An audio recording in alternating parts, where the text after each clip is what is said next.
trash. Watch me run it back like another blast from the past. I'ma get up on your bitch ass. Well, my bitch from the ag and she ride me like Six Flags. I tell her what she wanna hear, just so I can fuck the hoe. She say take me Ocean Brown.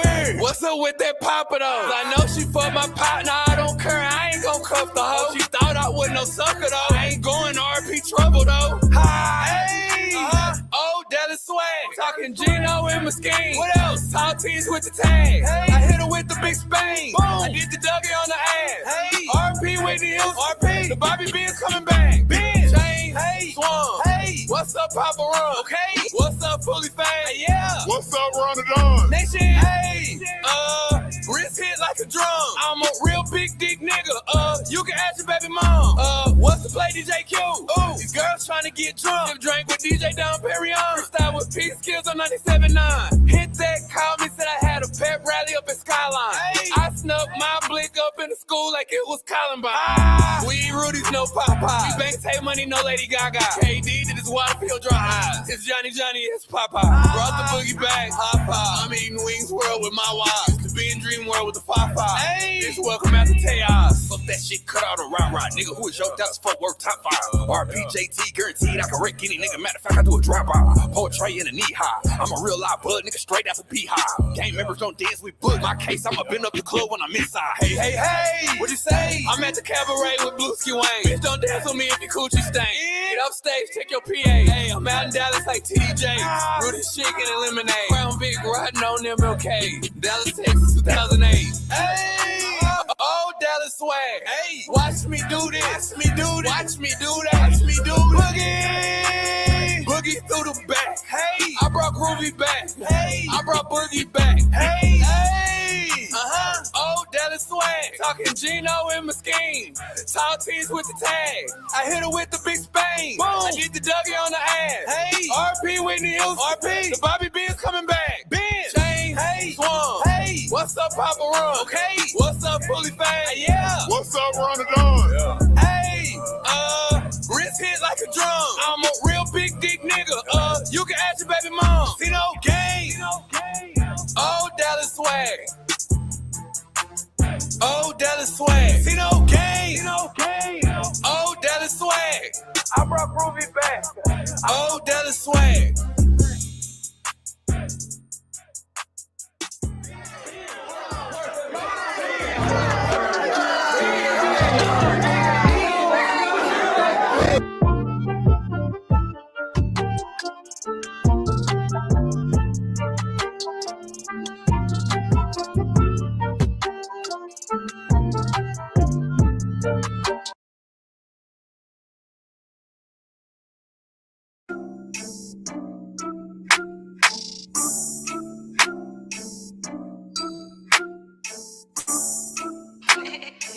What they talking about, nigga?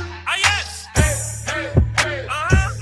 I walk in the door and I been there like Johnny, he must be on Perkins again. I keep a Glock with a drum like who hungry. I got back from churches again. Hold on, wait. I don't know none of these niggas, they weird. The fuck you keep calling me twin? Hey, excuse while I bob and I been.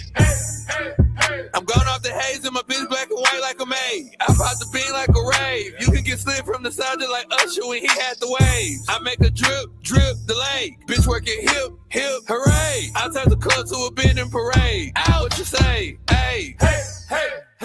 I feel like Bobby.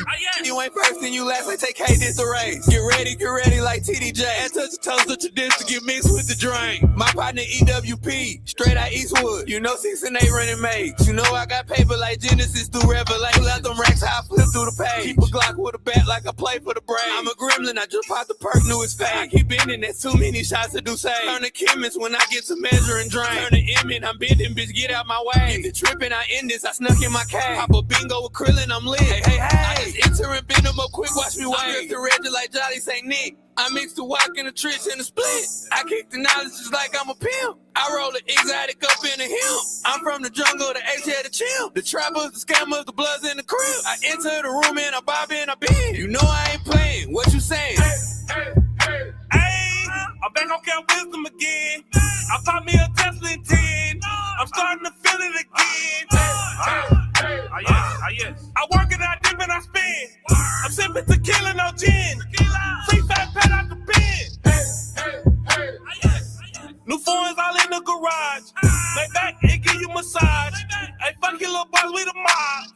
sucking like she got no job. She throwing it back, I applaud. I'm geeking, I'm toasting, I'm fried. I'm working her out till she tired. He want smoke, tell her we waiting for Addie. I fuck on your bitch, I'm a daddy. My 40 had freak outs like Cassie. You know that bitch gon' get nasty. I hate when that bitch acting classy. I'm tweaking off half of her Addie. I walk in the door and I been there like Johnny, he must be on Perkins again. Ay. I keep a Glock with a drum like who hungry, I got back from churches again. Hold on, wait, I don't know none of these niggas, they weird. The fuck you keep calling me twin? Hey, excuse while I bobbing, I been. I'm gone off the haze and my bitch black and white like a maid. I pop the bean like a rave. You can get slid from the side just like Usher when he had the waves. I make a drip, drip the lake. Bitch working hip, hip, hooray. I turn the club to a bending parade. Ow, what you say? Hey. With hundreds of job skills you can apply right away.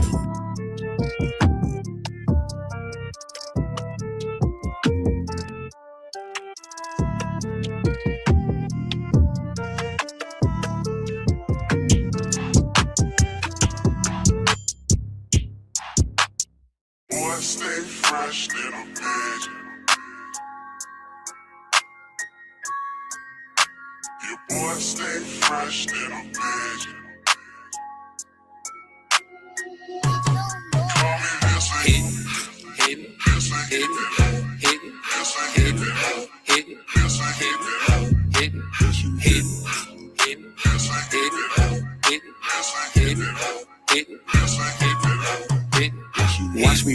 Watch me bend, I hit that hoe. Diamond dance, they hit the flow. Like they missed to hit that hoe. Bitch, you better.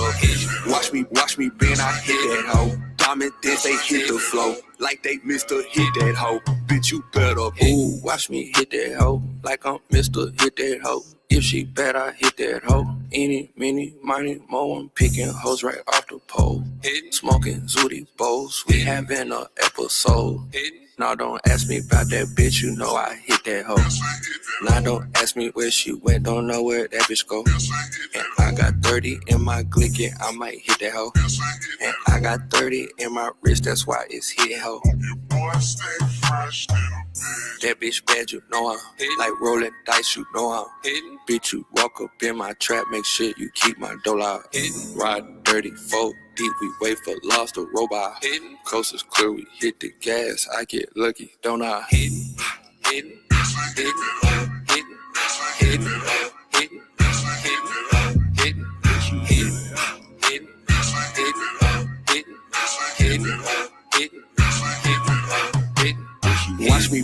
Watch me bend, I hit that hoe. Diamond dance, they hit the flow. Like they missed to hit that hoe. Bitch, you better. Watch me bend, I hit that hoe. Diamond dance, they hit the flow. Like they missed to hit that hoe. Bitch, you better.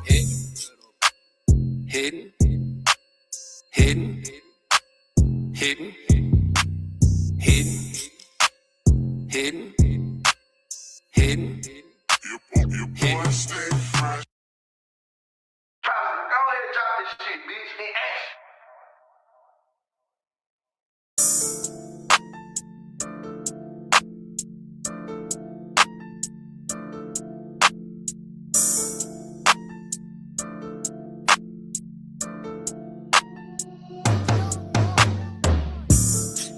I'm starting my morning a blunt and exotic. I wanna rock right now, rock a Robin. I'm bending and bobbing, I stay with a thick little yellow like Christopher Robin. I name my Drake Mr. Miyagi, cause how that bitch kickin' must know some karate. Ouch, don't get stressed like Pilates, the Glock here know how to bend up a body. It hurt, we don't snitch, no signing. Wait, hold up, bean, I got him. Hey, you talking shit, problem. This 40 cal beat his knocking. I fucked his bitch, he whining. She bent over, understood the assignment. Hey, you won't smoke, it's crying. The game we mobbing, let me check my fresh eye. Bean, diamonds on my neck, I keep a stitch up like a Jedi. Bean, watch me bend my neck, I east side, west side, north side, south side. Bean, if I up that Glock boy, never broke again, top boy. RP, bankroll, hot boy. Bean, watch me beat this pot out. Bean, dope boy, magic tie. Bean, watch me grab my neck out. Bean, like I'm trying to flex high. Bean, I pop the bean, the red kind. Bean, all night, the red eye. Bean, you gon' rob who? Midnight. Yeah, I rock, bitch, I. Bean, Hey, hey, hey. Draco body count Tiana Trump. Switch on the click, new pump. B2K, that bitch go bum, bum, bum.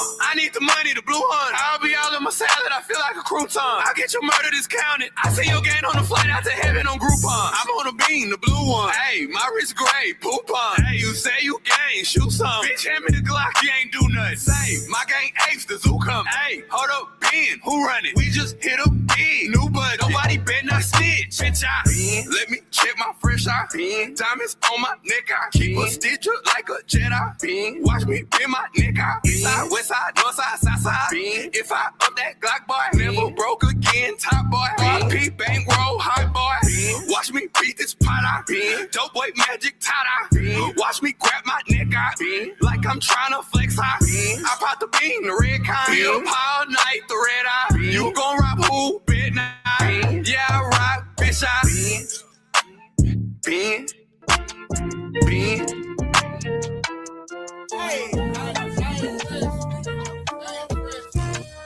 That's what I'm saying, twin. Like, I ain't fresh. Like, hold on. Like, I go Zazé on the shirt. You feel? I go Zazé on the pants. I go, you feel me? I go retro.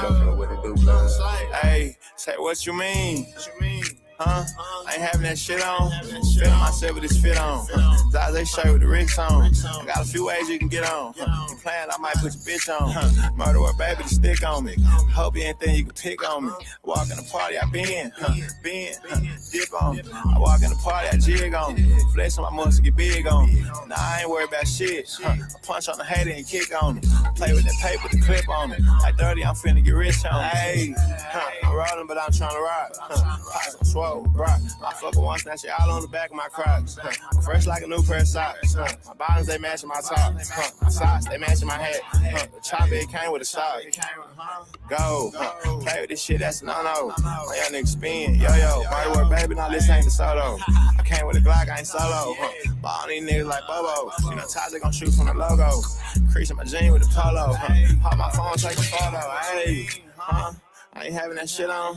Feeling myself with this fit on. Zazé shirt with the Ricks on. I got a few ways you can get on. You playing, I might put your bitch on. Murder or baby to stick on me. Hope you ain't think you can pick on me. I walk in the party, I bend, dip on me. I walk in the party, I jig on me. Flexing my muscle, get big on me. Nah, I ain't worried about shit. I punch on the hater and kick on it. Play with that paper, the clip on it. At 30, I'm finna get rich on. Hey, what you mean? What the fuck? I ain't having that shit on. Amir no shirt but the wrist on. Bling by VV and glitz on it. Rob Who 40 with the stick on it. Baby slim but that ass sit thick on it. Kicks on me, I'm rocking Rick Owens. I told her come here and the bitch started tiptoe. Hey, what you mean? What this nigga talking about? I ain't having that stick on me. Hey, Drake and the glick on me. I make a bitch out your big homie. I walk in the spot and I been. The city was hating on me, now they follow the trend. Fruit Bugatti out the motherfucking pen. Casino is over, we win. Casino gang. I ain't having that shit on. Feeling myself with this fit on. Zazé shirt with the Ricks on. I got a few ways you can get on. You playing, I might put your bitch on. Murder or baby to stick on me. Hope you ain't think you can pick on me. I walk in the party, I bend, dip on me. I walk in the party, I jig on me. Flex on my muscle, get big on me. Nah, I ain't worried about shit. I punch on the hater and kick on it. Play with that paper, the clip on it. Like 30, I'm finna get rich on it. Yeah. Bitch ass nigga, y'all know how I rock with it, nigga. Yeah. Off of that motion, off of that motion, word, murder, word, motion, yeah. Motion, word, text, nigga. Hey, they go.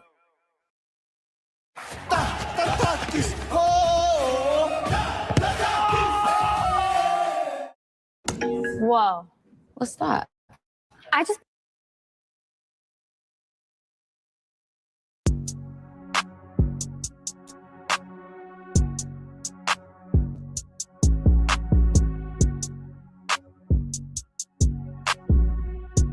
Producing my beats, my beats. I'm from the murder, I'm strapped, straight up. Say the wrong thing, gets a rap, straight up. I'm getting Louis V down, straight up. You ain't shot shit, you a clown, straight up. I took his bitch, got that mouth, straight up. Third rich the business got pounds, straight up. I'm posted up in the south, straight up. I'm finna be and get down, straight up. Get on your motherfucking ass, straight up. Watch how you talking, I'll crash, straight up. Walk in the Gucci pop tag, straight up. These niggas ain't shooting they cows, straight up. Walk up in any hood in a doubt, straight up. Come get casino gang clout, straight up. City of sharks don't drown, straight up. We smell blood, we hound, straight up. Fresh set of dominoes, lay them down. Say the wrong thing in your dick, I'ma pay it out. That nigga went through the third gate, ain't make it out. Thought he was hard, he was was soft as some baby. Niggas thought he was hard, that little boy is a bitch. Up on TikTok, that nigga put on a dress in a wig. Okay, Draco, he still go ahead follow this trend. That boy ran like Shakari, he gone with the wind. Back on Miller and Barry, it's murder again. Bitch, I slap your OG. Who the fuck put your ass down? Dirty West, this gangland part of town. You can get turned to a pack, turn your set to a pound. No money now, I'm Monty Wayne. Baby ain't want me, then now I'm amazing. Want me to fuck on camera and tape it. Welcome to murder, don't come out here playing. On the murder off strap, straight up. Say the wrong thing, gets the rap, straight up. Walk in, Louis V.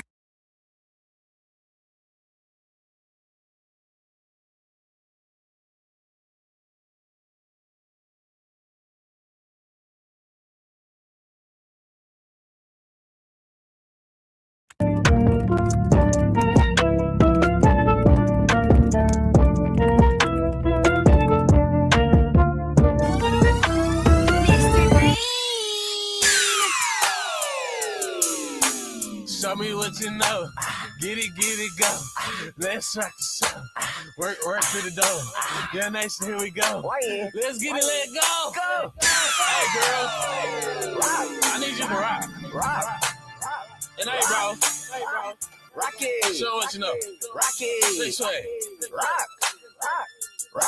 Let's get it. Everybody rock. Everybody rock. Don't stop rocking. Don't stop rocking. Got the club rocking. We got the club rocking. Everybody rocking. Everybody watching. Rock, don't stop. Rock, don't stop.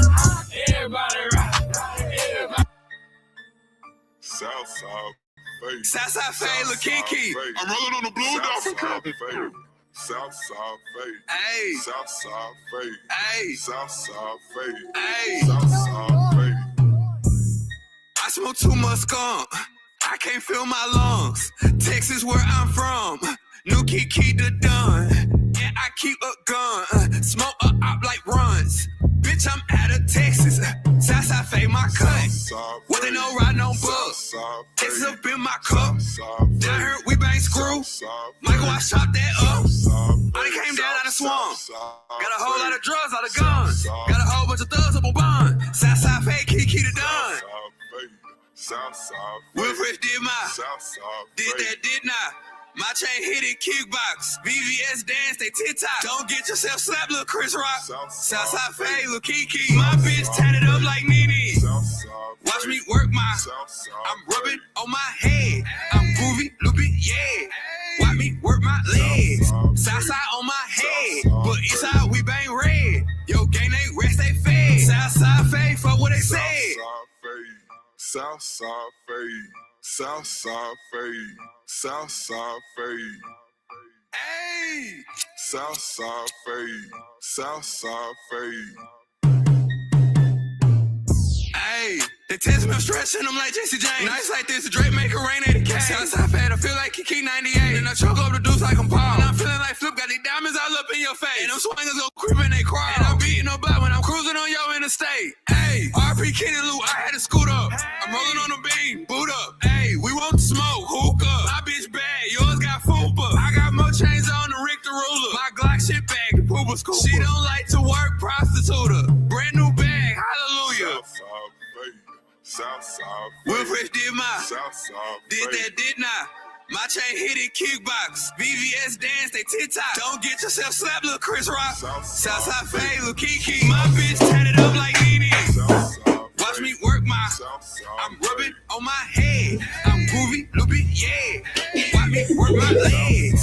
Southside on my head. But inside we bang red. Yo, gang, they rest, they fed. Southside Fade, fuck what they said. Southside Fade. Southside Fade. Southside Fade. Southside Fade. Southside Fade. Southside Fade.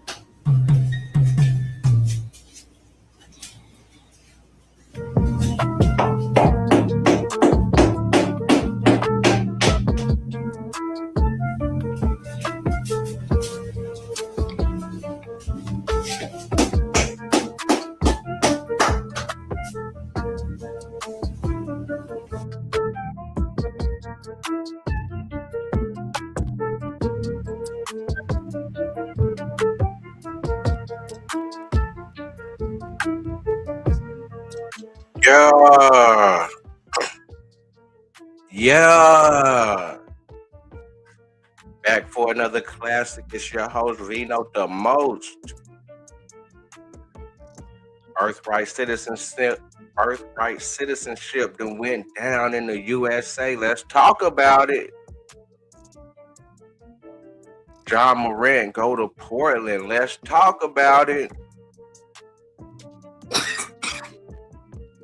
On Talk Too Much Tuesdays, what it do? First episode in the building. Live Dominoes, live music gonna be going on here a little bit later.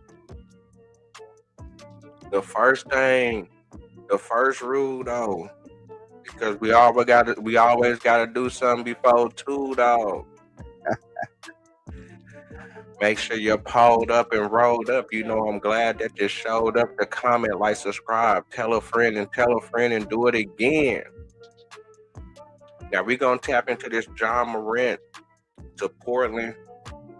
We're going to go into this Birthright Citizenship. Hit the link if you want a link. You know what I'm saying? Hit the link if you want a link. If not, it's all good.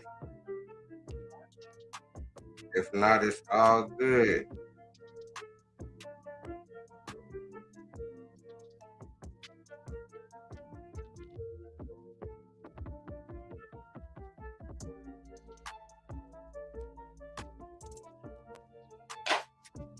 But we fit to get to the show. Man, there was some beautiful ladies, man, around the world, man, doing it, man, on that last video. Who had the last clap? Let's look at it. Let's listen to it one more time. Who had the loudest clap? I'm going with the orange.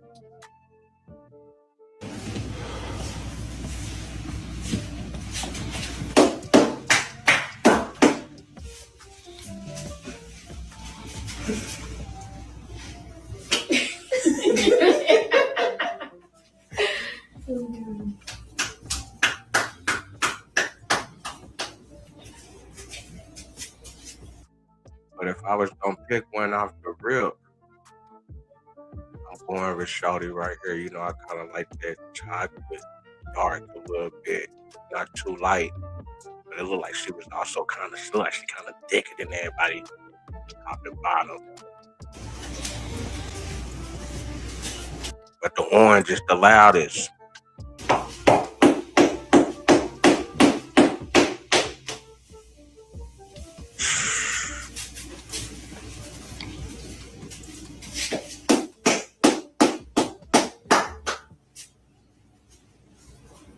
I don't know, that blue got a little wagon though.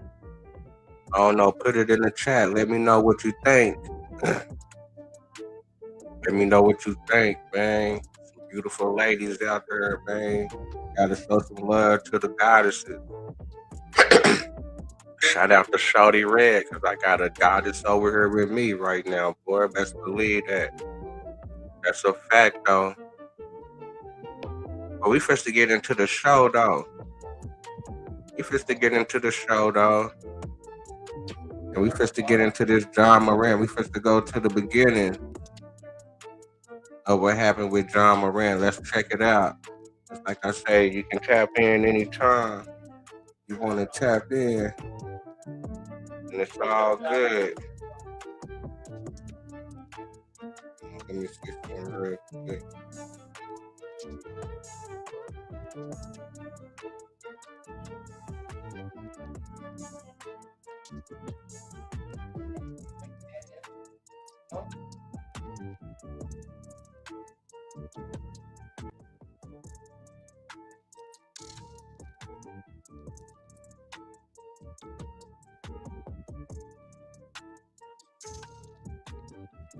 Let me get it going. My bad about that. Well, the hot seat getting hotter for Memphis Grizzlies star point guard. Over the weekend, Grizzlies' Ja Morant seen on an Instagram Live video flashing a gun in a club. Colorado police now investigating if Morant broke any laws. The video is believed to have been filmed in Glendale near Denver, known for its nightclubs. Now, this is in addition to the NBA's investigation of the incident. NBA rules ban players from having a gun while on team property or traveling on team business. We know Morant will miss at least one more game while the NBA does its investigation, but there is no definite timeline for his return. Lots of people talking about that one over the weekend. Yep. Morant's gun incident has been the talk of the town for a week now in the NBA. And as the days go by, new details emerge on this situation. According to witnesses of just March 4th visit to the Shotgun Willie's in Glendale, Colorado, the player did flash a gun and scared a lot of people in the process. The gun, however, absolutely terrified shotgun girls in the back room, claimed one dancer who wasn't in the VIP room but heard complaints from her coworkers. He pulled the white boy excuse card. I'm just going through a lot right now, so I'm going to act like a fool and put other people's lives at risk, she said. The Memphis Grizzlies young star reportedly visited this strip club twice last week, first on March 2nd and then 2 days later, when he went on Instagram Live and made a decision that has earned him a lot of criticism. The New York Post even obtained pictures of Young getting a lap dance during one of these nights. He spent $50,000 in tips too, which shows that he had a great time there. Now, everybody is talking about Ya, with legendary rapper Fat Joe calling out T. Morant for not being a good parent to Ya. Things have been very complex for him, as the point guard was also investigated by the police in September after clashing with a female high school student. Ya has been given a lot of advice, even from former athletes that suffered due to making similar decisions. Colorado Police Department claims they couldn't find a gun when investigating Ya Morant. The claim made by this anonymous source rejects what the Colorado police determined with their investigation. Now, with me looking at this photo, right? Now, that'll be fucked up if John Morant threw all that money on the floor. They look like that ain't nothing but paper everywhere. I could be tripping. He could have been making it rain that night. He could have been crazy that night. Them could be number ones. I could be tripping.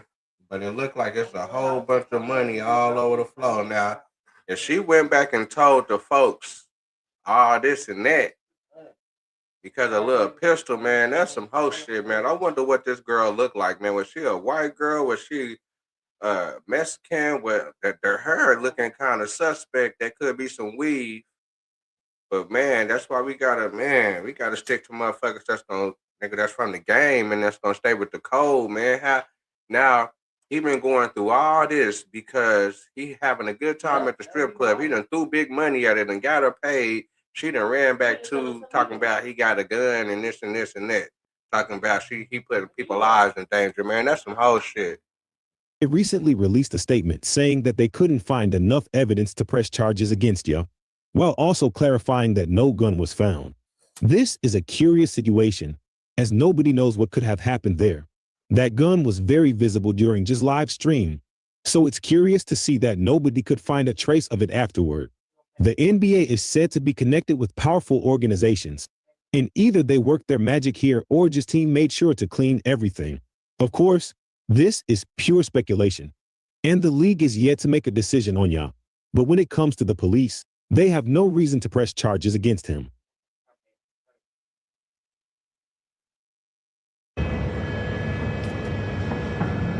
I think that's some bullshit, man. If she went and told after he done spent that big money, man, I wonder how much money he spent that night, man. I bet you he got a whole bunch of regrets spending that bread like that, and she went and told the laws. Crazy. Spokesman, man, we back. Yo, it's Big Ant, the spokesman, man, we back. Another edition of Urban Politicians TV, UPTV. Make sure you stay on your pivot at all times, man. Had to come tap in on Ja Morant after a video surfaced online Sunday of him inside the car with some friends, listening to NBA Youngboy, and for a brief, quick second, he flashes his gun while he's in the zone and everything like that, feeling the music. It goes viral. shortly after the news comes out that he has been suspended from all team activities in Memphis. And this is just a couple months after being suspended for going viral online, where he was on Instagram Live flashing a gun inside of a Denver strip club and everything like that. The first time he actually went, sat down, did an interview with Jalen Rose, was suspended for 8 games, ended up meeting with the NBA commissioner, Adam Silver, told him he was going to do better. He understood where he went wrong at and everything like that.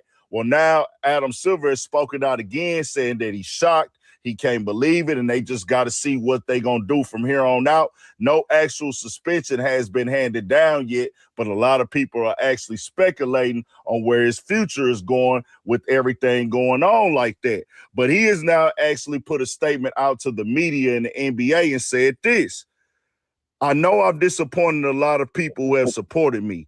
This is a journey, and I recognize there's more work to do. My words may not mean much right now, but I take full accountability for my actions. I'm committed to continuing to work on myself. And that's the first thing you got to do as a man, bro. You got to own what you did, how it came out and everything like that. And there's been a lot of debating and stuff going on. Was it against the law to have the gun? And it is not against the law for him to have the gun. But people have to understand he agreed to a contract with the NBA. There's terms that he does have to follow. And that energy of just flashing guns, we know it can go left, it can go negative and everything like that. That's not what the NBA wants. And plus, he sat down and talked with the NBA commissioner and told him these type of things wouldn't happen again. I think Ja Morant is going to bounce back. He will bounce back. Dog got too much talent, too much potential to be this young, be this great, and really to be one of the faces of the NBA in the future. He's going to bounce back most definitely, and he took accountability for it right there, and that's what it's about, man. We all make mistakes in life. We all got our wrongdoings. Sometimes you got to bump your head super duper hard to make yourself get right and get on point with it. So he going to be able to do what he got to do, work through these suspensions, and they possibly might give him a hefty suspension. He could possibly take it back and walk it down a little bit, man, after meeting, assuring, and guaranteeing that he'll move correctly in the future. Tell me what y'all think. We got more coming, more videos, all that. 1,000 for shit show. Bounce back Ja Morant, man, 1,000.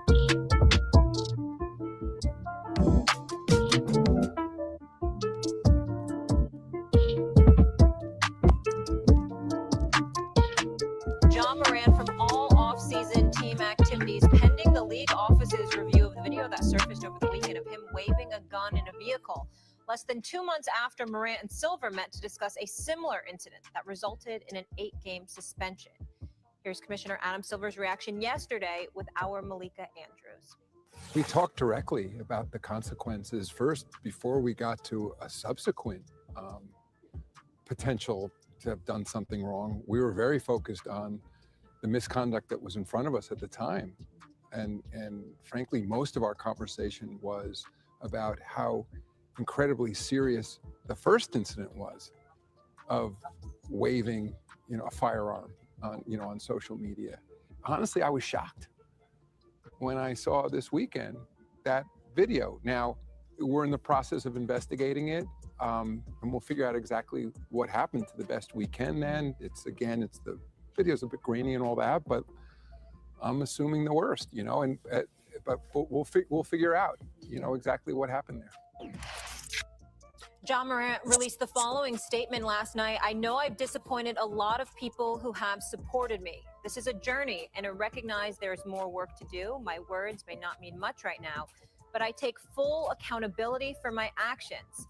I'm committed to continuing to work on myself. Chris, how hard should the NBA come down on Ja? Very. I mean, words are words that mean nothing. I mean, the fact that he only got an 8-game suspension the first time at the end of the regular season and then spent 96 hours in some counseling center is a disgrace. That's ridiculous. This is a serious offense for a league that takes itself very seriously with gun control. We saw Steve Kerr last year get all upset with the Uvalde thing. We spent a lot of time on that. And they like to be above the political. They want to be on the social right side of the social circle and political culture and all those things. And I'm all for that. But if you're going to sit there now and tell me, well, this is not going to be, we're not going to stand for this. Adam Silver, who has a tendency to be way too friendly to the players, way too, come down hard. I don't want to see him into January. I know that sounds hard. You cannot have your star guard waving guns the way this country is right now with guns, with people getting killed left and right all over the place. How about Texas? Have we seen that in the last month or two? And we got John Morant for the second time in a month and a half after that joke of a rehab thing, waving a gun in a vehicle. And then I got Silver says, well, we got to do investigating. No, you don't. You know, we'll see you in January.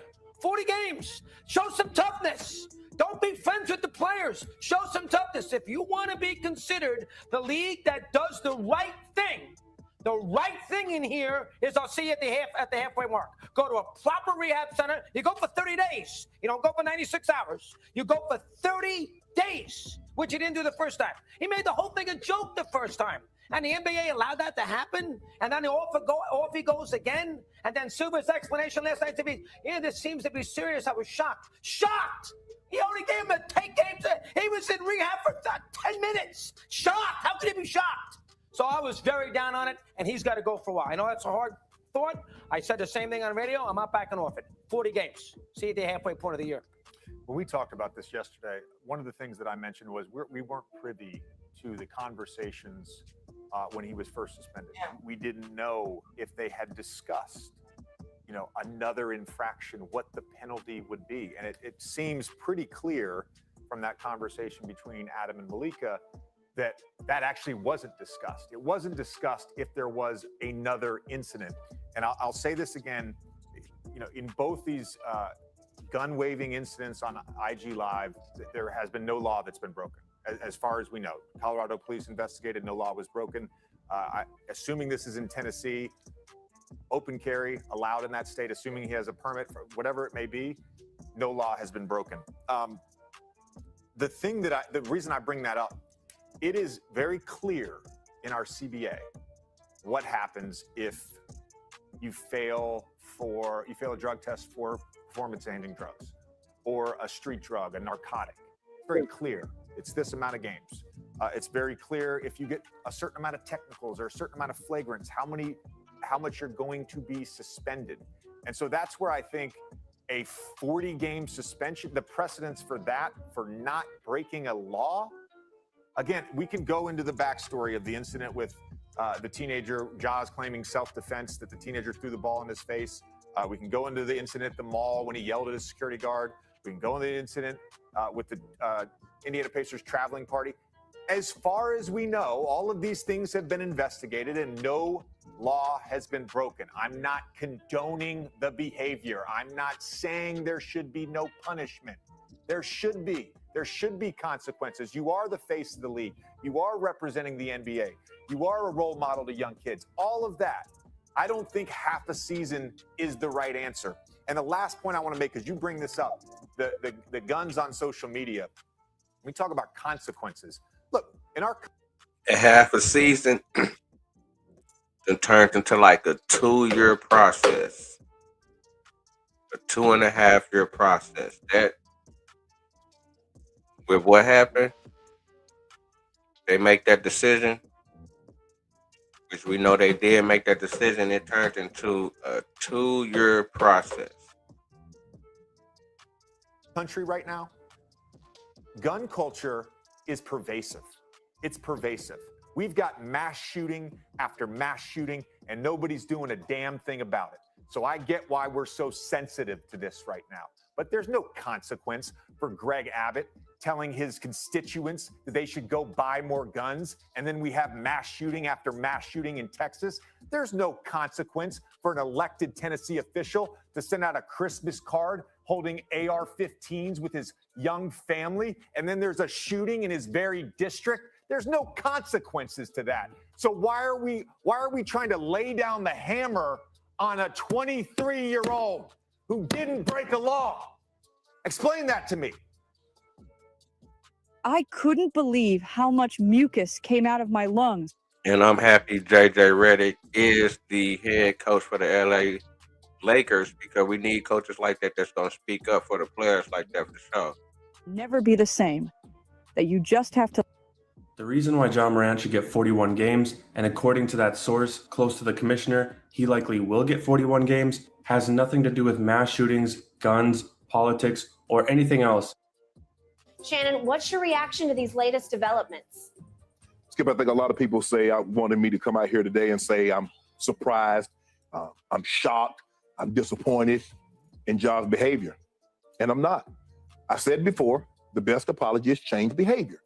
And when he was going through all this diatribe about what he learned about being away from the game, Skip, and how important it was to him, I say, I see better than I hear. I heard everything Ja said. Now I say, now moving forward, I'm going to see if the behavior meets what he said. And clear, right on. And so at this point in time, Skip, where I am, I'm not even upset at Ja. I'm not mad. I'm not disappointed. I'm not embarrassed. I'm mad. I'm upset. I'm disappointed. I'm disgusted by the people that defended him. Because that's what got us here. That's what got us here, Skip. Oh, man, Shannon, you hating on Ja. You or Uncle Tom, you rucker, you fuck that. I don't know who this is. The same people that Ja in the comments, that Ja be liking. Oh, these are Twitter. Yeah, yeah. Skip. Not Grizzlies. No. Okay. The clicks and the mentions and the likes, why he does everything that he does.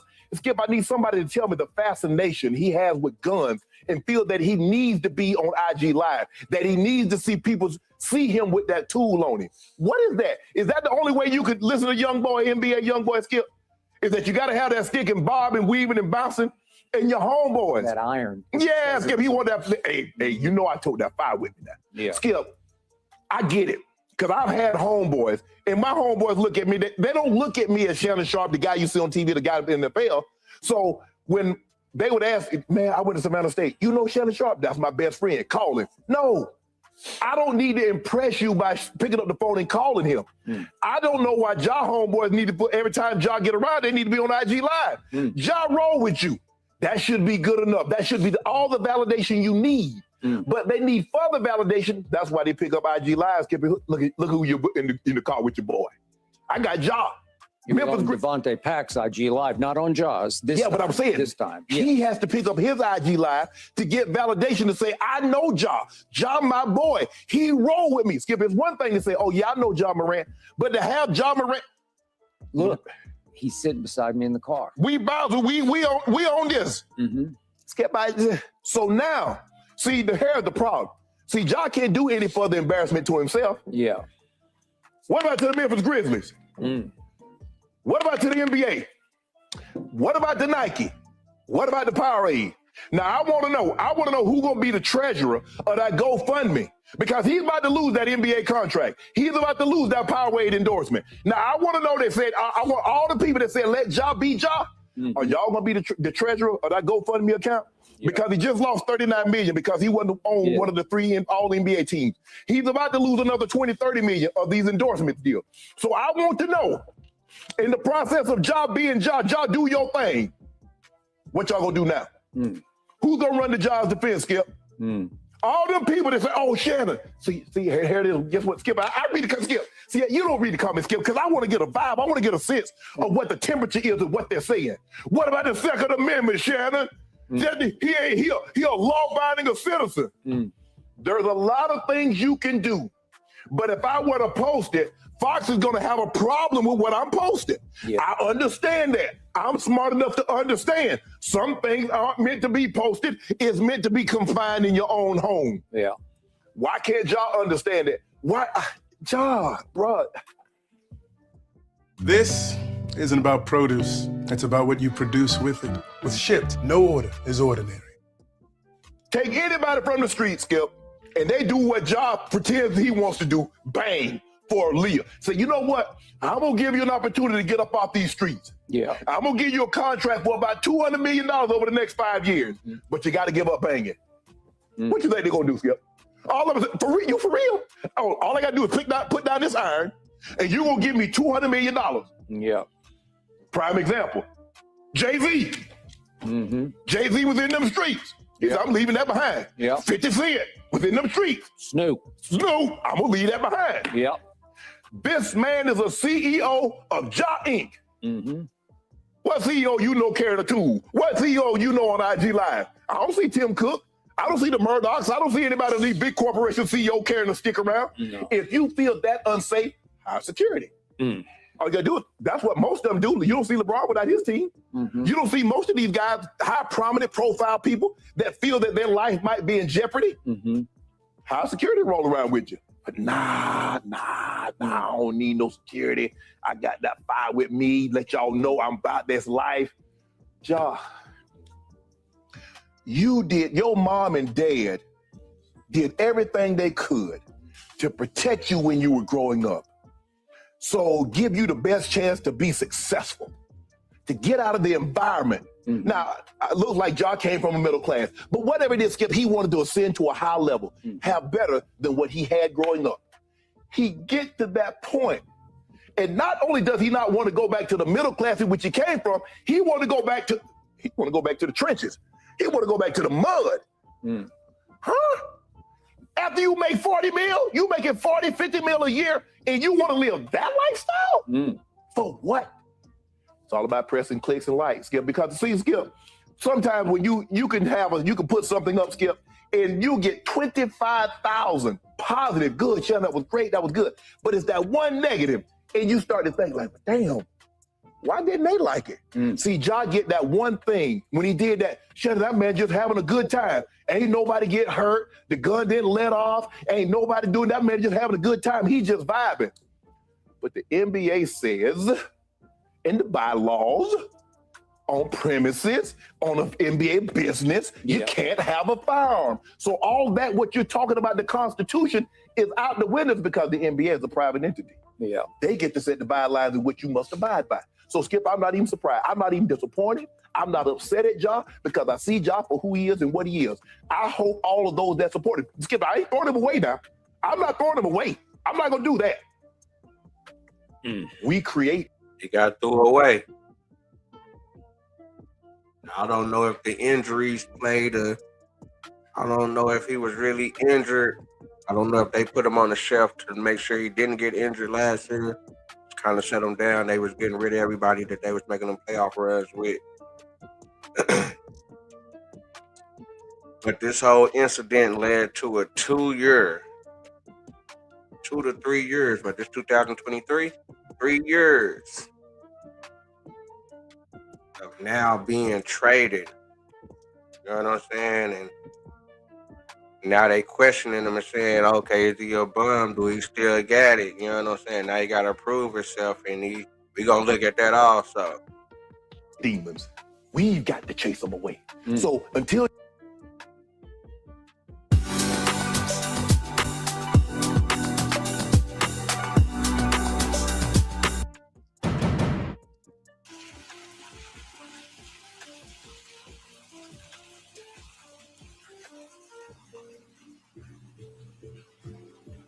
Hold it, it'll come out. So this is the video shows Ja Morant playing with a toy gun day after second firearm incident. That nigga Ja Morant a fool, boy. See why they set him down for 3 years. This road trip started with this in also. a disastrous fashion. It did. They lose in Atlanta. They lose in Miami. They right the ship in New Orleans and San Antonio, but they're 20 seconds away from owning the tiebreaker over Memphis and Minnesota. But they're 20 seconds away. You got Buddy Hield right there with the strap. He got the stick out, huh? He got the big boy, huh? He got the yapper. I guess they point at each other with it. What they say, Ja Morant does gun gesture to Buddy Hield and Warriors bench. Both get text. Away from owning the tiebreaker over Memphis and Minnesota. And so Butler, what a luxury with Jimmy 12 of 12 and so Butler, what a look at him right here. This nigga, wow, man. Luxury. Hold on, damn, I wasn't even showing it. I'm tripping. Let me bring it up.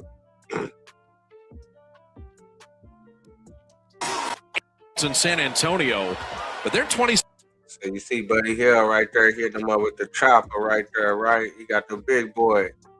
Got the big yacht. Seconds away from owning the tiebreaker over Memphis and Minnesota. And so Butler. There go Ja Morant right here. He gonna hit him up. What a luxury with Jimmy 12 of 12 and Steph. But it looked like they was playing with each other. If you look at Buddy Hield right here, it looked like he's smiling right here. And so Butler, what a luxury with Jimmy 12 of 12 and Steph 6 of 6. And the Warriors, the worst free throwing team in the NBA for most of the year, are the Warriors, the worst free throwing team in the NBA. The niggas is pointing and shit. I guess Ja Morant was talking shit. NBA for most of the. It's the end of the game. The Warriors won. You know, it's a close game. Niggas talking shit. Here are 26 of 26. Woo! Man, what's up, man? Why these niggas making a big deal, like, pointing it out, man? Like, that used to be their whole shit too a long time ago. Like, man, yeah, but we talking shit to each other. Yeah, somebody say something. Now you just point like, I ain't the one causing. Like, come on, man. Don't be doing all the extra, my nigga. So you had offsetting technicals during the timeout. As the Warriors were going to the bench, Ja Morant had some form of gesture there. You can make that what you want. And then Buddy Hield. Come on, man. Look at Draymond Green square ass. Gesture there. You can. Look at Draymond Green, man. Look at what he goes, man. They really gonna point that out, man. That's crazy. Make that what you want. And then Buddy Hield. Them niggas doing all this just for some motherfucking points to motherfucking win the game and shit, man. Square ass shit, man. That shit gay. Hield kind of responded, so you have offsetting tees, no free throws. I don't like that shit right there. That shit was some old shit right there. Ultras. Make sure you pulled up and rolled up. You know I'm glad that you showed up. To comment, like, subscribe, tell a friend, and do it again. Here. Go ahead and click that subscribe button below so you don't miss a single episode of Nightcap. That button right here. Come for the sports, stay for the stories. Ja was the future face of the NBA at one point and had his own shoe line with Nike. Joe, how did we get here? I can tell you. Man, due to we got here obviously due to Ja's negligence of the things that he does off the court. We can't cut it or slice it no other damn way, Uncle Ocho. You know, the gun situations. And from that point, yeah, it was twice. And from that point, it's been downhill for my guy. Yeah. I ain't gonna lie to you. You know, I don't know how else to cut it. It seems like that has affected him to the point to where he hasn't played up to his standards or what we think his standards are, being that superstar. Hey, Ocho, he still got one of the hottest damn shoes. So the standard is Western Conference Finals, NBA Finals. You know what I'm saying? If you ain't taking your team to the Western Conference Finals, NBA Finals, you in the way. You know what I'm saying?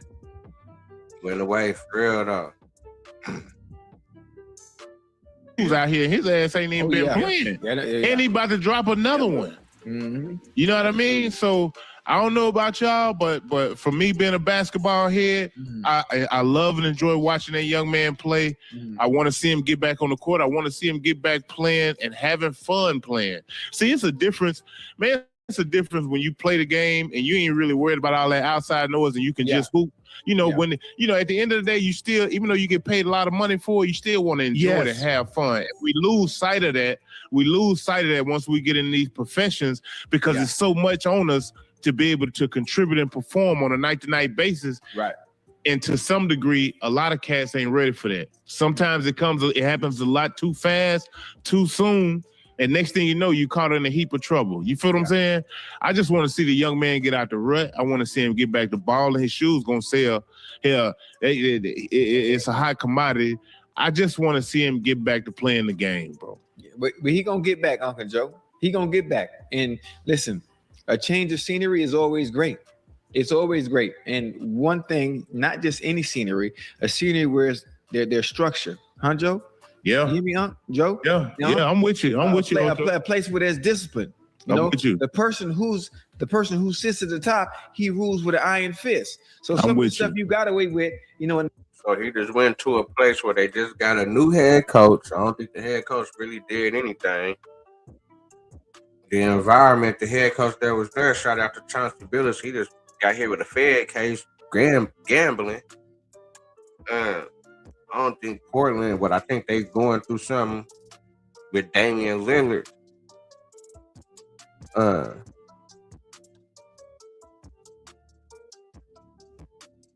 Now, they did surprise me by hitting the playoffs this year. They did surprise me. Now, they do got a couple players. Whoever that little European dude that looked like he Herb or something like that, he was cool in the playoffs. I think they was playing Houston.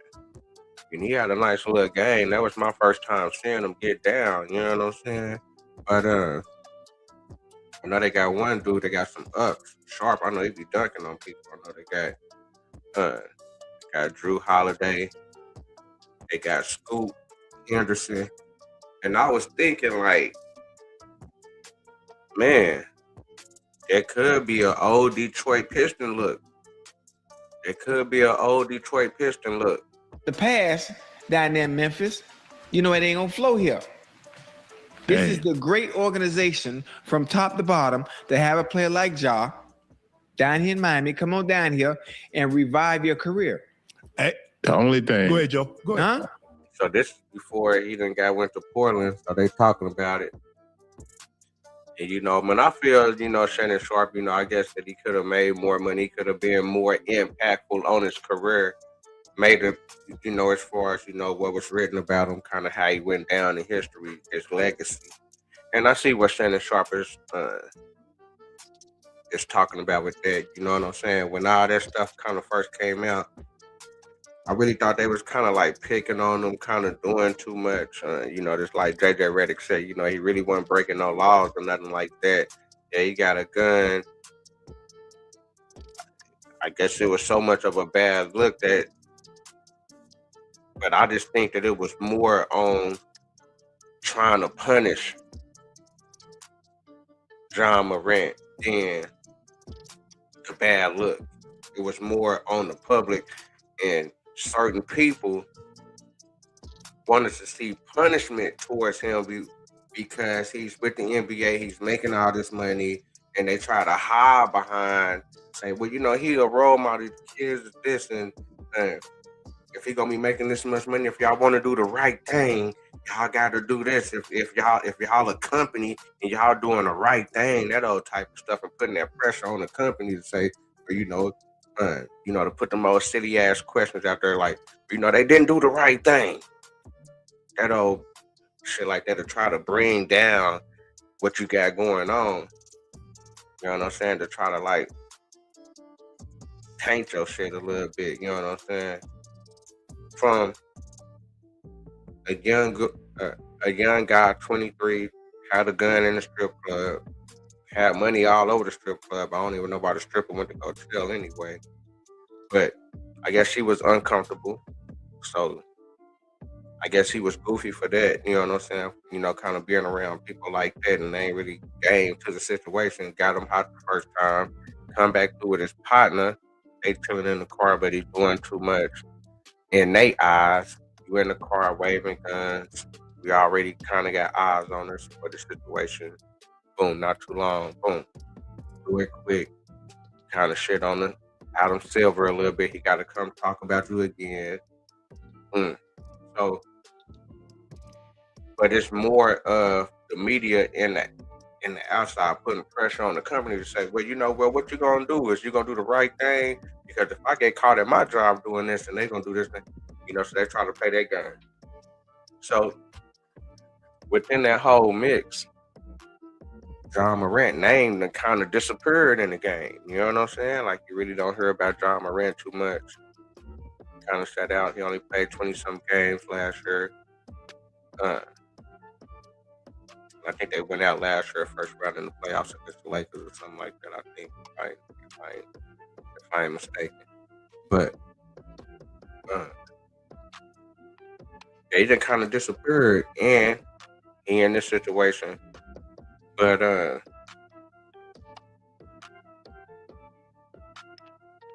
now, kind of looking back at it,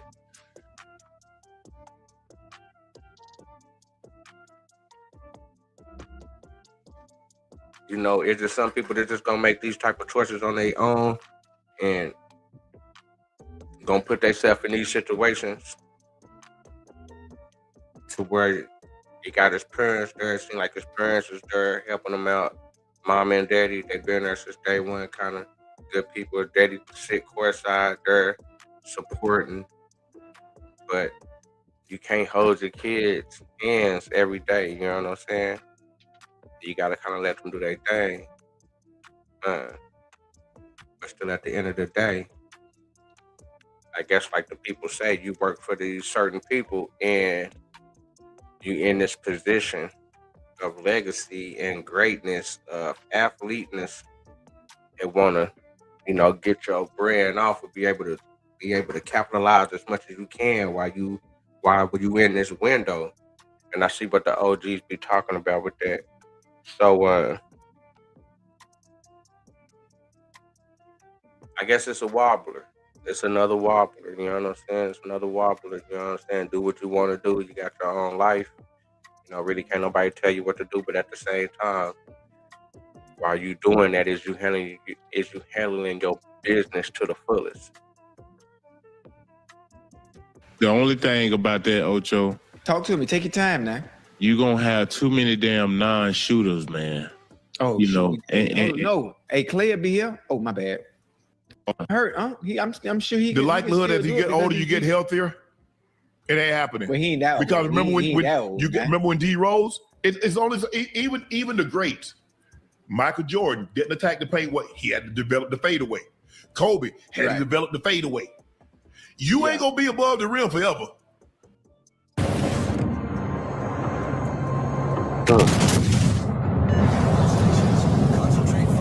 And that's what I love about John Morant game, pause, was how explosive he was. So that was great. But I saw the writing on the wall. When they traded Bane and they traded Triple J, oh, you thought they was gonna stick with Ja? Yeah. Yeah. It was just a matter of time that Ja said what he said last year about him. They probably thought they'd win more games without me. When he started speaking, you already saw the butting of the heads. Yeah. Yeah. Yeah. I just what I didn't understand, and I still don't to this day. I don't know $150 million thugs. I don't. Every thug, they try to get that paper. John got the paper and they wanted to be that. I don't understand it. Chad, I need somebody to explain that to me. What is the appeal of carrying that steel around you, man? Because the last thing you give the devil a ride enough, eventually he'll drive. You carry a gun around enough, somebody will make you pull it. Hey, look. Now, y'all know, it all goes back to the cats who you hanging out with outside that damn basketball court. Hey, come on. Who your friends are, you know, what they bring to the table, what the hell they doing every damn day. You know what I mean? I think that's what it all, you know, revert back to, you know, kind of some of the ways that he's picked up, because he wasn't like this when he came here, bro. He wasn't like this. Look, you know, most of us go get our hair cut. We get our hair cut in the hood. Man, what up, man? Sharp, how you doing? Yada, yada, yada. I'm cool. Man, you ought to have your boy to a game. I wish I might.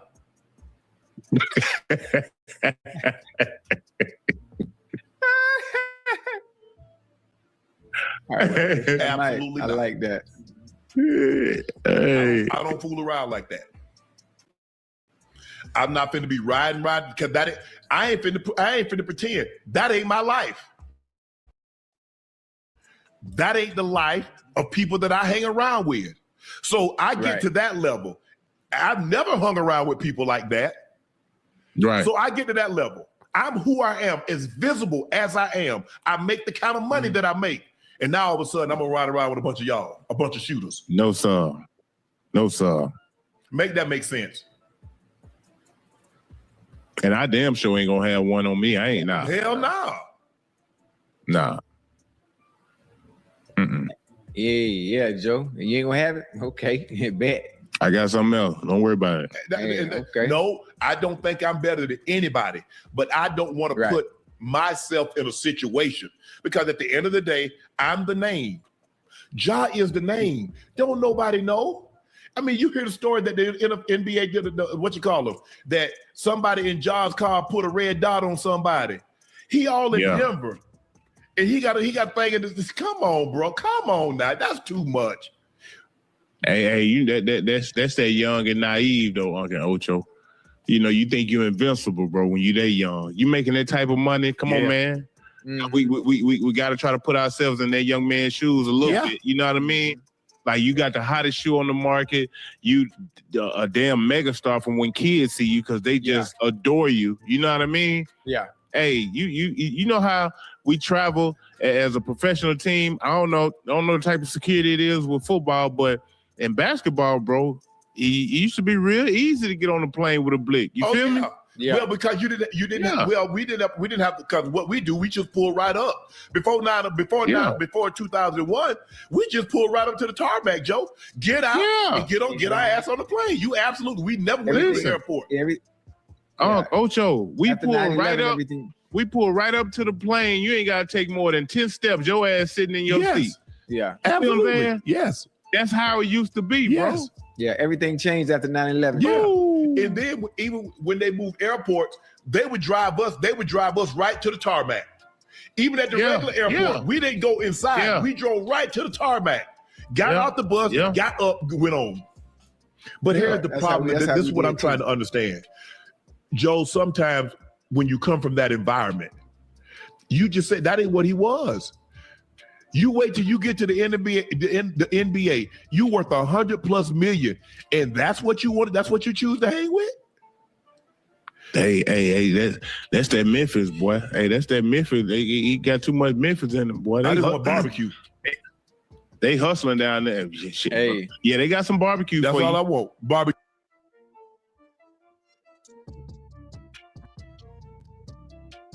I feel the OGs. You know what I'm saying? They ain't saying nothing wrong. They ain't saying nothing wrong. Entrance. Listen, the NBA is on fire right now. There's so many things to talk about, man. First things first, man. Let's get to it, man. Up in Portland, Ja Morant is officially a Trailblazer. How y'all feel about this, man? We knew that Ja was on the move. Nobody expected Portland. Kind of shocking to everybody involved, but how y'all feeling? I don't like it at all. I ain't mad at it. Never seen it. They're going to have to do more, though. Yeah. I don't think it's done. But a Ja Morant and Dame Lillard backcourt ain't bad. I don't like that backcourt. I don't think it's good either. Well, Dame can shoot. So yeah, but it's different when you got two combo guards. Like Ja Morant, nice, you know that. But they both ball dominant. Like, it was different when you had a complimentary guard like CJ McCollum, who was kind of more of a two guard than a point guard, and Simons. He was more of a two guard than a point guard. It made a little more sense. Ja Morant is a pure point guard. Like, put the ball in his hand, he create for others or for himself. Same thing with Damian Lillard. I just don't see it. Yeah, and the one person you would want next to them probably is Drew Holiday, who is the one who might likely be leaving the squad. Scoot Henderson as well. I know he's probably pissed he didn't get involved in that Memphis trade. I'm sure he would love to go to an opportunity, especially the way he played in the playoffs. But like you said, man, Portland got a lot of options. Go ahead, load up for Shams, man. I've been talking down about my boy. He's been going crazy the last week. Been traded to the Portland Trailblazers for Jeremy Grant and Chris Murray. This trade pairs Ja Morant and Damian Lillard together in Portland. This is a high upside swing for the Trailblazers. Ja Morant's value across the league in trades with the Grizzlies had just plummeted. But Blazers officials spoke to Ja Morant a short time ago. I'm told Ja Morant told him he's excited to be in Portland now. From a basketball fit, though, this now has Ja Morant, Damian Lillard, Scoot Henderson, Drew Holiday in the backcourt. So as far as where the basketball is going to go, who's going to get the shots, who's going to get the opportunities between those four guards, Denny Avdia, Shaedon Sharpe, they've got a lot of players that are capable with the ball in their hands. But Ja Morant, his era, his tenure now is over in Memphis. We've seen over the last calendar year, right? Desmond Bane was the first to go for a bevy of picks. Jaren Jackson Jr. exited Memphis. All right, we can stop it here. That is a surprising part as well. Like we said, the Grizzlies got a lot of draft picks for those first two. Not much there as far as compensation-wise for Ja Morant. But for the Trailblazers, moving on from Jeremy Grant's contract and Chris Murray. They just gave him that extension, didn't they? Yeah. Or was that the other Murray? Oh no, that was his brother in Sacramento who got that. I thought he was talking about Jeremy Grant's previously. No, they haven't paid Chris Murray yet. But they move money out the way to see what happens with Ja. Like you talked about, be here. They got a lot of options, man. We've heard the Jaylen Brown conversations. We heard the Trey Murphy conversations. Still got Trey over there though. I ain't gonna lie. Go get Trey. Yeah. Trey Murphy over there with Portland. For who? Shit. Drew. Yeah. I'm not giving up Drew. Shaden Sharp. Oh, we got two. One of them. I'm just saying. You can have Shaden Sharp and Scoop. That's cool. Let's get it done. Even if it's Drew, because we got two guards, but they gonna play, bro. I think it's a bigger play here, man. Me too. I think Jaylen Brown be a Portland Trailblazer. That's what they've been saying. They've been matching the salaries and some of the players that may interest the Boston Celtics, which would be, I think, a good look for them. It was reports that this Ja Morant move was their big move, quote unquote, for the offseason. But if Jaylen Brown's available, you got to make it happen. Yeah, Shaden Sharp and Drew might have to go to Boston. Yeah, I can see that. That'd Shaden be Sharp, cool. Drew, and some first rounders. 2 first-round They ain't picks. doing that. That'd be cool What for Ja Boston. Morant just got traded for that. Boston ain't doing that. Nah. Hell no. So you gotta send some smoke this way. If I'm Boston, Shaden Sharp and Drew, is that efficient enough if you get a couple picks too? Nah. You're going to throw one of them other guards in there. A younger player, too. Probably Scoot. They're going to need somebody else. Basically, they're saying the money that Jaylen Brown has coming on the way, people are looking at it as a negative asset, even though we know how good Jaylen Brown is from their standpoint, because he make a shit ton of money. But teams like Portland, like the reason Dame is so special to them because he's an all-star player who wants to be in Portland. Yeah. Not too many people want to be in Portland. Yep. So if you can trade for Jaylen Brown and Jaylen Brown cool with signing an extension in Portland, got to. Then you got to do it because nobody wants to go to Portland. So obviously Dame. Yep. Yeah, that's true. Yeah, Tamani Kamara, Robert Williams, obviously they're going to let him pretty much walk in free agency. Yeah. Donovan Klingman has now become untouchable. Yeah. Yeah, they got to keep him, bro. That's their only legit big. Yeah, I was going to say he can't be in trade talks anymore. I'm sure Boston probably would have wanted him. That's what I was about to say. Oh, yeah, they was going to ask. Yeah, they picked up Nick Hansel what last y'all year. doing with that name? Well, he got to get some minutes this year, boy. Yeah, he going to get a chance to play this year. Yeah. He actually nice, too. Yeah, he's not bad at all. I mean, he didn't play too many minutes last year, obviously as a rookie, but yeah, he will get a chance to play. We'll see what happens in Portland, man. They got the assets. Teague, that's your squad, man. They got a coach now. It's rumors that they're talking about even moving to Squiddy. The new owner is on that. Yeah, man. That owner something else. Yeah, he said if y'all don't pay for the stadium, somebody will. That owner crazy. See what y'all be here? I didn't know Moving that. where though? That's a great question. Where is a good question? But he said if y'all ain't trying to pay what y'all weigh, somebody will. Yeah, maybe just to a new location in Portland, bro.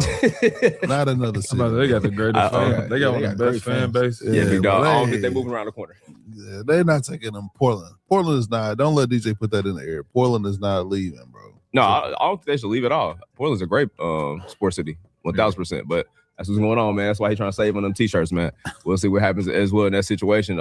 Get well soon to the Grizzlies. That rebuild looks crazy. Cam Boozer just got drafted into some shit, boy. Yeah, that's bullshit. They got every big possible in his position. I mean, obviously, we know he's going to start and get minutes, but what are the Grizzlies doing? We got Zach Edey. Come on, man. Cam Boozer Bodie 7 foot. Three, bro. Adama, he's 7 foot. Yep. Jeremy Grant. Play the 4. It's a bad team. There's no Free shade. Caldwell Pope. KCP, yeah, free to real. Free him. Oh my Lord, no, KCP. my nigga. Get my guy off the squad. Yeah. Man, that's a bad team. Scottie Pippen about to get a real opportunity now. Element is played. Isaiah Stewart, I forgot they just traded for my boy. Damn, free him too. Cam Boozer gonna play the 3, bro. It ain't no way this is a real team, though. They bullshit. That's the 3. Huh? They are tanking for Tyra Who'll Stokes. be your 3? Jeremy Grant? DG Jackson. Nothing. Give me Boozer as a 3. Boozer's not a 3, cuz. He's a better 3 than Jeremy Grant. No, he's Yeah. not. Oh, he not.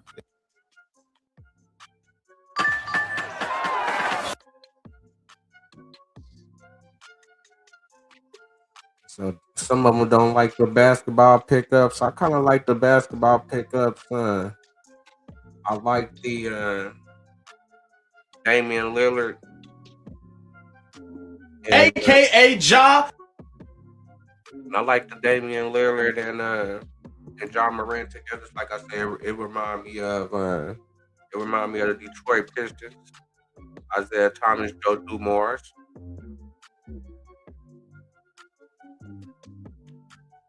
And then if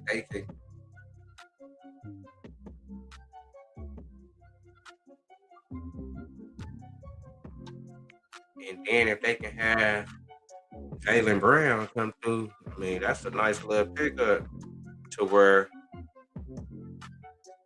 one of them other guards can be microwave Vinnie Johnson, 6-man. Scoop.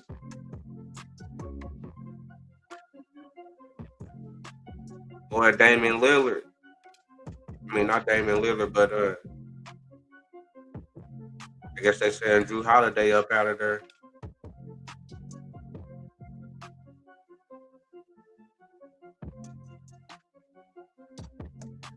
I don't know. I'm gonna be looking out for Portland though. I ain't even front. Get to the biggest news in the sports world. Demetrius, aka Ja Morant, the Memphis Grizzlies superstar, was traded to the Portland Trailblazers for Jeremy Grant and Chris Murray per Shams earlier today. A huge blockbuster move that now teams him up with rising star Denny Avdia out there in Portland. Fellas, do you guys love or do you guys hate Ja Morant heading to Portland to be a Trailblazer? All right, look, Prize Picks is America's #1 sports picks app, and it's the easiest way to win cash while you're watching games. Here's how it works. You pick more or less on 2 or more players, and you lock it in. That's home state. And to be right. Know that with Scoop today, I love Ja to Portland, and it's very simple. The Portland Trailblazers are closer to a championship today than they were yesterday, and that is why I love Ja Morant to Portland. We know that with Scoot, with Drew Holiday, and with Denny, there was a ceiling. We saw the ceiling. With all due respect, there was an offensive output ceiling, and now you got a guy in Ja Morant who can give you 20 to 25 at any point in time. You got a guy in Denny who not can but will give you 22 and 9 just about every single game. You have a guy in Dame Lillard, assuming he comes back healthy, and we know what type of time it is. Dame no longer has to carry the offensive burden, but Dame, simply put, can show up in crunch time and solidify the nickname Dame time. So with that being said, I love Ja to Portland, and how could you not love Ja to Portland? Obviously, they got a couple too many guards. They got to figure out what to do what with. What are you going to do with you? Now, did the NBA try to put Ja Morant in the blend? Okay. So did the NBA try to put Ja Morant in the blender? I sent him over there to play with Damian Lillard, somebody that's in the rapping. It seems like he's still in the streets. He dating the hip hop females. He dating celebrity females. He doing it. You know what I'm saying? Making raps. You know what I'm saying? From Oakland, close to home. He wanted to go back to Portland to do his own thing. You know what I'm saying? He been kind of going through it himself as far as like his little image or whatever, him not playing hard for the Bucks and doing all that type of stuff. So they got two people that's going through images problems, 2 guards. Are they gonna bounce back? And I think so, man. I'm rooting for Ja Morant and Damian Lillard. Holiday. Hell, what are you going to do with Scoot? Is Scoot going to start? Is Drew going to start? You're going to move Scoot. You're going to move Drew. You're going to move Dame. Is Dame going to retire? There are some questions that have to be answered. But from an offensive output perspective, Ja plus Denny plus Dame, Ja plus an ascending Scoot plus Denny, I like it. I like it a lot. I think you have to like it, but you just don't know where they're going with this. There's just no way Ja Morant, Scoot Henderson, Dame Lillard, and Drew Holiday, all 4 of those guys are on the same team moving forward. It's impossible. And so I don't know what moves they make, where they go, but so I got a good friend, Cuffs the Legend. You know, he calls himself a resident GM of the NBA, even though he's not a GM, and he probably should be in somebody's front office. And he literally was 2 teams that I said earlier. He was Orlando and Houston should be beating down Portland's door right now. For what? 1 of those point guards, because that's what Houston was missing last year. That's what Orlando was missing last year. Whether I want Drew Holiday because he's been through it. He know what it takes to win. And so if I'm Houston, I'm trying to get Drew Holiday. If I'm the Orlando Magic, I'm trying to get Drew Holiday. That's who, great defensive player, and he's won a championship, and he knows what it's like. But Ja Morant is one. He's gonna make Portland entertaining. They're gonna be must-see TV. Yes, he is. But to me, it is kind of odd that Scoot Henderson, he was just starting to ascend. He was just starting to kind of live up to his draft status. And now he's not going to be the starting point guard anymore. No longer will he be. That's going to be John Morant. Mm-hmm. Because John Morant is 6'2", Scoot Henderson 6'2", 6'3". Yeah. Dame Lillard 6'1", 6'2", and Drew Holiday 6'4", 6'5". But all those dudes are score first point guards minus Drew Holiday. Scoot, he want to go score. John Morant want to go score. Dame Lillard want to go score. And so you can't have all those guys on the same team. Here's what we know, though. Realistically speaking, I'm not looking at Scoot Henderson to be a primary contributing factor. He started 20 games the last 2 seasons cumulatively, not 20 games a season. He started 30 games his rookie season, 10 games his sophomore season, 10 games this last season. Obviously, he missed 51 games with a torn hamstring injury. What you need, though, if you're Portland, you need multiple dudes who can fill up the box score from a scoring points perspective. I watched all the Trailblazers games because I was interested in who's this Denny cat everybody's talking about. And he's one of them cats that can fill up the box score, but he needed help. If you watch him in the playoffs, he needed help. Scoot wasn't enough. He needed help. So Ja is now the help. The real question for me in all of this is,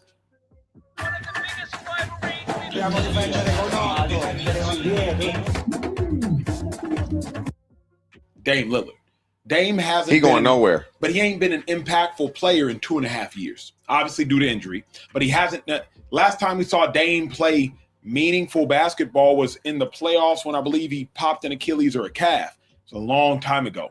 So if Dame is still going to be the sun around which all of these other planets orbit, then it is. He's not. It's impossible. Dame Lillard is ball dominant, we would say, correct, right? That role is now going to be Denny and Ja. Yep. It's really going to be Denny, then Ja.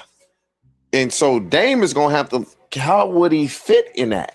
That's what I'm saying. So here's my question. But if Dame privately told the Trailblazers, hey, bruh, I might hang it up, and that's why they made this move? I just don't. I don't see him going. He didn't play last year. I don't see Damian Lillard going out like that. Then are the Trailblazers saying we need an insurance policy because we're not going to leave our future in the hands of a year 15, 16 Dame Lillard? I just feel like when you give up a Jeremy Grant and a Chris Murray for Ja Morant, you have to do that. That's why they did it. When that's all you're giving up for, and people say that's all, like, you know, I think Ja getting out of Memphis and he can kind of find himself off the court and get away from some of the mishaps that kind of followed him when he was in Memphis. Portland is a completely different city than Memphis. You're going to enjoy this.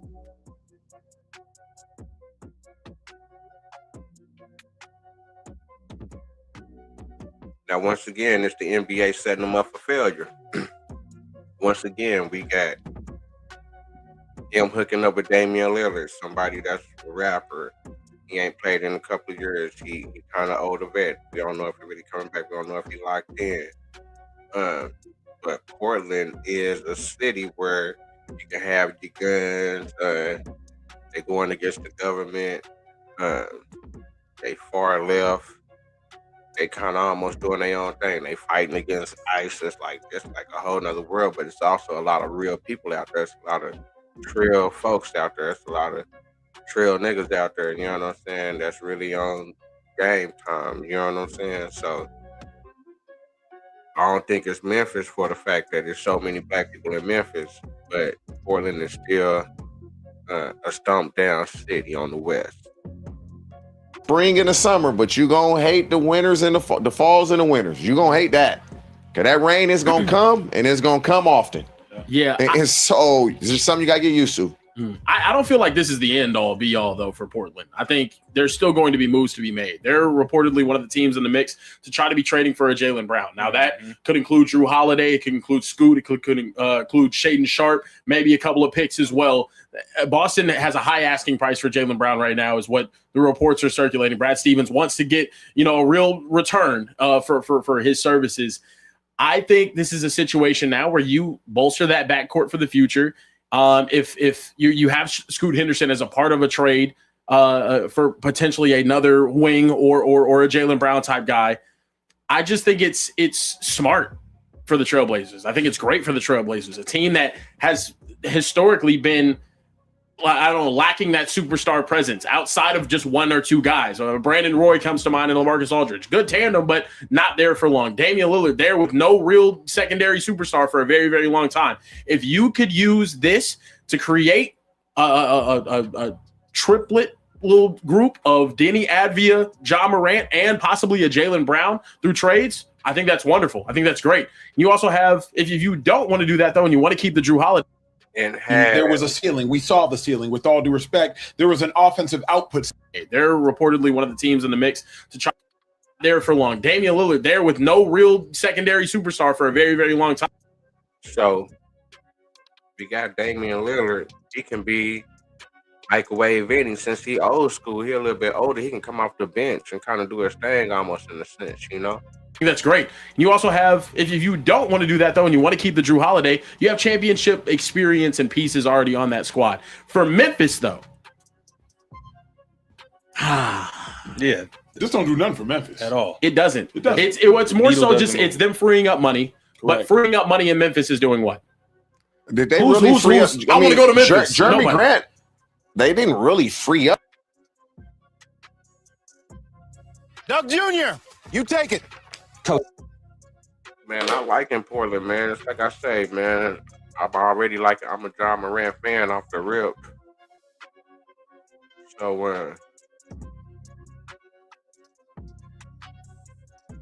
I'm a Ja Morant fan off the rip, so I'm cheering for Ja Morant, and I like the little Arab basketball dude they got over there right now too. You know what I'm saying? I ain't even going front. Ja Morant, I was getting a lot of Shams updates on my drive yesterday. This was a big one. This is a big piece falling. Ja Morant to the Portland Trailblazers for Jeremy Grant and Chris Murray. We were starting to give up, starting to wonder if this was ever going to happen, if he was ever going to get any movement. And here we go up to the Pacific Northwest. He's headed. Chandler, what do you make of it? Do you like this fit? I do. I mean, listen, it's a lot of guards. It's a lot of guys that need the ball in their hands usually to succeed. And there's only one basketball obviously on that team. But I like the aggressiveness, from Portland. I know they wanted to get off Jeremy Grant. And at least Memphis got back players that can play right now, starting level players with Chris Murray and with Jeremy Grant. But I do. I like Ja Morant. We still don't know what version of Damian Lillard we're going to get. I'd like to imagine he's going to play more off guard. I don't think he's going to handle the ball, and the usage rate is going to be too high for 35 minutes, coming off what he's coming off at his age. But Ja Morant is extremely talented. All the stuff he's been dragged through, all the distractions, he's got to.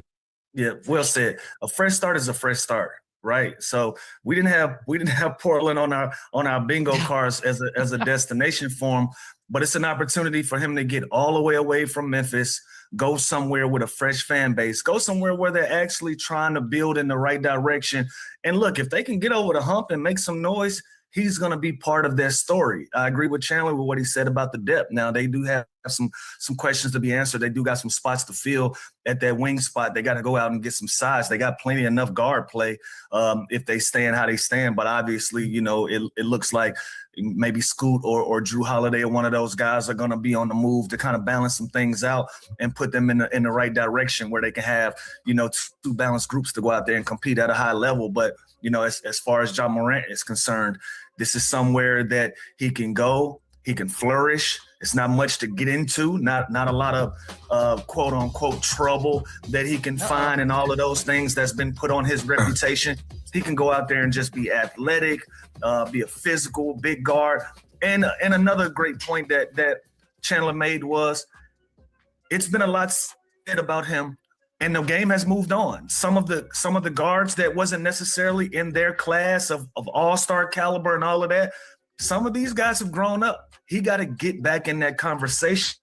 So him being in Portland is a great opportunity for him to do so.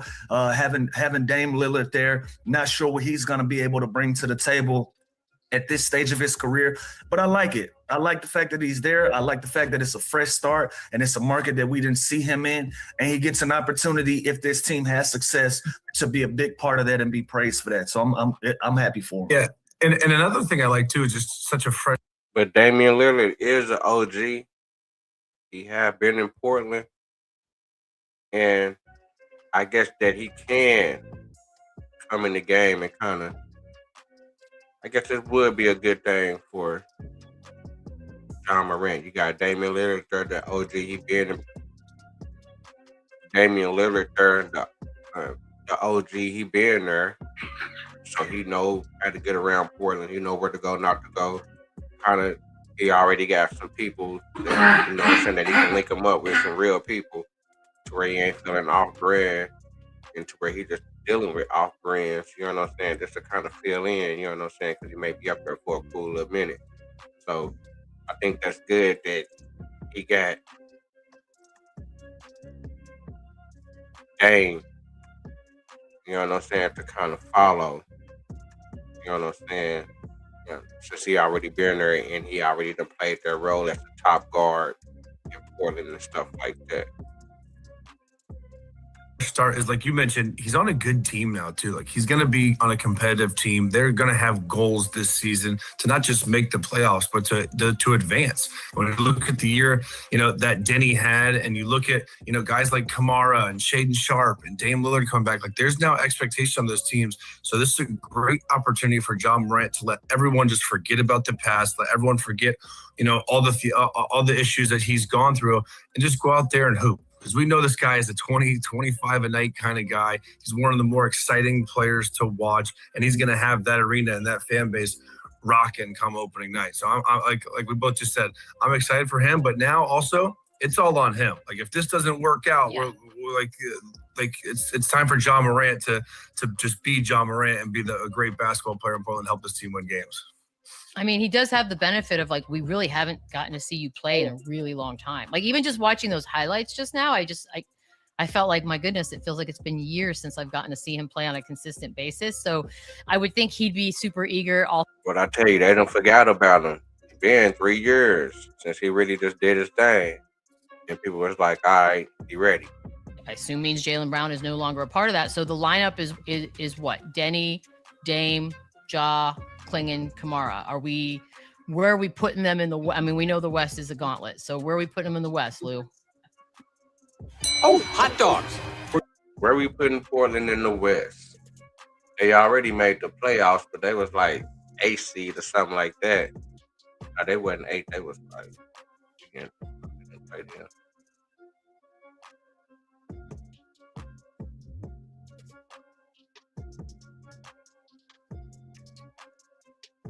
But I think they was playing in the play-in or something like that. I think they got beat out the play-in. So I think they was in like top 10 or something like that. I don't know. They may make it to the playoffs with that though. And they made some. They put them in the West, Lou.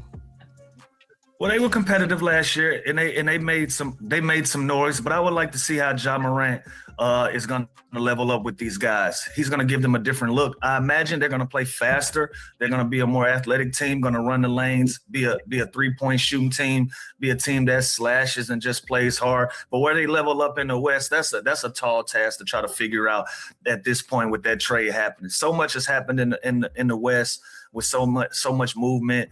And, you know, the emergence of the San Antonio Spurs. Where do Denver Nuggets go from here? It's a lot of questions to be asked. How do OKC respond to being knocked out? Phoenix is another team. Phoenix made some moves to feel like they've gotten better. There's so many different storylines going on in that Western Conference. I can't really call it for Portland, but the positive steps they made last year, if they can build on to that and continue on in the way that they're going to be part of the conversation of everybody that's having success in the already stacked up Western Conference. They just got to be able to withstand, and I think they have the group of guys to withstand. And also, if they're going to add a couple more pieces, add some more depth, add some more. 6 or 7 this year. Shit, I think so too, man, because I like that little Indian guard, man. You know what I'm saying? I like that Indian guard. Shit. And if they can get Jaylen Brown, that'll be a good pickup. But then again, I like Sharp. I really don't know about Kamara like that. They got the big white dude. He kind of clumsy, but he's still a big body. I don't know if you can get that 10 from 10 from him. You say Danny Cole? Well, you know, I don't know who they played in the little play-in, man. I think they played Houston. Yeah, Houston was just too much for him. You know what I'm saying? Houston was just too much for him, but I think they had a good little game for him. And but if Damian Lillard can stay there, man, I wouldn't even say a scoop. Well, they're probably gonna get rid of them, but they say they're gonna get rid of Drew Holiday, probably. But if Drew Holiday, Damian Lillard, or Scoop can play with John Morant, I'm looking at it like the old school Detroit Pistons, like Isaiah Thomas and Joe Dumars. I think they're going to be right there in the middle of the mix with everybody else, from like a 4 to an 8, something like that. I can predict that much for a Portland team right now at this moment. 4 to 8. Yeah, it's kind of similar to the Heat, right? Like in the East, like they make a big move, they get an unreal talent. We don't know what version. We kind of have an idea what Giannis is going to do. We kind of have an idea what John Morant, what he can produce when he's on the floor for 30 plus minutes. It's just how do they fill out this roster? Like, right? Like how do they go and get more wings? How do they go and get more shooting? What can they get for Drew Holiday right now that everybody's going to line up at the door to get a player like Drew Holiday? Because that always seems to be the trend with him. Scoot Henderson showed flashes this year in the postseason and down the stretch where he kind of made a big stride, made big plays, and he's still super young. They could possibly get some assets back. So they're obviously loaded at the guard position. They need more wings. They need more shooting. The big kid Hansen, that's how quickly can he develop at that 5 position with his size and his length. So there's a lot of unanswered questions that Portland has, but they have now the talent and they have a really, really, really solid starting 5. It's just what can they get for Scoot? What can they get for Drew Holiday? Or how do they figure out a way to make all these guards work together? Okay, so that was going to be my follow-up, because I do think there's a little romanticizing that we probably all are guilty of because we love basketball and we love Dame Lillard and we want to see John Morant be awesome, but we haven't seen either one of them actually play in a while. So as far as their fit together, what are the red flags? There are red flags, right, Chandler? Like, I'm not crazy. Well, one ball being one. Most of these guys have needed the ball in their hands. Now, I'm okay with that, though, because, when you look at Drew Holiday, he's more of a defending type setup point guard. John Morant's more of an explosive, athletic, transitional point guard. And Dame Lillard's arguably the best shooter in the NBA, you can definitely put him off the ball, have him come off some action, some pin down, some screens. So when we take a look at the West, we got Portland being number 7, so they may be even harder. They may be even lower. They was number 7 this year. They went out 4-1 to San Antonio. That's who they got beat on by, San Antonio. But they did get one win though. But I think it was that win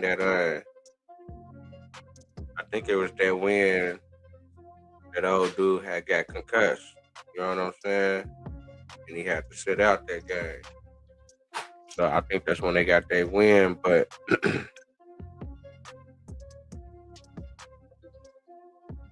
the Spurs are still gonna be good.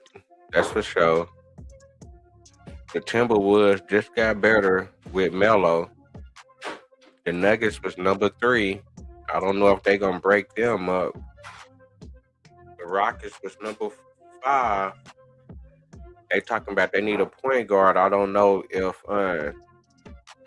Van Fleet gonna still be the same after his injury. The Lakers losing LeBron James. I don't know if they're gonna make a big splash. They always do something big. They always do something. But the Lakers might be fucked off though. The Suns, I don't know about the Suns, you know what I'm saying? I think they falling off. Who they really got?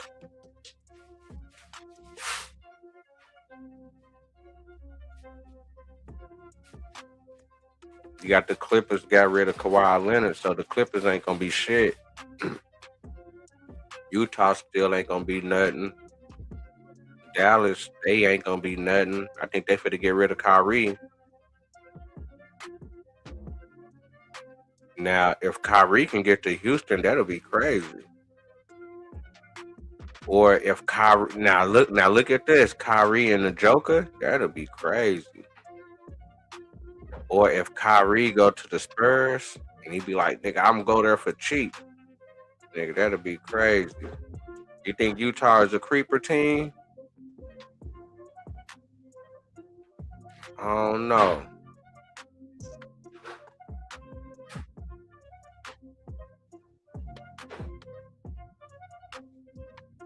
Are we gonna stay in Dallas?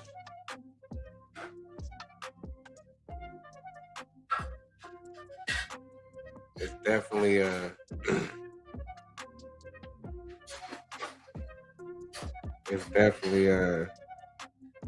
I definitely like John Morant going there. Just like I say, I like John Morant going there with Damian Lillard. Damian Lillard done already,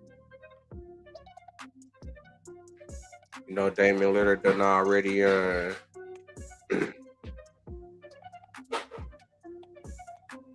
Damian Lillard done already been there. He know the game. He know the city. He know where to go, not to go. He can kind of help John Morant out a little bit as far as, you know what I'm saying? Because they trying to keep an eye on him, you know what I'm saying? They trying to act like he a problem. They got to send him far away from Memphis. They gotta get his head right. He got to, you know what I'm saying? So I think Damian Lillard kind of be a good chauffeur for him, you know what I'm saying? He kind of OG. He's street. He's still doing his thing a little bit. But he a little older vet that can kind of, show him the ropes around Portland. You know what I'm saying? Now, I definitely like their roster. Hold on. I think I had it up. Hold on.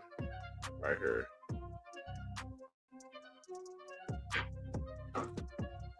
So, got Robert Williams.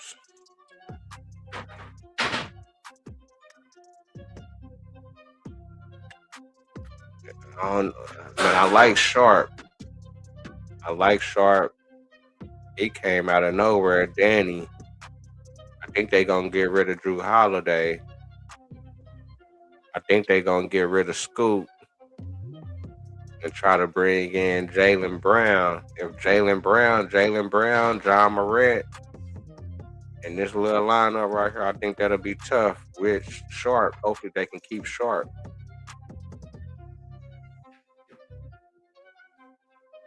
I think Boston, LA gonna have a three-way trade, and Drew Holiday gonna go to the Lakers.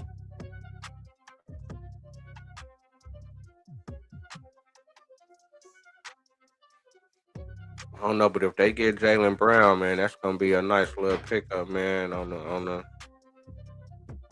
for real though. But John Morant done been through. I guess they hyping it up. He done been through a lot.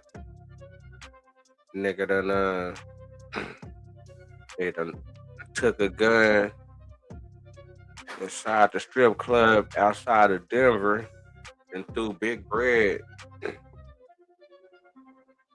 Nigga done threw big bread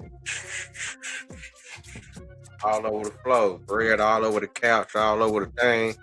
Bread everywhere. Nigga take out the strap, put it down. The female getting down with him.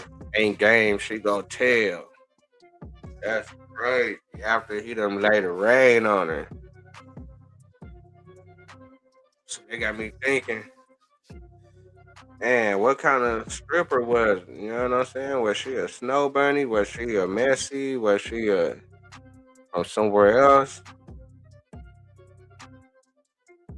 I don't know, man. That's why I push, man. Niggas kind of got to stay with they kind and stay with the people that's game and play how you play. You know what I'm saying? That ain't going to be doing all the crazy stuff. Now, it went from that in 2023.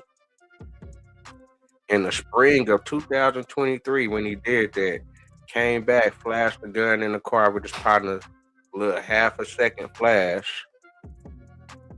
No laws breaking. But they said that he had some other things going on. He done pulled a gun out on the little boy that done threw the ball at his face or something like that. Got into it with a security guard. Got into it with the Pacers people. Then he come back right after that and show a little video of like a little gun lighter lighting a candle. And this nigga John Morant crazy, man. So since that summer of 2023,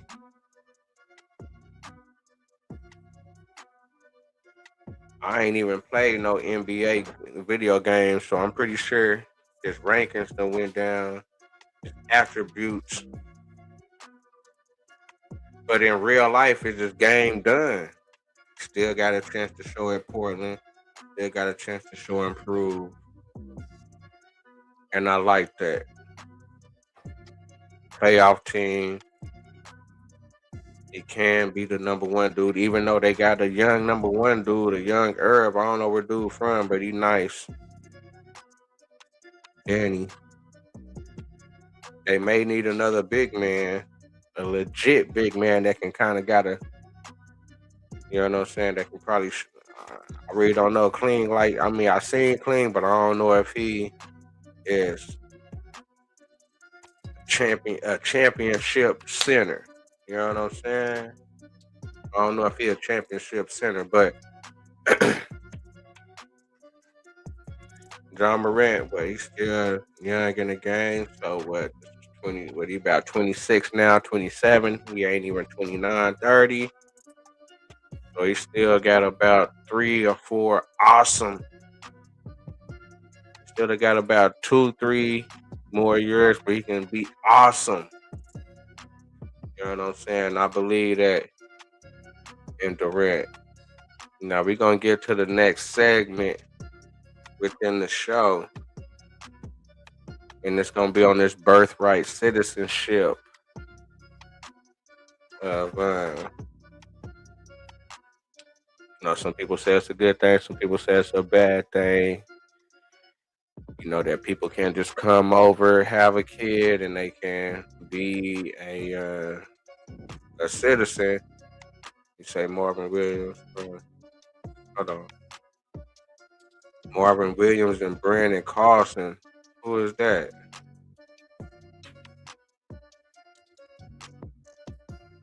Who is that? Shit, nigga with the Thunder. Shit, man. I like our little pickup, you know what I'm saying? You see, now one thing I want to tell you what's going on. And I see the trend. I see the trend starting, y'all. I see the trend of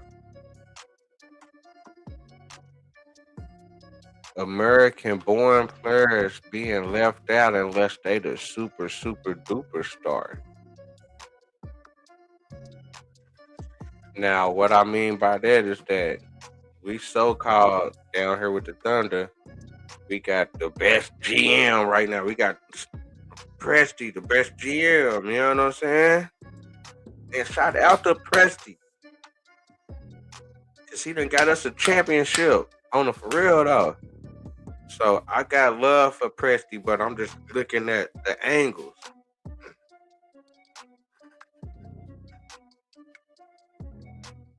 Now, I don't know if it's because of where we at in Oklahoma City, but we drafting nothing but foreigners and white boys.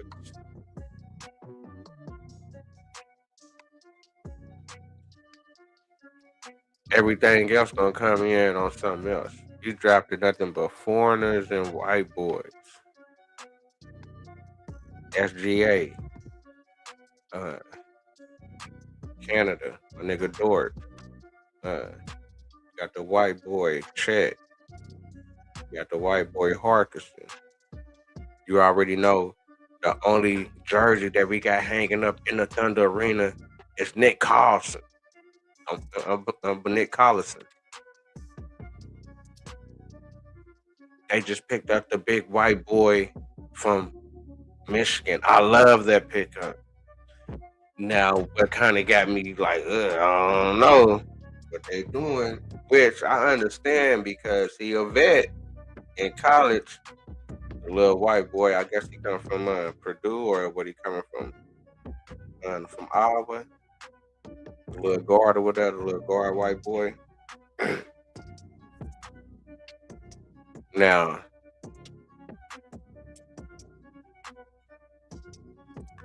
and then they pick up the dude from Kentucky, which I think he got some type of overseas ties, you know what I'm saying? So, okay, from Iowa. Yeah, okay, from Iowa. White school, right? It's all good, though. Because he a veteran. He was there 4 years, I think. He was doing his thing, you know what I'm saying? So, I respect that. Big 10. I respect that. But we say, oh yeah, we got the best GM, and you see where he's going with the last couple of picks. Now, we did get some other picks some years previous, some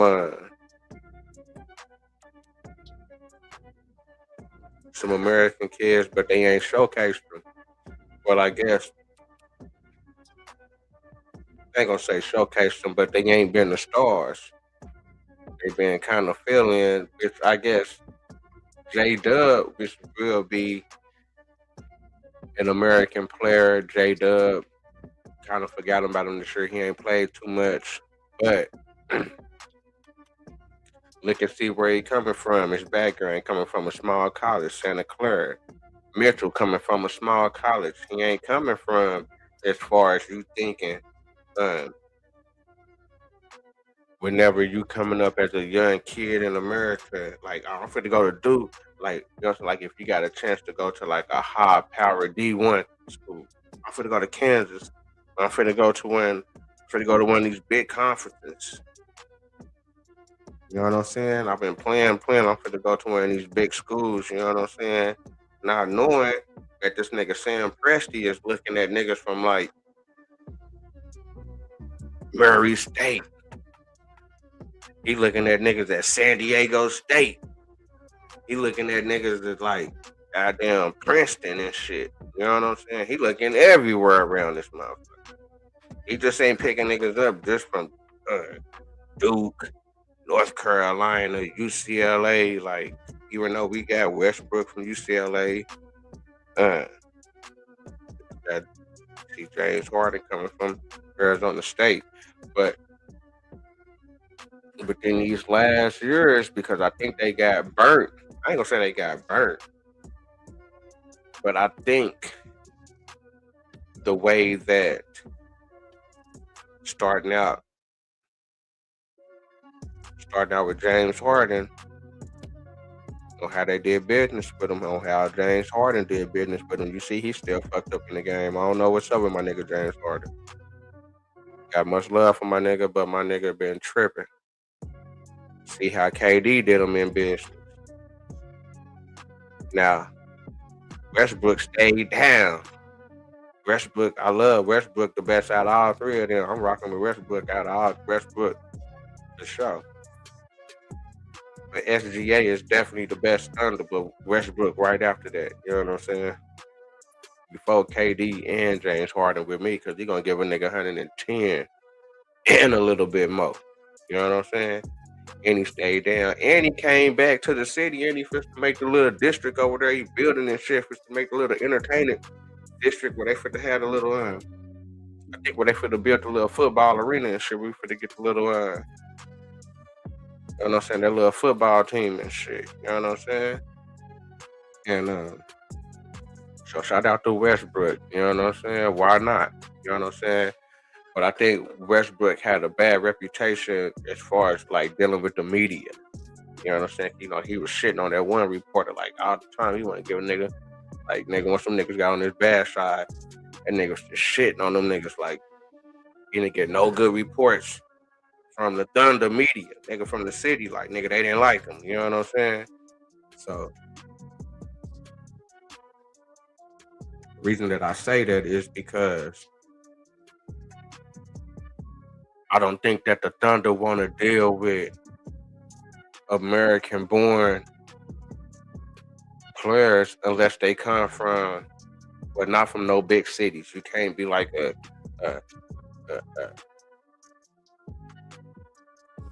big name dude from like a big city. You come from like a little country town.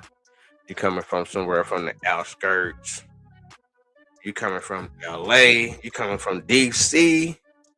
You come from New York. You come from Dallas. You come from New Orleans. You come from one of these big cities. Because our mindset is different than a foreigner. Our mindset is different than a foreigner. We would tell the coach, "Fuck you, nigga. I don't give a fuck about this team, nigga. I'll do something else." You know what I'm saying? Nigga, fuck this team. We quick to say that more quicker than a foreigner. Now, that's just our culture. That's just our attitude. But as far as doing business and trying to have a motherfucker I ain't gonna say in line, but have a motherfucker do your program the way you want your program run, it's gonna run a little bit smoother with a foreign because they don't want to fuck nothing up. They don't want to go back to where they at. They want to stay right here where it's popping.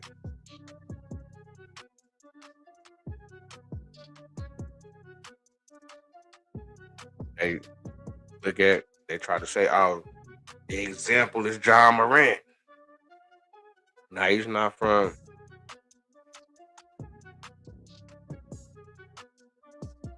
a big city, so-called, but he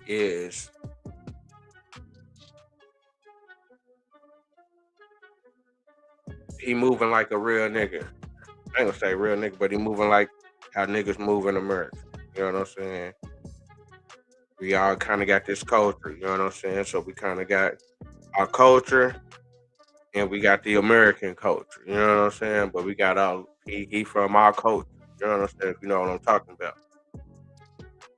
With the kids that's from our culture, like the AIs, the Kevin Garnett's, the Paul Pierce, and all that, the old schools like that, it's a little bit of, we don't want that image, they messing up our image just because that's how they move. Just like I say, we'll tell the coach, nigga, fuck you.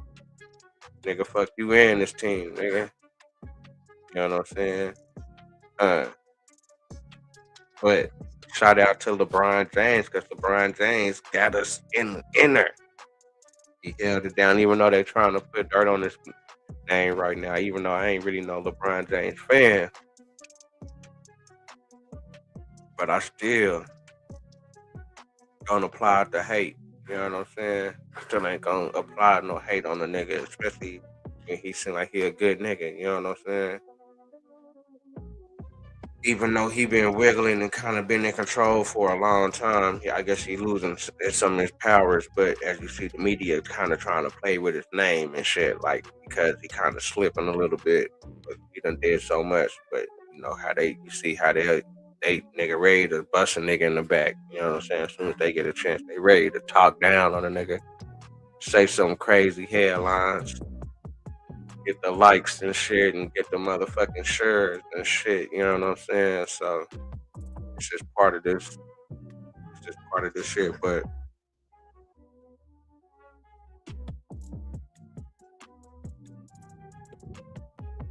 look at the models. As far as when I say look at the models, look at the consistent franchises that been winning consistently, that kind of been there, that's kind of going San Antonio. But they going back to foreigners. Now they did get there with a lot of young American kids. Castle, Harper, Fox,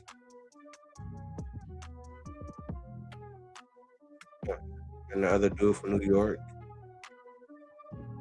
But the one that put them over the hump, the one that got them, because before that, San Antonio was going, they was waiting, but they cornerstone is going to be a foreigner. Starting with Tim Duncan, even though, okay, you say the Virgin Islands and down there is like America, but it ain't America. You know what I'm saying? They got a different mindset than what we got. Just like I said, I went to school. My roommates was niggas from the islands, and their mindset was way different than my mindset in college as far as listening to the coach and just being more following the rules type. You know what I'm saying? We'll tell a motherfucker like, nigga, I got my own life type shit. You know what I'm saying? We'll get into that like, nigga, like we'll figure out a way to make it happen. You know what I'm saying? Like, nigga, I don't need you, coach. You know what I'm saying? We'll get like that.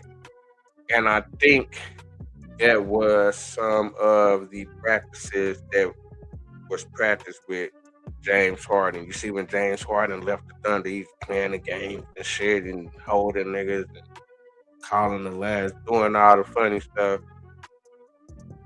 And I think they felt like disrespected motherfucking not. Even though they probably doing shit to try to control a nigga, and nigga, we already kind of seeing it from the far, like, nah, nigga, y'all on some hoe shit. But it's the way they moving they shit. It's they program, you know what I'm saying? It's the NBA or it's that franchise, it's their program on how they doing it. And if you ain't filling in these slots and these pieces on how you should be shaped, it's gonna be raggedy. Man. So when James Harden left, it was kind of an ugly little breakup. It was kind of ugly. When KD left, it was ugly. We didn't get nothing for KD. He did some whole shit. We didn't get nothing for KD. Nigga, we was burnt. Nigga, we got burnt. Niggas was talking about us like, oh man, niggas didn't even get nothing for KD, and he went to the Warriors. See that whole shit. American players that be thinking, which they a brand, they can do what they do. They can, as you see, these two people was able to do what they do in the NBA and get paid and kind of be on some bullshit in a sense. You know what I'm saying? James Harden, he's still doing bullshit. And KD, which he ain't won no championship since the Warriors.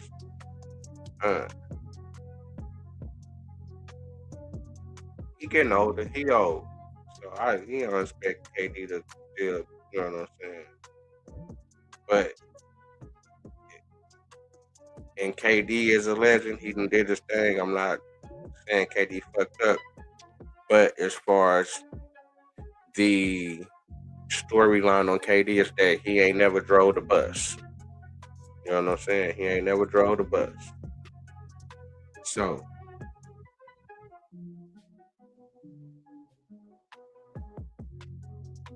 them two niggas started out with the Thunder. And I think a lot of the motherfuckers that had their business with them, starting with the Warriors, KD, Houston, James Harden, Philadelphia, James Harden, and the motherfucking Brooklyn Nets, KD both, and with Phoenix, KD, and now with Cleveland with James Harden, because I just heard he didn't sign his little shit or whatever. You know what I'm saying? So the Thunder ain't dealing with that. They dealing with foreigners that's gonna listen, that ain't tripping, that ain't trying to be, I ain't gonna say my niggas got the big head, but they ain't got no big head. They just go, hey, these people telling me what I gotta do, they paying me, I'm listening. We going there demanding and kind of trying to move how we seeing how white boys can kind of go in there and kind of go do their thing and get what they want and shit like that. So we step in there like, hold on, I'm finna step in there and nigga and speak up, nigga, for what I want to. I just seen a nigga come in here and do some shit. I'm finna do some shit and like, hold on, nigga, you doing too much. Woo, woo, woo, woo, woo, woo, woo. Now, not saying that niggas can't do that because niggas is doing it. But if you ain't driving that bus, motherfuckers don't play with your name and shit. Like, he really ain't that motherfucker and he doing too much. You know what I'm saying? But that is what that is. That's the sports. That's the sports segment tonight. If you want to hit the link, we can link. If not, make sure that you're pulled up and rolled up. But I'm glad that you showed up. So comment, like, subscribe, tell a friend, and do it again. About V-Note comments. Got done with the John Morant of Portland. Finna get into this Birthright Citizenship on Talk Too Much Tuesday. Probably come through with some live DOMINOS and a nice little old school playlist. 90s shit, some throwback shit. You know what I'm saying? To knock it off for the night. But let me get into this, dog. Birthright Citizenship is next. What are your thoughts?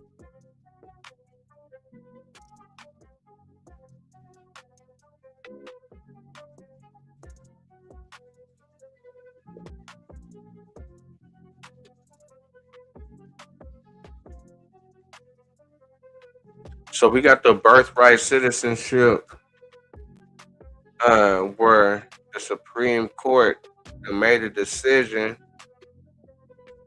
that anybody born in America, even if they really ain't even from America, they can, I guess the mama can be from somewhere else. They can just come over here real quick, have a kid, and the kid is American, which gives them, that's the loophole to be able to where the kid got to get full benefits. The kid got to get everything. The kid got to get the SNAP, I ain't gonna say the SNAP, but what they say, the benefits, food stamps, motherfucking healthcare, motherfucking housing, motherfucking all the necessities. But that's the loophole because the parent, even though the parent is not legally here, or they going through whatever process or whatever they got going on, but they over here, they could just came over here off the rip, but because they over here, and that's their kid, they are obligated to take care of their kid, which they are be able to apply for the benefits, which the benefits is not in their name because they're illegal, so they can't technically put it in their name, but they're the parent of the kid, which the kid is legally because the kid is born over here and the kid is American and it have all full rights to everything. And that's the loophole. And they say, no, illegal immigrants ain't getting it. Illegal immigrants, they can't get it, but their kid is the one that's getting it. And then they say there been some programs in different countries that have been, I guess China been one of the main ones where they got a program, they got certain structures where the people come over here, had a kid, and go back. Exactly, but they get their citizenship. That's by being born in America. They get their citizenship, they get their dual citizenship to where they can go back and forth. And the government like, hold on. Motherfuckers may be able to infiltrate doing too much because we give a motherfucker full rights to be American and be able to move around as an American anywhere, but at the same time, they really ain't fucking with America like that. Whole time they on some where they been growing up at in this country, but they tied into us, but they locked in with the government over here, which we beefing with their government, but they can be able to come in and move and do whatever they do, and it could be some backdoor shit going on, but it's legally for them to be able to do the backdoor shit because they American by birth. They citizens by birth. But they really holding it down for China. They really holding it down for goddamn Iran. They really holding it down for Russia. They really holding it down for North Korea. One of these countries that's be like every Friday saying F America or D to America. Pause. You know what I'm saying? RIP America. You know what I'm saying? That's how they be giving it up every Friday, praying on it. You know what I'm saying? So it was the big thing because they say when Trump first came in, that this was one of his first moves. That's the first move that he went in. Hold on, for to write this executive order for to get this birthright citizenship because motherfuckers been hiding behind this birthright citizenship to say they citizens over here, but they doing too much because that right there, what they made this birthright citizenship for was for the black people over here that wasn't considered as citizens at one time because motherfuckers was over here on some racist shit. You know what I'm saying? And motherfuckers, so you got the Dred Scott case where the black, where you know what I'm saying, where a black man was suing a motherfucker and they were saying, hold on, nah, nigga, you can't sue because now, but you ain't even really no citizen. Like, but you just a nigga. And that was the Dred Scott case within that state, but the government came in with the birthright citizenship and said, well, now hold on. This is for these people, for the black people that's going through this, that's being discriminated within states, which on old time, yeah, a nigga wasn't no citizen. Like a nigga had to go through a whole bunch of nigga to be a citizen. Everywhere. It's probably in certain areas, but everywhere, you know what I'm saying, nigga had to go through a lot, but they end up pushing that envelope, pushing it through with the birthright citizenship, and it's supposed to be for the black people over here that have went through that, but they done put it on a loophole and say, well, a motherfucker coming over here on vacation, or a motherfucker come over here on tour, or a motherfucker come over here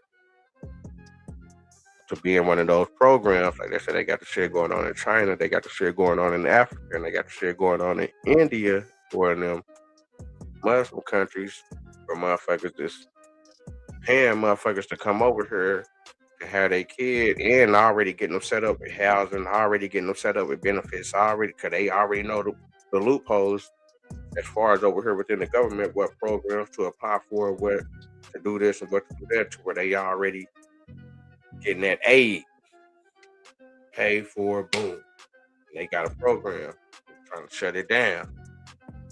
Like, hold on. That's a national threat. You know what I'm saying? So, but the courts, the Supreme Court done fumbled the ball. So it's gonna be I guess they're making it more tricky for motherfuckers to really just control this motherfucker from the outside world. And they say, well, shit, nigga, hold on. Nigga, yeah, we know it's some bullshit that we did, but nigga, we stepping up the level. Like, nigga, you gotta step up your game within Congress to be able to come up with some type of amendment, or come up with some type of constitutional amendment to where everybody gotta come together to be able to make a new law within the Constitution. They say that it's a whole process, and it's gonna take years, because now, from what the courts just said, it's final. It's in the Constitution. Like, once it's in the Constitution, nigga, it's boom, stamp, nigga. Like, nigga, that's the law of the land, nigga. Ain't nothing above that. Ain't nothing above that. You know what I'm saying? Fuck, nigga, fuck laws, policies, nigga. Goddamn, nigga, the Constitution. And they done A lot of people say they didn't drop the ball because they kind of opening up the back door to foreigners that can come through and really don't mean no good, but they'll be able to come through and do what they do. But let me stop rambling and scrambling. No, I'm not a preacher. No, I'm not a teacher, but I am a reacher. Make sure you're pulled up and rolled up. You know, I'm glad that you showed up to comment, like, subscribe, tell a friend, and do it again. Birthright citizenship. What are your thoughts, and will you accept it if it rules against you? Well, I guess I have to accept it's the Supreme Court, so I'll accept. I think it's very bad for our nation. We're the only nation that does it. No other nation does that birthright citizenship. No, not even close. Some did it, they ended it. It's tremendously destructive. It's extremely costly. I don't know. It's up to them. But in terms of for the good of the country, it'd be great if they didn't allow it. It would be great. But I can't tell you. The last case is not presented. But do you agree? Birthright citizenship. Yeah. Okay. Look. Yes. As a constitutional lawyer, I got lots of opinions on this. Okay. Understand what the framers did, and when we added this to our constitutional order, understood what the intent was. I think anybody just who came looks at this, The decision is children born in the United States, parents unlawfully or temporarily present, are subject to the jurisdiction of the United States and are citizens at birth under the 14th Amendment Citizenship Clause. What's your reaction to that, Mr. Speaker?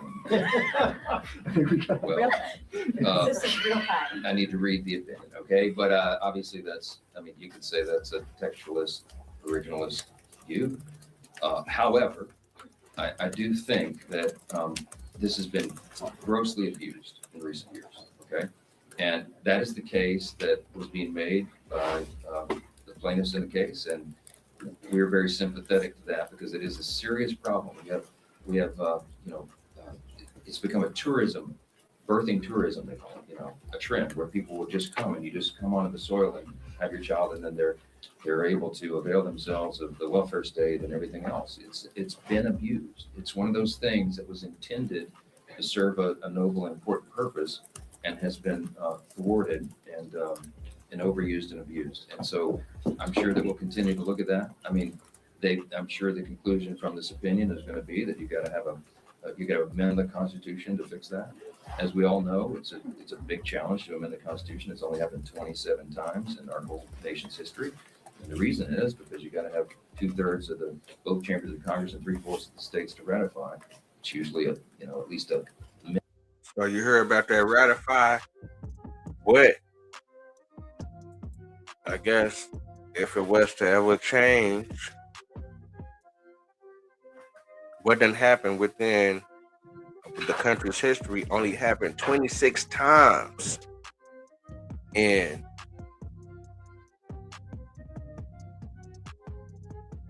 250 years. In 250 years, what they talking about have to be accomplished only happened 26 times. Many years in our whole nation's history. And the reason is because you got to have 2/3 of both chambers of Congress and 3/4 of the states to ratify.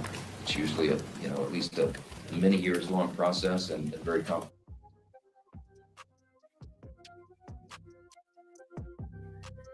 Chambers of Congress and 3/4 of the states to ratify. Challenge to amend the Constitution has only happened 27 times in our whole nation's history. And the reason is because you got to have 2/3 of both chambers of Congress and 3/4 of the states to ratify. It's usually at least a many years long process and very complicated. We'll see. I'm sure there's going to be lots of discussion about that. I will say I'm very disappointed in that outcome. I think it subjects the country to serious challenges going forward, and we'll have to deal with it as Congress. I completely flushed the mucus out of my lungs in one day and went back to breathing like a baby. They say that depending on your age or if you smoke. Man, niggas be coming with them crazy ass AI goddamn commercials, man. They need to stop that shit, man. The thick mucus, So I'm not gonna lie, this country may be cooked. Oh my goodness. So I don't mean to fearmonger anybody, but given the recent SCOTUS decisions, That's why I very much believe this country may be cooked. It may be donezo for America. Now, I'm going to explain to you why I believe that. First and foremost, I'm sure many of you guys have heard birthright citizenship. Now, it was a 6-3 or, a 5-4 decision, depending on how technical you want to be, because Kavanaugh wrote a decision. Essentially, I agree that, Trump is well within his right, that it didn't violate the 14th. However, I just don't agree with the executive order. So if it had to be the Congress who made this argument, sure, maybe, but because it's Trump, I can't agree with it. Technical you want to be, because Kavanaugh wrote a decision. Essentially, I agree that, Trump is well within his right, that it didn't violate the 14th. However, I just don't agree with the executive order. So if it had to be the Congress who made this argument, sure, maybe, but because it's Trump, I can't agree with it. Nevertheless, right, at the end of the day, they have upheld that anyone who is born in this country, doesn't matter if you're legal or illegal, you are now a U.S. citizen. Damn. That's what it's considered. Now, of course, you have the usual suspects who are outside the courthouse celebrating, going, yeah, woo. And it makes sense because this benefits them more than it benefits anyone else. Now, I don't know about y'all, but to me, that sounds cuckoo for Cocoa Puffs.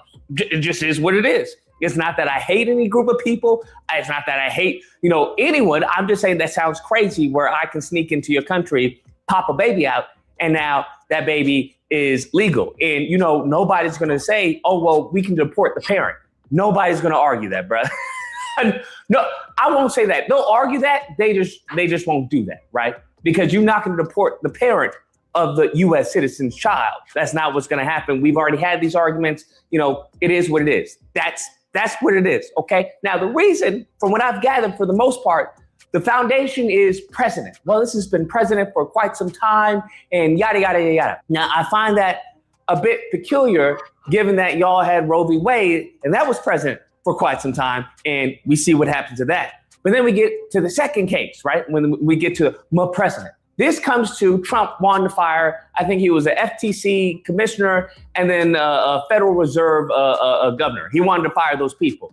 And guess what the Supreme Court has said? Well, the Supreme Court has expanded the powers of the executive branch, of the president's office. And it says, hey, if you want to fire the FTC, commissioner, go right ahead. Fire him. It is what it is. You can do it. Now, this is why I say when it comes to the president of your first case, when it comes to birthright citizenship and the president not being able to do that, right? I think it's been almost, 80 years, if I'm not mistaken, 80 plus years that this has been, established law. Well, they tossed that aside and said, hey, you can do that. Okay, that's interesting. Now, when it comes to the Federal Reserve, okay, the Federal Reserve governor, I believe, Lisa Cook, I believe her name, they were like, nah, you can't do that.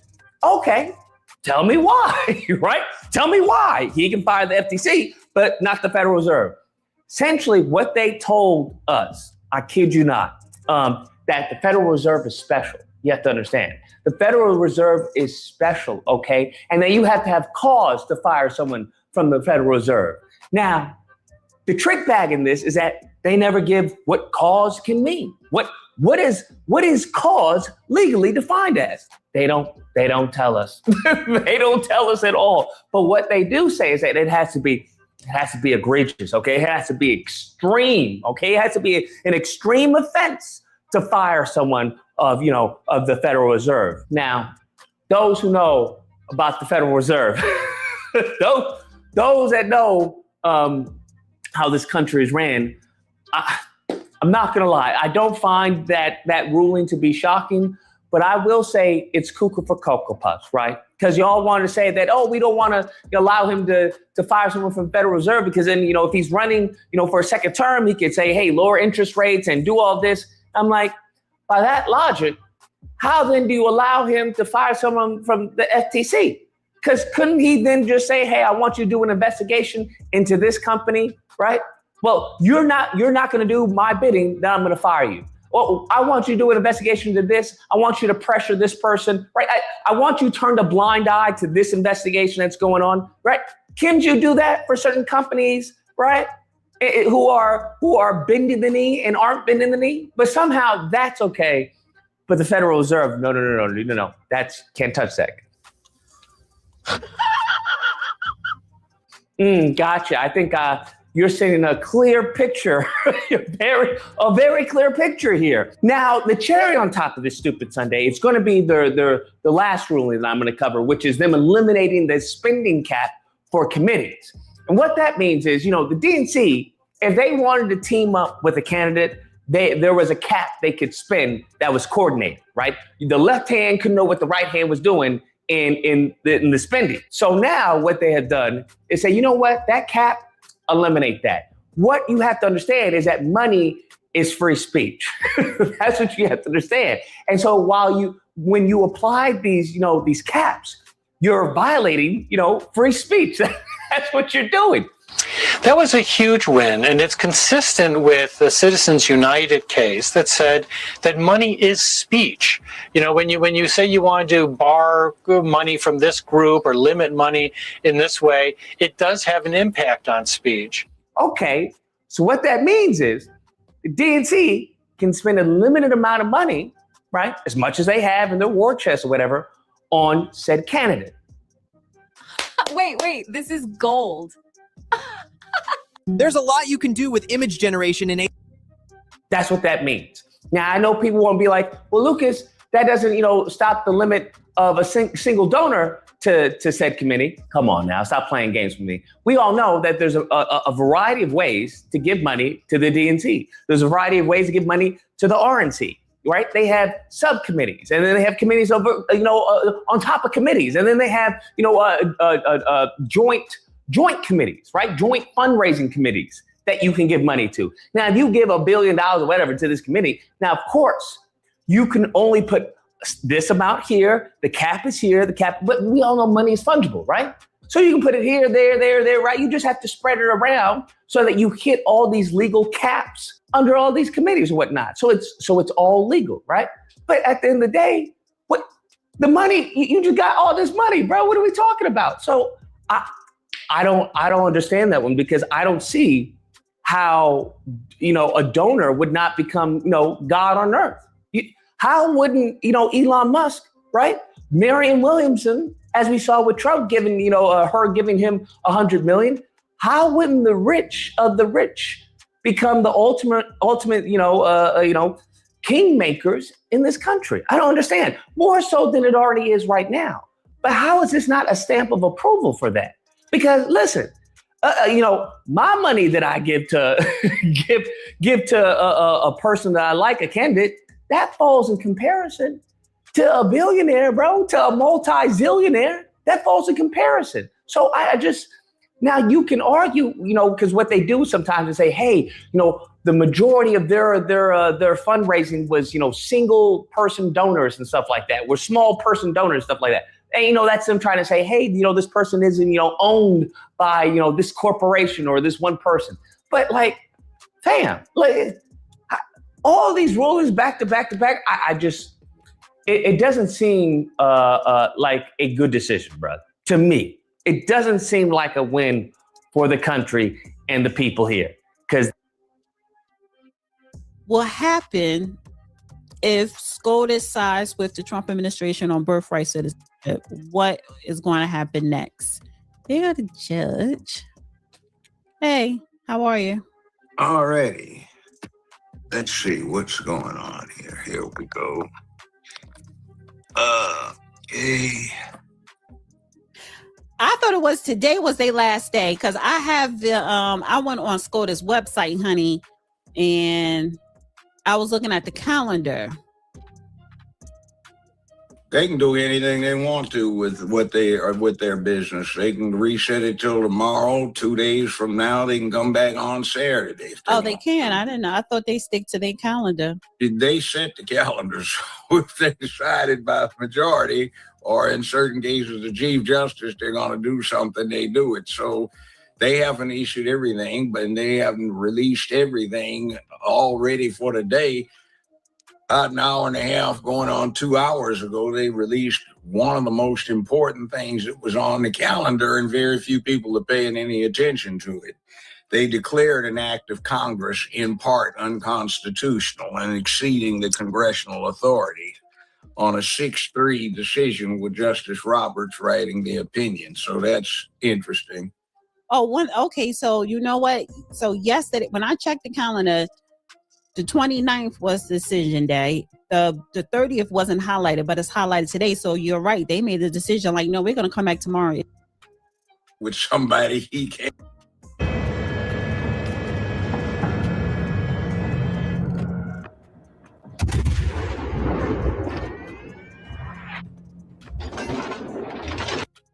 Ain't work with, so he has the ultimate say on firing. So a question was a statute that says, well, bam, bam, bam. It's a dark day in Supreme Court history today. In the case of Trump versus Barbara, the birthright citizenship case at the Supreme Court, which is just ruled 5-4, that birthright citizenship attaches even to unlawful invaders of our great nation. The SCOTUS traitors in the majority, the 5, included, of course, Sotomayor, Kagan, Jackson, and Chief Justice Roberts and Barrett, the same 5 who made up the majority decision in yesterday's ruling about same-day voting. I don't have time to read the whole decision. I have to actually run to the airport. I am, of course, Attorney Andrew Branca for the Branca Show, but I do want to read to you the summary of the majority opinion. Let me pull that up. And perhaps later in the day, I'll have time to read through the dissents, which I expect will be fire. By Alito, by, of course, Clarence Thomas, joined by Gorsuch, Kavanaugh. So let's grab my red pen. Trump v. Barbara. The question presented is whether, let's see, let me make sure. I forgot to check my audio. Should be fine. The question presented is whether the Constitution guarantees citizenship to children born in the United States of parents who are unlawfully or temporarily present in the country. In case you don't know, the correct answer is no. Under the Citizenship Clause of the 14th Amendment, the Supreme Court says all persons born or naturalized in the United States and subject to the jurisdiction thereof are citizens of the United States and of the state wherein they reside. On January 20th, Trump issued Executive Order 14160 titled Protecting the Meaning and Value of American Citizenship. The order provides that children born in the U.S. of parents who are unlawfully or temporarily present here are not subject to the jurisdiction of the United States and thus do not qualify for citizenship under the 14th Amendment or the Immigration and Nationality Act, which uses the same language. Several parents filed suit. How do they even have standing to file suit? They're not losing citizenship.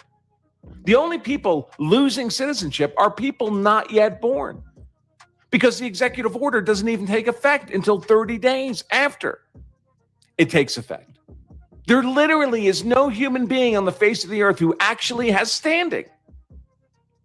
Nevertheless, several parents filed suit, some in the name of their children. What children? The unborn children? Arguing that the executive order violates the 14th Amendment and the INA. The district court, of course, the unelected black-robed tyrannical inferior federal district trial court judge, agreed, provisionally certifying a nationwide class of children, presumably unborn children, who would be, because they're not born yet, would be denied citizenship by the order and preliminarily enjoined the order's enforcement. This Supreme Court granted certiorari before judgment. Held, children born in the United States to parents unlawfully or temporarily present are subject to the jurisdiction of the United States and are citizens at birth under the 14th Amendment Citizenship Clause. Does that mean the Chinese anchor baby, tourist babies too,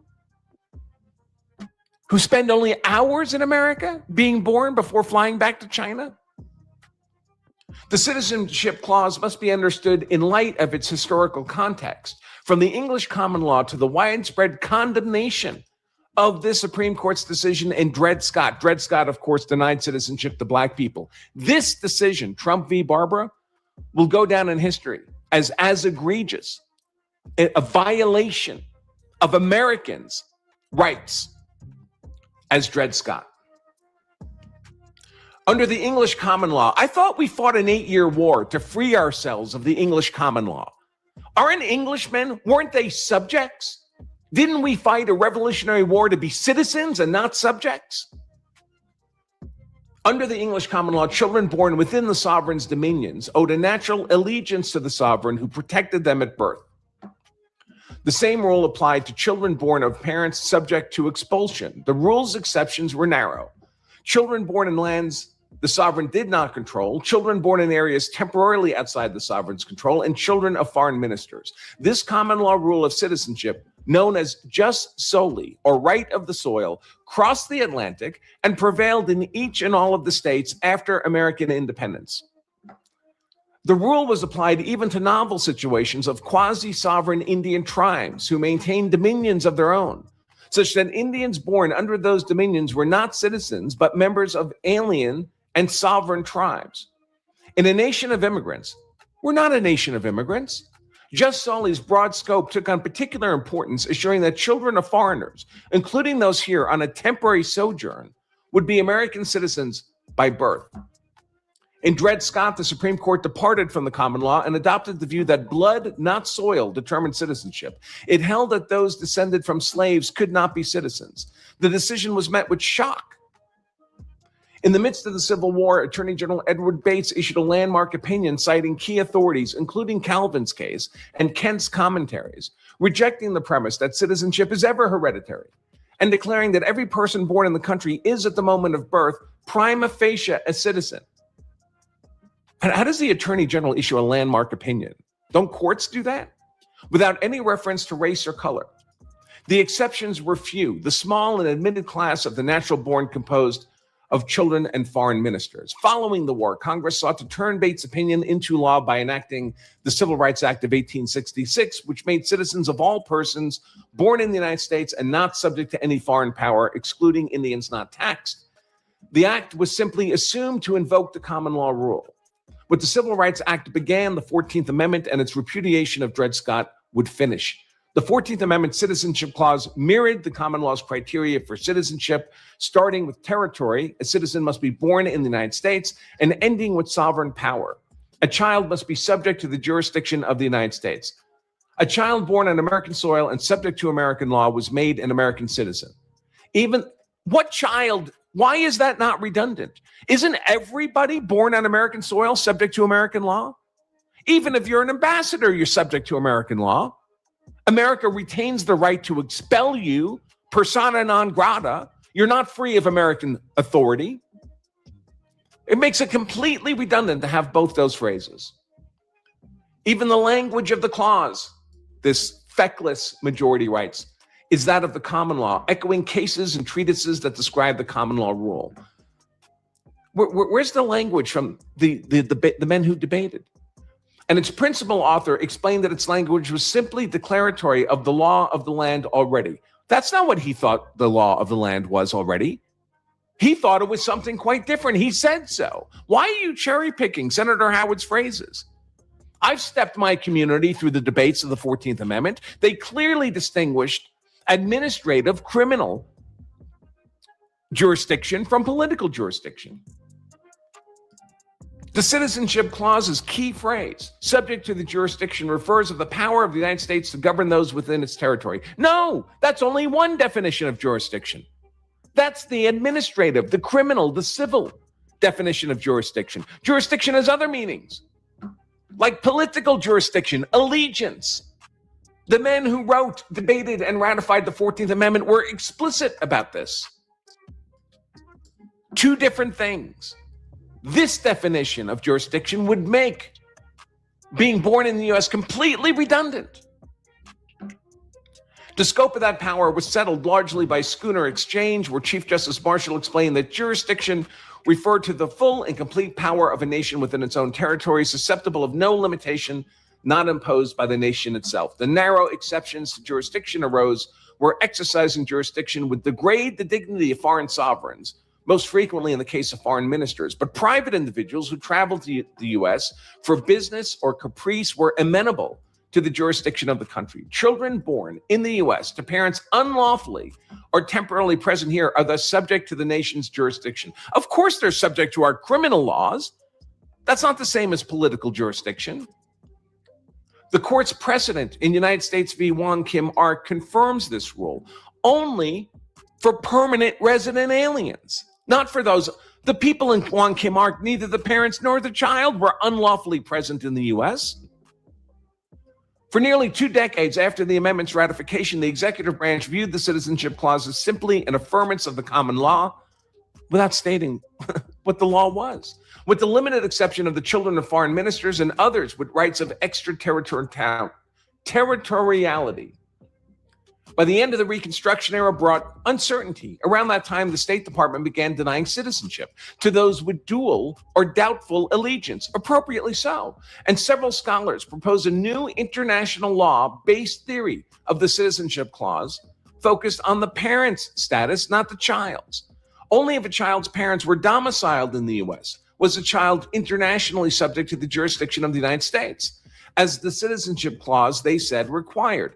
I don't know where this phrase internationally subject, were they subject by political allegiance to the United States?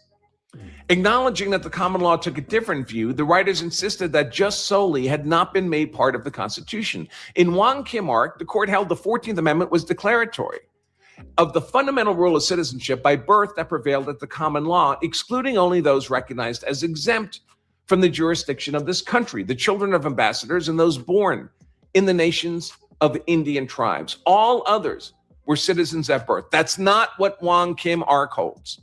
It's not. Whether born to permanent residents or temporary visitors. That's not what Wong Kim Ark says. This is an outright lie.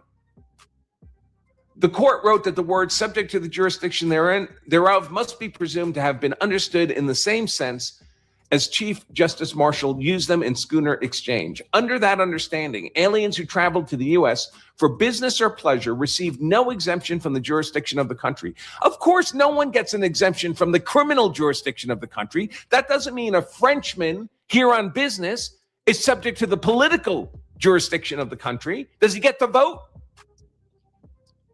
To the contrary, they were subject to that jurisdiction for as long as they remained here, and any children born to them were American citizens under the 14th Amendment. That's not what Wong Kim Ark says. It never says that.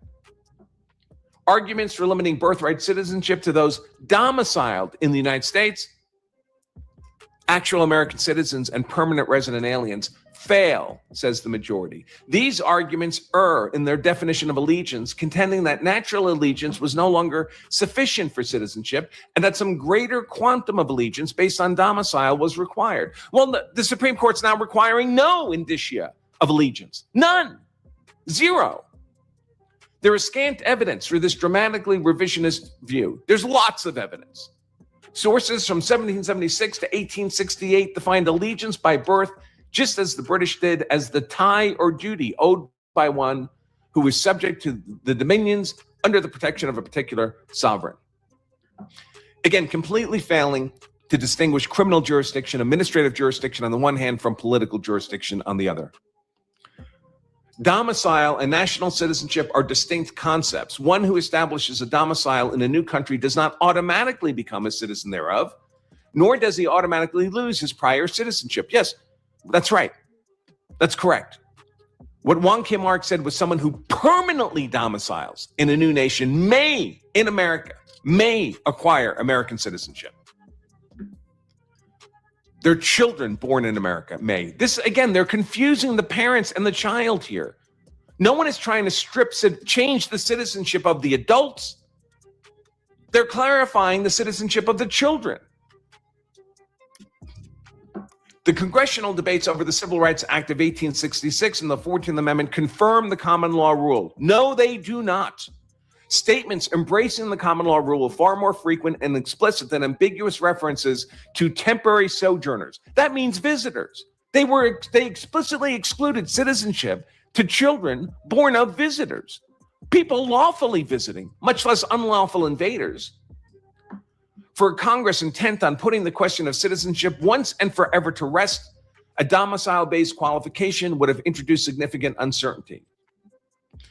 Yet the word domicile appears just twice in the discussion of the relevant provision of the Civil Rights Act and in only one speech from the Citizenship Clause debate. Sources from after the ratification of the 14th Amendment do not put in doubt the understanding of the Citizenship Clause at the time of and after ratification. In any case, post-enactment history cannot override the text. How about pre-enactment history? How about the debates prior to ratification, which I've covered endlessly with this community? If Congress intended to limit American citizenship to children of those domiciled, how about lawfully domiciled in the United States, nothing in the succinct language of the Citizenship Clause conveyed that design. Words appearing frequently in the executive order, mother, father, lawful, temporary, are absent from the clause. Attempts to narrow Wong Kim Ark, again, Wong Kim Ark allowed for citizenship to children born in the U.S. to permanent resident aliens, not unlawful invaders. Attempts to narrow Wong Kim Ark by noting that the Supreme Court's opinion repeatedly referred to the domicile over 13 times, maybe 30 times, of Wong Kim's parents fail because the holding's underlying reasoning cannot be squared with the domicile requirement. The Supreme Court exhaustively canvassed the text and history of the Citizenship Clause and at no point identified any evidence that the ratifiers thought themselves to be imposing a domicile limitation. Yeah, they excluded visitors who were domiciled elsewhere. And Wong Kim Ark included lawfully present, permanently resident aliens who were lawfully in the U.S. Chief Justice Roberts, the man who brought us Obamacare is a tax, delivered the opinion of the court. Sotomayor, Kagan, and Jackson, the three Scrones, concurred. The woman who purchased the Supreme Court justice, nominated by Trump in his first term, who was supposed to save us all, right? The Christian woman. The woman who purchased children from Haiti, Roberts, Barrett, Sotomayor, Kagan, and Jackson all voted to allow for birthright citizenship to any invader who can enter America's borders, no matter how unlawfully. Jackson, of course, then wrote her own concurring opinion. Can't stop that woman. Can't stop Jackson, joined by Sotomayor. Kavanaugh concurred in the judgment and dissenting in part. Kavanaugh, splitting the baby. Thomas, of course, the brilliant Justice Clarence Thomas, filed a dissenting opinion in which Gorsuch joined, and Alito and Gorsuch filed their own dissenting opinions. Those, I expect, will be absolute fire. What's the solution from here, folks? MAGA, MAGA, MAGA, MAGA. It is the only thing that can save America. Not the Democrats, who will flood our nation with hundreds of millions of third world savages and make them instant citizens. Not the Republicans, who we can see are their normal, feckless, loyal opposition, happy to be losers, happy to see America destroyed by the Democrats as long as they get to be fat at the government trough. The only path to saving our nation is MAGA, MAGA, MAGA. And there we have it. Not hard to predict. I talked about this before when they, and no knock on John Sauer, General Solicitor John Sauer. In his written briefs, he nailed all the correct points. Every point in his written briefs where he gets to define the argument he wants to make. Then in oral arguments, he only gets to respond to the questions that the justices extend to him, and the questions were the wrong questions. That's why I was so discouraged when we covered the oral arguments for birthright citizenship. The justices were asking the wrong questions, and so the answers they got from John Sauer were weak sauce. That's not his fault. That's not his fault. He was asked the wrong questions. You can't very well give the right compelling answers.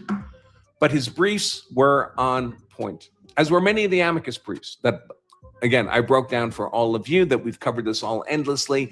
And that, my friends, I'm afraid is all the time I have for us. I have to run to the airport. I will hit these super chats quickly.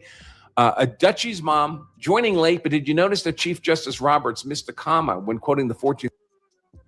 So that's kind of the breakdown. If you want to We will hear argument this morning in case Want to hear the 25. whole argument that happened back on April 1st, 2026.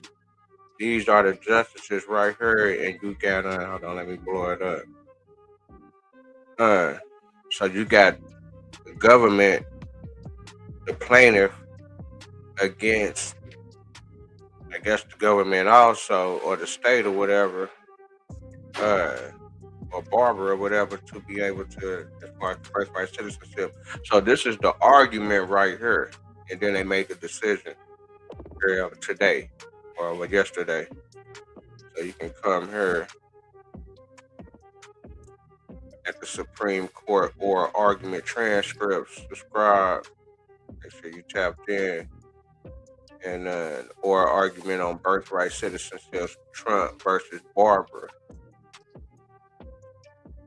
And you'll be able to hear that for the segue into these bonds.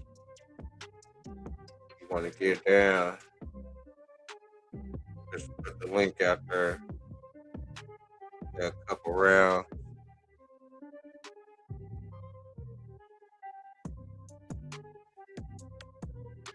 Yeah, man. Make sure you're pulled up and rolled up, man. You know, I'm glad that you showed up. Comment, like, subscribe, tell a friend, and do it again. So we done tapped in on the John Morant. You can go back and tap in on that. Gave up game on that. Gave up some game on the birthright citizenship, which I feel the government, you know what I'm saying? I mean, it is what it is. You know, it is some it definitely is a loophole to be able to have a kid over here, and then to be able to, you know what I'm saying, but get all the benefits. Because, you know, we ain't gonna let no kid, not no American kid, be fucked up in the game. So that's how the parents is able to, you know what I'm saying, get their wiggle room and do what they do.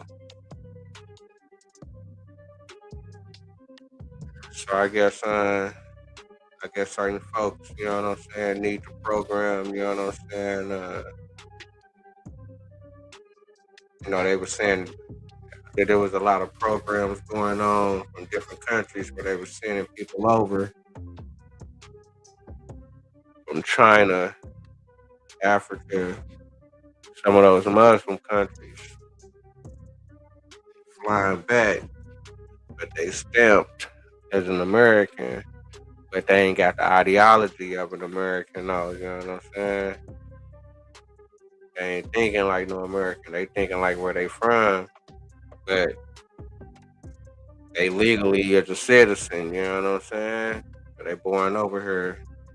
So I guess they doing it probably because we need more population. It's like, all right, well, if we can get the other people population, I guess that's a little win-win on our part, you know what I'm saying? Be able to get more people, because then I guess the Americans really ain't having kids like that. I guess we kind of falling into the program of the white women, to where a lot of the black women ain't having a lot of kids like they used to, you know what I'm saying? So, as you see, you know, people coming from them other places like that, you know what I'm saying? They be doing it like that. And, but I guess that's just the culture, you know what I'm saying? They try to preach and say, well, you know, you want to go to school, but you know, it's a good program, but it's the exact opposite of kind of what was going on in the past. Motherfuckers just having kids kind of young in the game. And, but now it's like, motherfuckers probably waiting till they 30. But then by that time, you know, motherfuckers ain't really on some other shit. Gotta get into this game, man. We finna look at it. Tap in.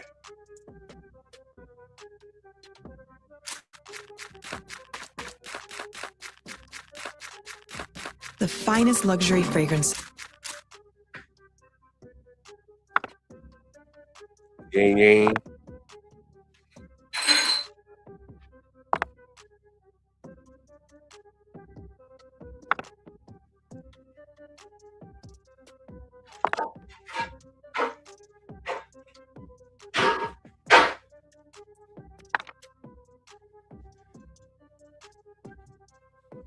Man, I'm just going to get into this old school 90s mix. This old school 90s mix, man, while we just sitting back, you know what I'm saying, looking at it, man. Bring back some memories with this shit.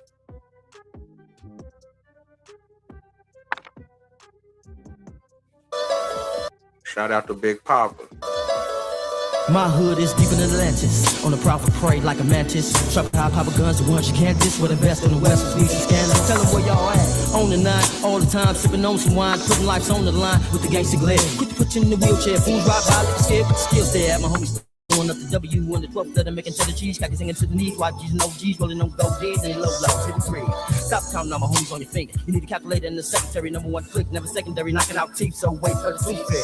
Niggas same with every tale. I know my homies very well, empty in every shell. So when you hit my hood, watch every tail. Smoking bomb ass orange window when we all carry mail. Don't fuck with the killer bees. I can make one phone call in 5 minutes. I can have this whole motherfucker full of G's. Breaking niggas to their knees and they ain't no DPs. Making heads numb, use a dead bum. Index in the thumb is where I'm from. Second to none, total bitch black guns, making motherfuckers run yellow red rum. Talk away more than a little shit. Always be a little lit. Living on swole, not like a little tit. More bitches and riches than a little bit. Nigga, I'm staying snap fool. I never go broke like yay for days. Always on that paper chase, making lays. Nigga, that's little homie breaks days. Other cool swang off us, wanna hang with us, bang with us, stroll down the lane with us. Try to walk the walk and talk the talk. Scream whoa, whoa, like me and Hawk, the little homie braids. June rockin' 8, G6, red rum, green eyes, big Y. I'm a dog in case y'all didn't know. G-Lin from Chicken Motherfucking Row.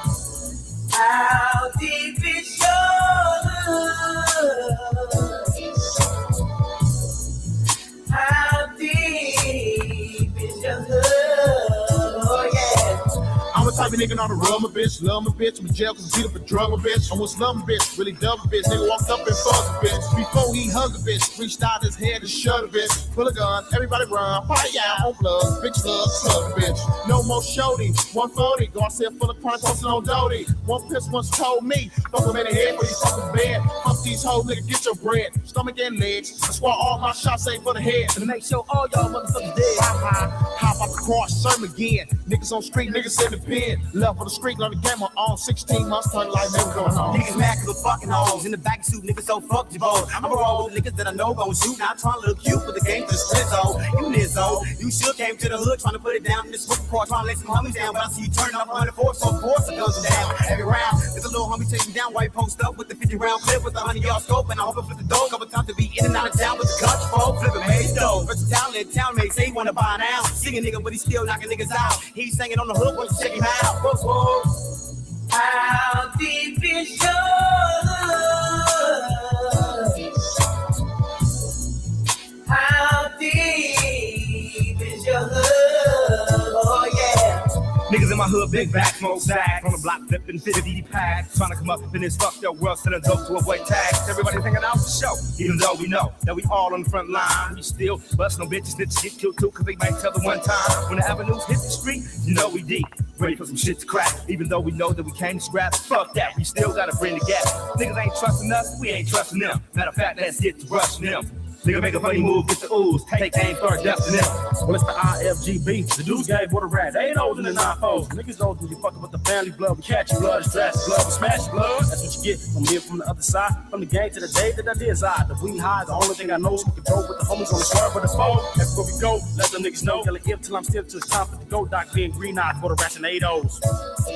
Striking up them P's, killing them C's. Please don't wanna be these wicked West Side, the CK Riders, nigga with APGB. While wearing the burgundy, nigga, I'm trying to serve it. But it ain't no stopping, and I'm grabbing the hood to that block in, making sure my enemies all drop in. And it ain't no locking the homies from running up in your set. Get your wet, hit a left, put them up in your chest. Hey, blood, don't diss the West. How deep is your love?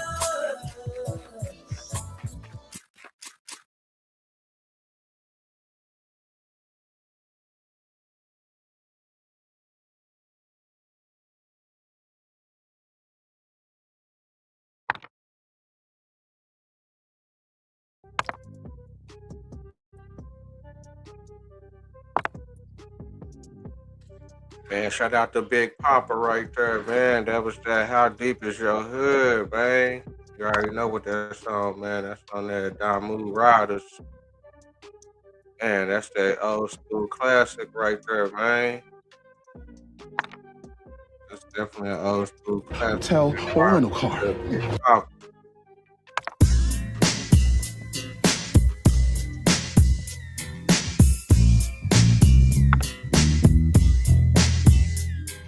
I woke up one morning, ran outside because I see yellow tape. Another slob line down because he tried to escape. Another ATL, NTSCBG drive-by.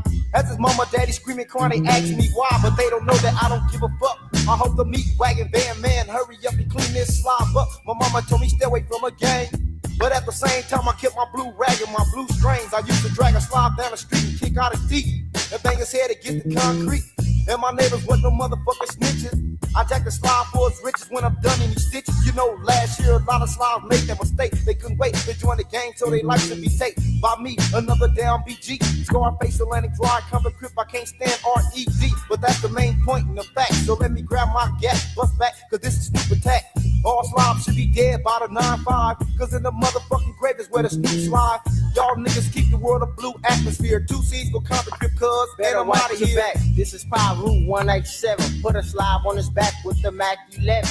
I Kelly with the gun, won't run and hide. It's a nigga crib inch and I'm coming from the east side. Watch the slob just run and duck, cause I'm giving up nothing but bad luck. Gotta kill that wheel, so I pack my steel. Put a slob on the ground and cuz that's real. You might say that I'm too far gone. Mine lost and tossed off the edge of the terror dome. Now I'm known for just making the brain sign. Running the street with the motherfucking K gang. One down, but I still ain't heard. Cause I'm killing slobs off from here to Gettysburg. The Mac 11 going pop, pop, pop. You get a hole in your head cause I just can't stop.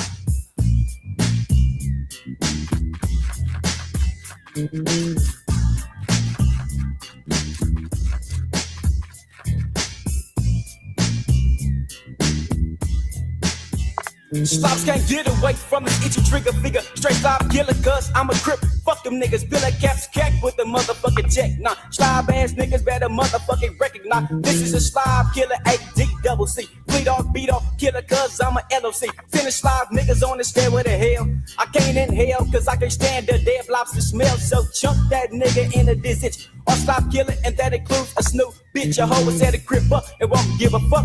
That's why I stick to cripplettes, cause the cock is bomb as fuck. But you know you gotta watch the punk assholes too. Cause some cripplettes got love for Ja Rule. A hoe ain't shit, choking up by the slob, bitch, cause they were fucking slob. And come suck a crip dick, I can't trust the hoe when I don't fuck with slobs.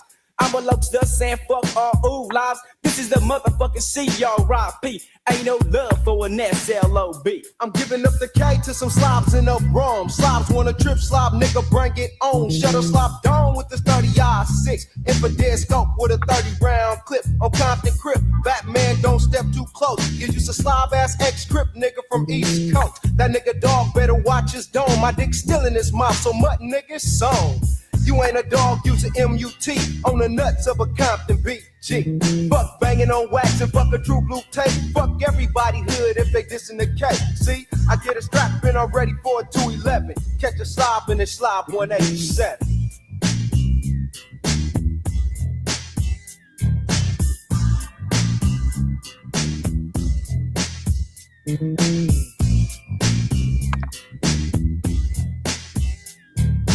S-N-double-O-P to the K. Make way when I spray. Slobs just ain't safe. Cause it's on with the motherfucking off-brand niggas serving rules like dinner with this itchy trigger finger. Putting brains to the sidewalk to end all talk. Bitch slobs get choked when they slip and get caught. Fuck all die rules and the families that made them. Better proclaim the snooping now. Can't shit save them. When the set trips on, slobs cover your door. I catch your cap to the hat when I'm gatting the chrome. Letting off in your motherfucking hood. Dead rags better duck cause a Kelly's up to no good. See you wearing your colors and watch troll unload and leave your dead shirt camouflage with 16 hoes. Block 9 causing doom like a motherfucking Armageddon when I'm stepping slops turn bitch when they see my weapon. To the head cause there ain't no love. Ask you where you from and blast if your ass ain't blood. Cause this is straight Compton Crip teaching new lobs lessons. Fuck all y'all. I'm claiming slob 187. Fuck a slob, fuck a root, and anybody else too. See, cause I gotta do for me. Making dollars clocking ends for my ADC. A root or a snoop ain't hard to do away. Grab my 9 and commence to straight spray niggas. Any slob killer. You can't come kicking in my hood, motherfuckers, cause I'll peel you. I'm rolling through your hood with much grip, disrespect.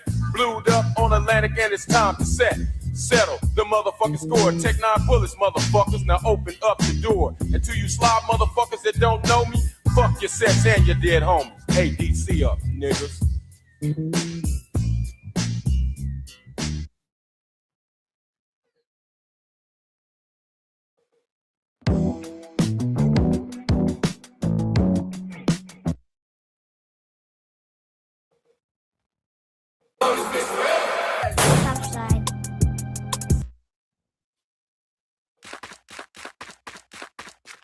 Right.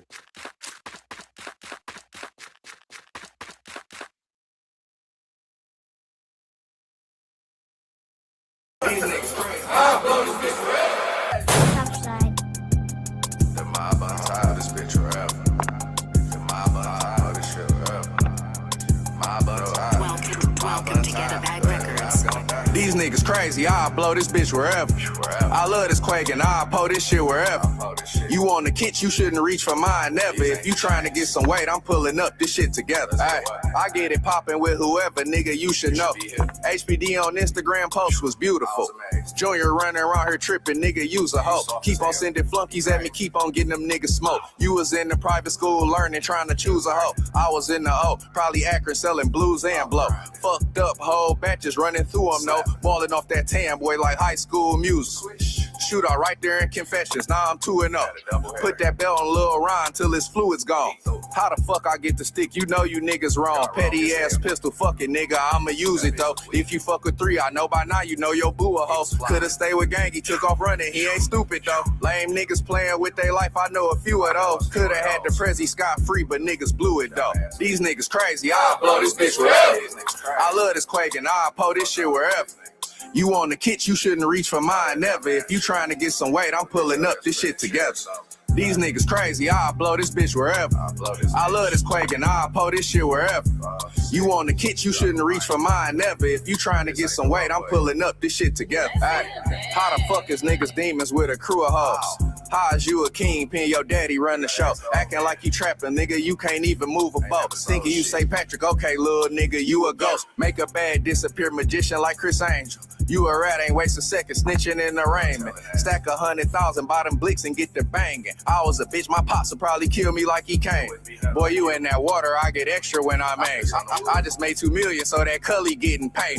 Dabbling in extortion, pressing, collecting payments. Apple paying my lawyer, boy, this shit go get so dangerous. Never be them niggas like them niggas in your circle. Breaking down quarter squares of chickens like I'm churches. Take a nigga shit, if he a bitch, he don't deserve it. Boy, I ain't the one, that's why your lick turned to a murder. These niggas crazy, I'll blow this bitch wherever. I love this quake and I'll pull this shit wherever. You on the kit, you shouldn't reach for mine, never. If you trying to get some weight, I'm pulling up this shit together. These niggas crazy, I'll blow this bitch wherever. I love this quake and I'll pull this shit wherever. You on the kit, you shouldn't reach for mine, never. If you trying to get some weight, I'm pulling up this shit together. Ay, be in Top Hospital. Quit wasting them people power, man. Unplug them niggas, man. That nigga was over with up there. I don't know how the fuck y'all keep getting him back. Let's get what? Mob on top. The top.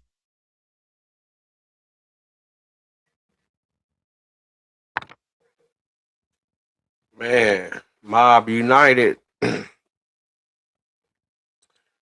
Detroit versus everybody, huh?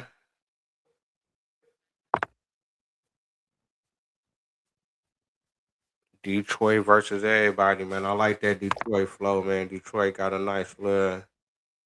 I like that nice little. I like their style. Damn.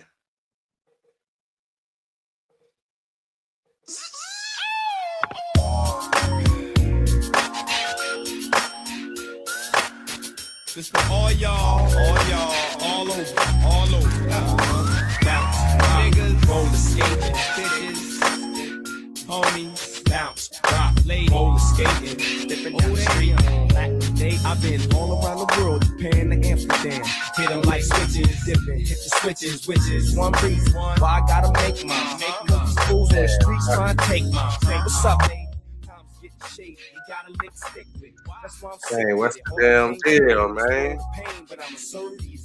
Man, I'm coming to smash some shit tomorrow morning, evening, man. I'm smashing shit all day, man. What's I'm coming. What's smashing going on, shit. man? What happened, man? What Man, angle you goddamn at? me. Man, I woke up this evening, man, to some bad news, man. Damn, I hate to hear that, man. Damn. Hope everything is alright, man. Nigga got me on the dummy list. I ain't going for that shit. Mario, let me get one for you, burn out, man. Ah, that nigga did the All right. little dummy list and shit. Yeah, he did the NBA something about the draft. You know what I'm saying? Ah, that goof ass nigga, man. I'm on that nigga ass, man. That nigga goddamn me, boy. That nigga better hide. That nigga better not be nowhere tomorrow. I'm smashing him. He know it. He better know it. I'm smashing him. I ain't no game. Okay, when you come out with this, I'm gonna have to go peep it out. I ain't even peeped it out. I ain't even It was I guess it was this evening. it was this evening. Who all made the list? Rude Word, Wild Savage, me, damn, who else was on that bitch? Hey Rude.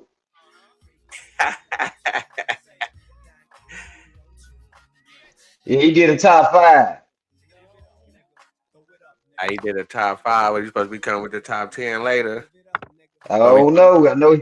I know he hit me, gave me number 5. I said, God damn, nigga. Nigga, I've been working hard than a motherfucker. How the fuck I still end up on the goddamn dummy list? You know what I'm saying? I said, oh yeah, that nigga, I'm gonna smash him when I see him. He getting smashed. Man, that mean you making noise in the game, man. You come through ruffling feathers, man. Come through ruffling those feathers, man. Yeah, I'm sure I got some for his ass tomorrow. I've been plotting all goddamn night the angle I'm gonna hit his ass with. What's up? What you gonna hit him with? Man, I'm just gonna chase him down and corner his motherfucking ass and stick to one point that I know his ass goddamn he gonna be super pseudo in and ain't gonna be able to prove it. You know that's what them niggas do.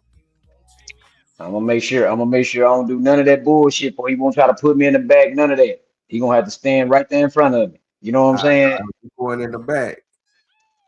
Huh? Said now you going in the back. Shit, I ain't gonna go in the back because I'm gonna make sure I'm gonna show top decorum. You know what I'm saying? I'm gonna show top levels of decorum on this goddamn man. I got that nigga though. Tomorrow, nigga, when I catch his ass on BAP, he better not be on Smoke Channel tomorrow. Boy, I'm smoking him on camera, on live, in front of everybody. I'm gonna have to tap in and try to get that highlight, man. I know it's gonna be a highlight. Man, I'm gonna smoke him on camera. I'm talking about, man, nigga, I'm smoking him live on camera, bro. You know what I'm saying? For they motherfuckers know I did it. You know what I'm saying? And I'm gonna sit there with the pistol and fire a cigarette till the police get there. You know what I'm saying? That's right. Yeah. Who you playing dominoes with? Man, just some random folks and shit. I just put the link out there and shit. I ain't even go over there to my nigga True Zone shit with it because I was gonna I probably need to follow through and try to get some niggas over there to get down and shit. Because I was gonna play, but my plan was to play the little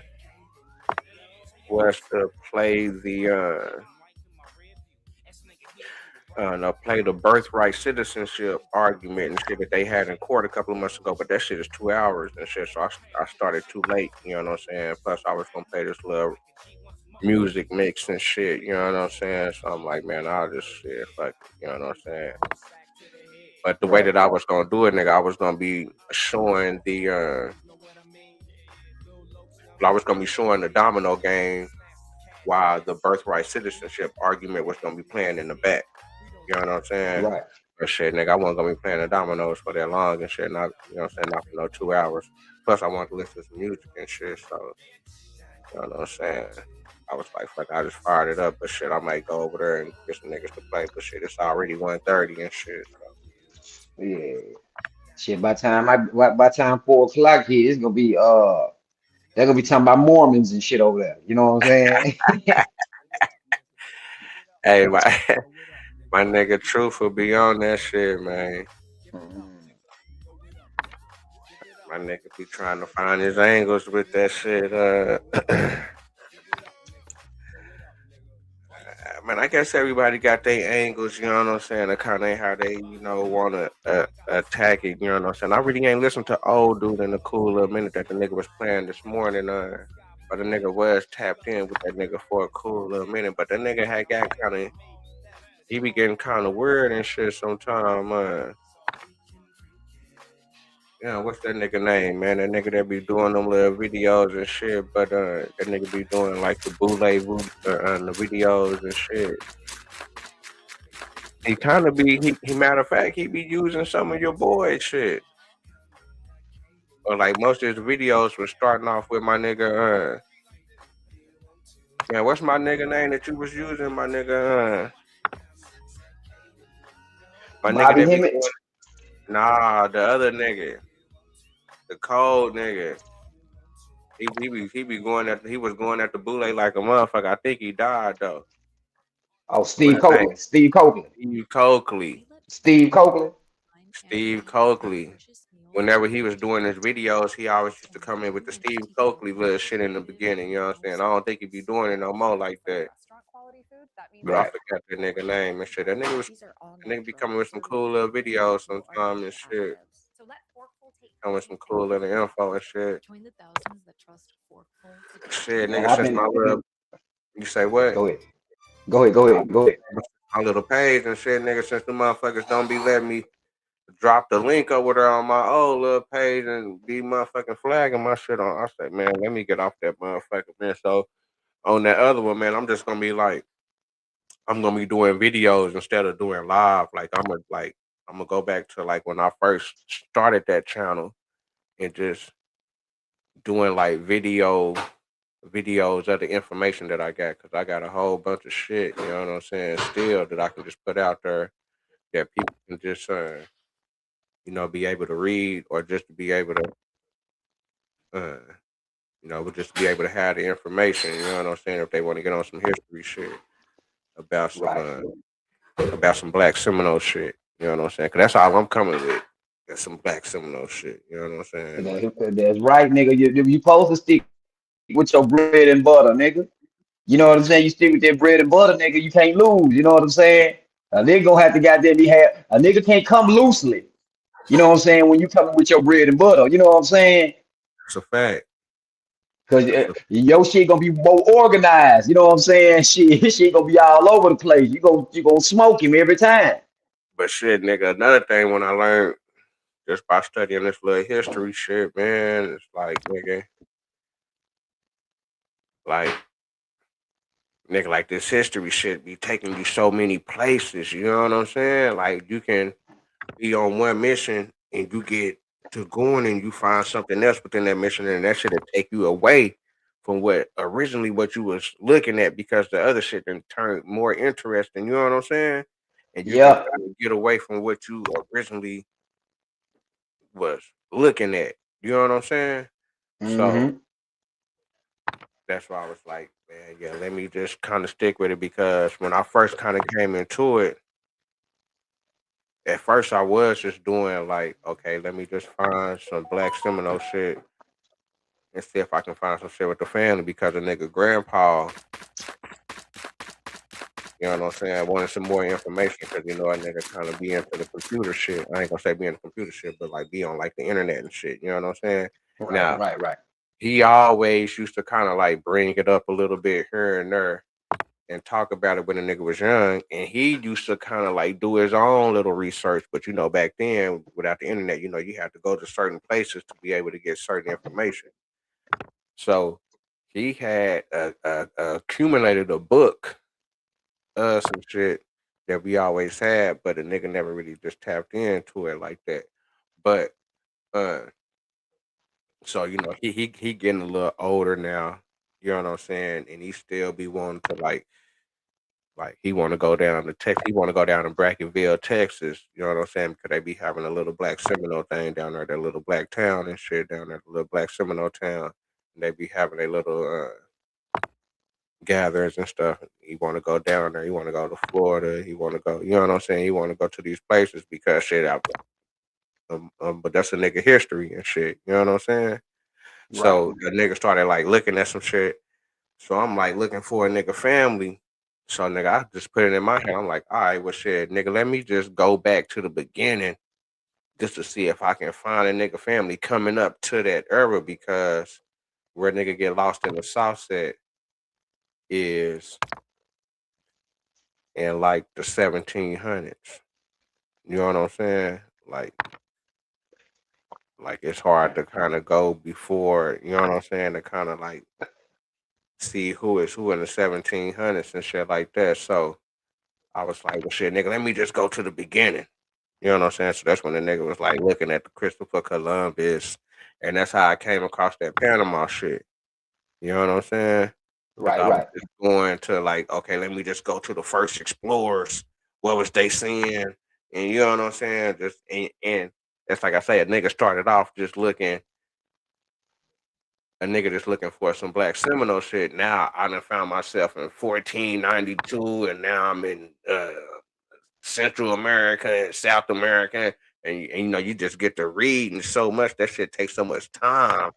But then again, you get to stumbling across shit. Like, damn, hold on, nigga, I ain't know that was going Footnote, that shit there, hey, that you supposed to put that shit at them footnotes, man. Them shit, that shit there supposed to be, you know what I'm saying? That when you running down through that info, and then something pop up that's interesting, footnote it. You know what I'm saying? And keep on grinding. You know what I'm saying? Man, I done ran across so much shit that I can just, I can run across some information, and then inside that information, it have a gem in that motherfucker.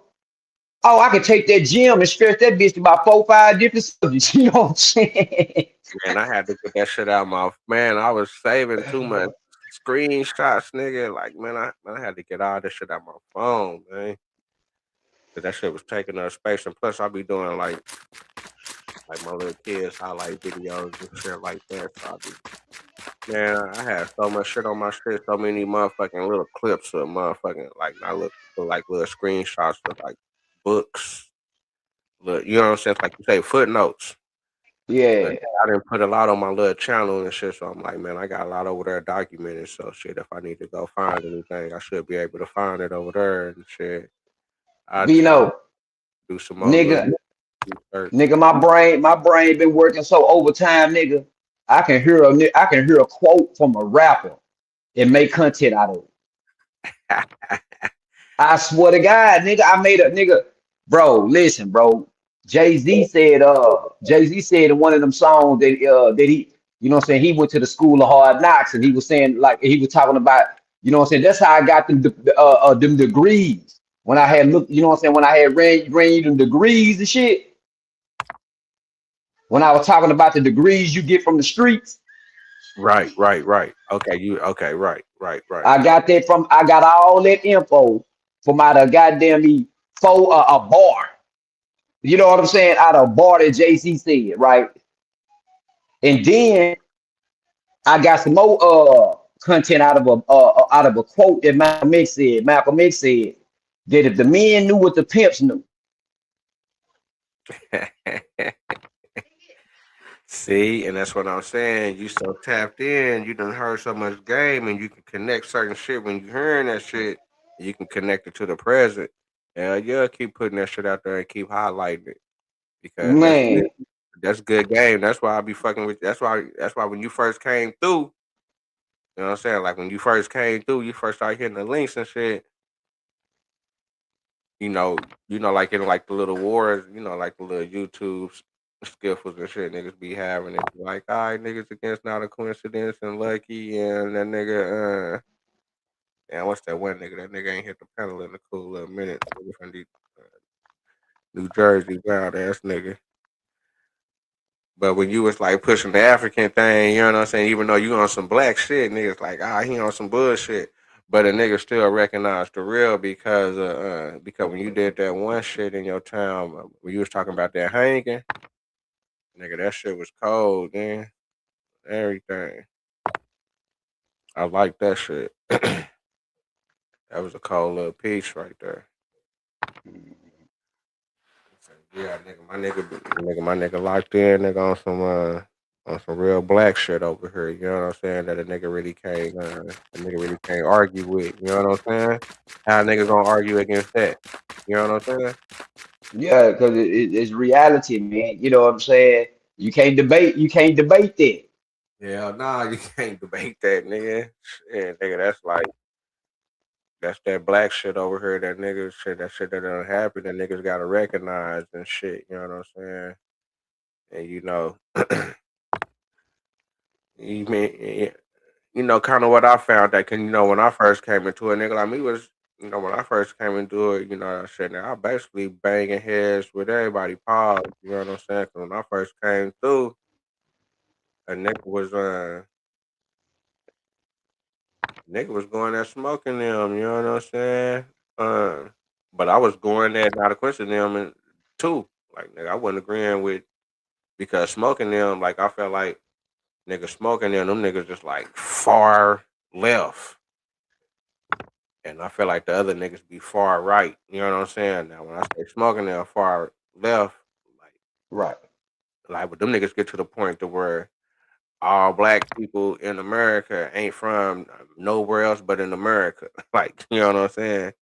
Them niggas just exclude the slavery story. You know how Rude was talking this morning and shit. You know how that nigga be going there like, nigga, I don't believe the slave story and whoop, whoop, whoop, whoop, like that.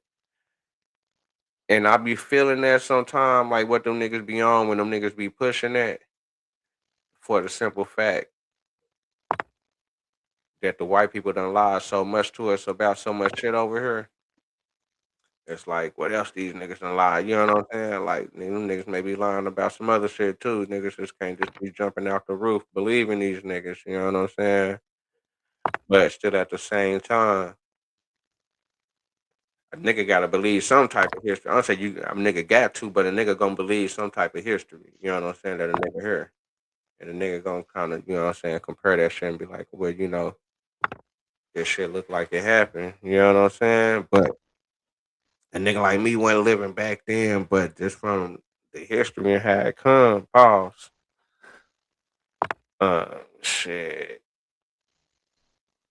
I'm pretty sure just like how you was taught in high school, like how I was taught in school, like nigga, black people come from Africa, right? You know what I'm saying? Like it really ain't no in between. All niggas are slaves, niggas come from Africa, and as far as where you from, as far as like when I used to be thinking like a long time ago, I used to be like, all right, I look at the homies and shit. We ain't all looking alike, but niggas like, all right, nigga, we from Africa. I used to be like, all right, what part of Africa am I from? Like, who the fuck I look like, or nigga, do I look like a certain type of African from over there, or nigga, the partner look like somebody? You know what I'm saying? So niggas had them thoughts before because you know what I'm saying. Just like I say, that's the game that we get as far as the history over here in America. Like, yeah, all niggas just motherfucking goddamn slaves and shit. You know what I'm saying? Right. But niggas really can't trace theyself back to Africa and I guess they say, well, they really didn't document niggas like that in certain areas and certain times, and there was a lot of shit going on as far as niggas really didn't have that documentation shit jumping off, like how niggas would think that shit would be having.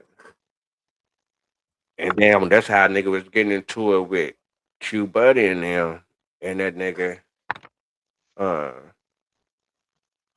that nigga True Storian, because we had got into it on the Black Seminole shit, and basically, and I guess the final verdict and the final outcome is like, okay, we ain't gonna be able to find out who our people really is as far as when our peoples came over here, what boat, none of that. It's just that I guess nigga just saying that we gotta accept that somebody in our family was on the slave boat and was sold at one of the fucking slave markets. You know what I'm saying? And that's just what it is. It really ain't. We really ain't got no other choice. But then when I come across it, like I say, when I do the little small history and shit, and my shit is slight, small, because I'm not a preacher or a teacher, but I am a reader. So when I read the shit, I ain't the nigga writing this shit, but when I come across shit and they say, well, Black Indian or Black Seminole or Black this, but it's during the time back then in the 18 and 1700s when shit is fairly getting established over here in America, uh, and uh, and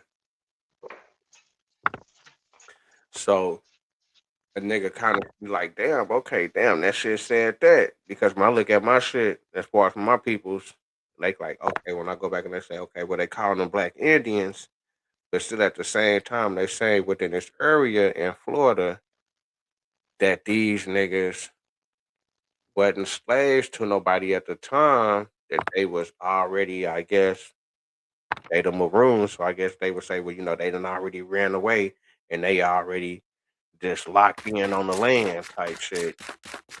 As far as living with the Indians or having that type of plan. But then when they put out the other story, they say, well, the Indians really didn't fuck with niggas. They was enslaving niggas. But then we got a big storyline with a lot of Indian tribes within the Southeast and the East, where they saying, well, it's a lot of Black people that was tied in with these tribes, but the tribes had either taken them in and adopted them, or the tribes had enslaved them. Now, when I say damn, okay, when they say that the motherfucking Indians enslaved them, now is the Indians going to the slave markets and buying these motherfucking niggas?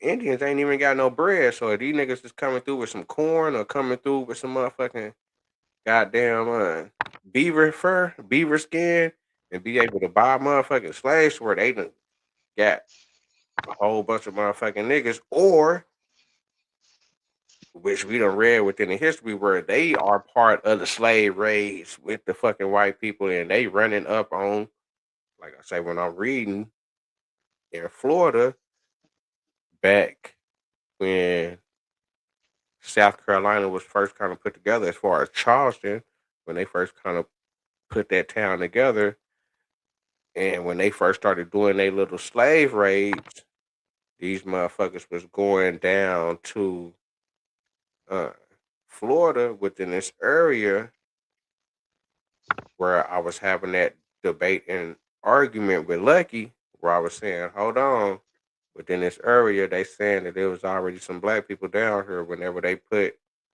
St. Augustine together, that they came across, as far as the dude from Spain that put it together.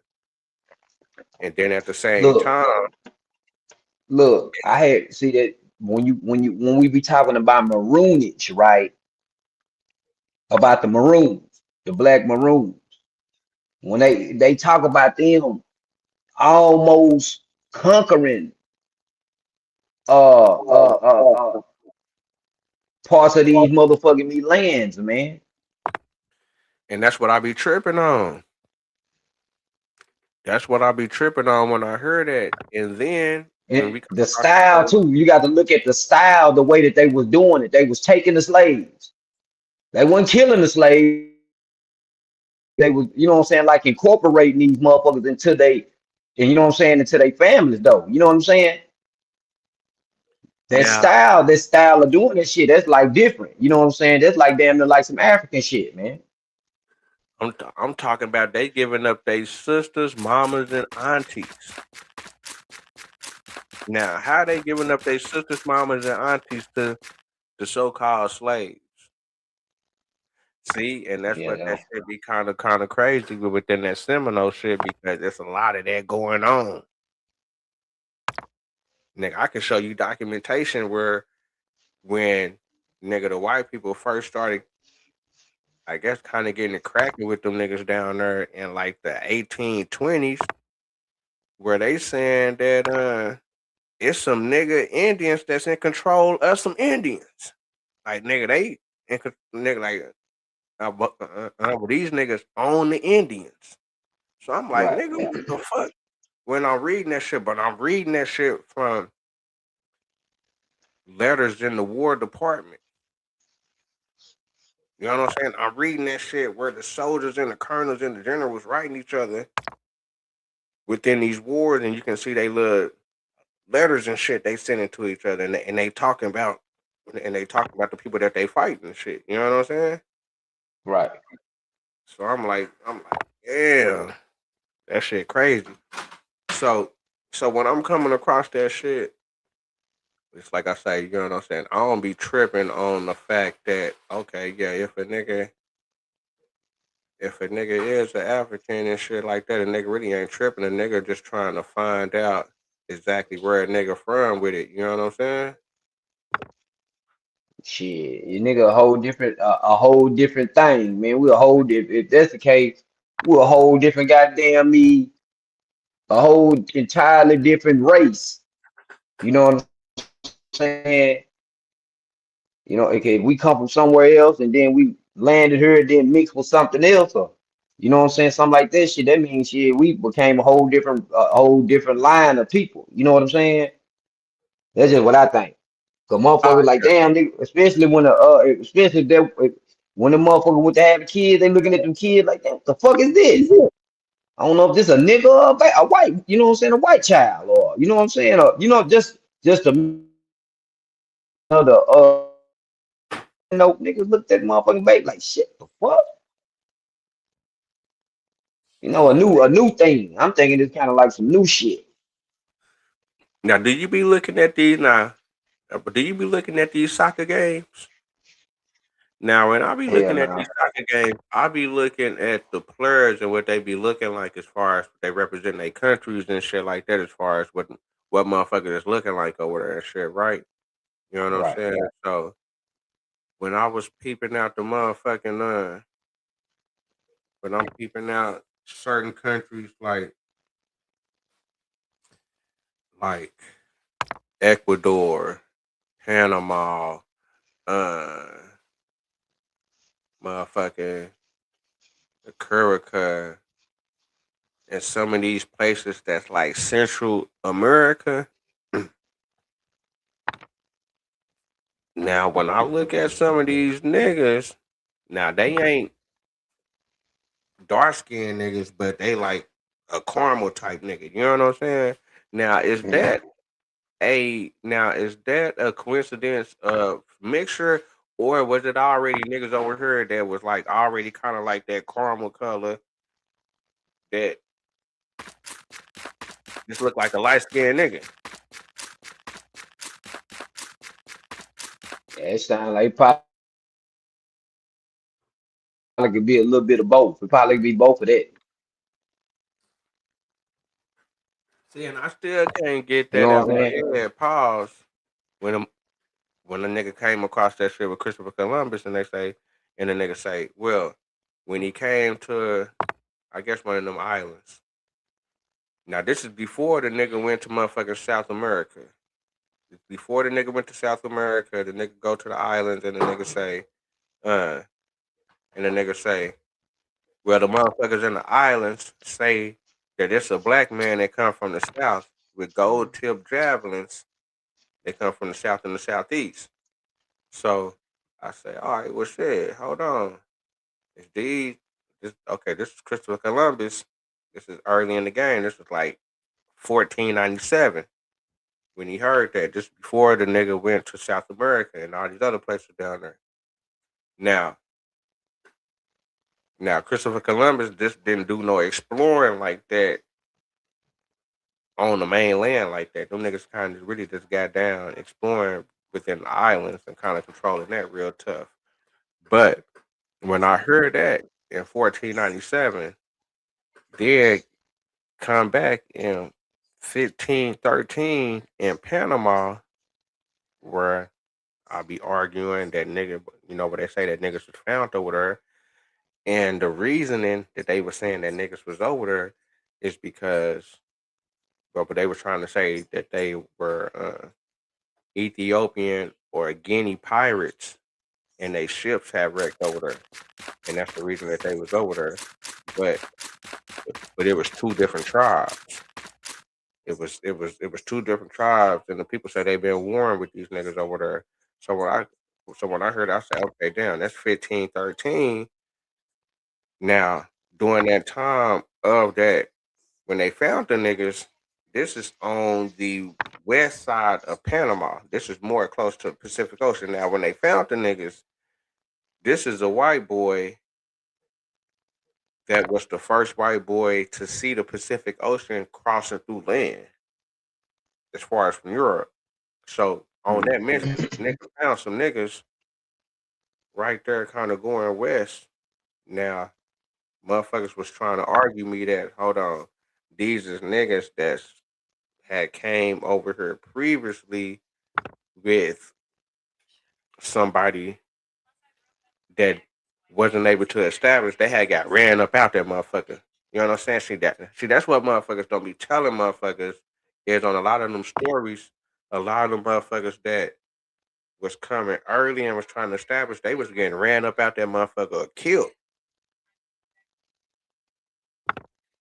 Now, this is the same area where it's a lot where niggas is coming across these type of stories, and you got the little weird story in Ecuador where they saying, well, the reason that it's black people over there because them niggas, it was a shipwreck from a slave, and the slaves was on the boat, and them niggas ended up escaping from the ship, and ended up populating Ecuador. And they kind of try to say the same thing about motherfucking about the black people in Mexico, but it's Mexicans out there saying that, hold on, black people was already on that west side of Mexico. That's like I say, that Pacific side, the western side of Mexico. But they saying, yeah, we was told that, yeah, that the niggas came on slave ships, but they don't even believe the story. As far as that, these niggas are saying that, all right, well, slaves was at the bottom of the boat chained up. But if it was a shipwreck, how did the slaves all get off the boat and they was able to escape if they chained up at the bottom of the boat? So you Yeah. see how all these little stories be like, damn, that shit just don't be kind of adding up. And then another big crusher that I didn't know, which I learned within the community. I done learned a lot within the community when a nigga learned about El Negro, the little motherfucking statue and shit down there, and in the Yucatan area and that little Mexican area, that little Belize area, wherever. As far as where the Mayans and shit was at. So you got El Negro, which is a statue of a nigga long time ago, and also the little paintings at the bottom part, the mural or something like that, where it's like, damn, nigga, these are some dark skin. Now people saying, yeah, they some Mexicans, or they could be Mexican type, or they just dark skinned Indians. But when I look at the Mexicans, or when I look at when I look at any Indians within America, they not dark like me and you.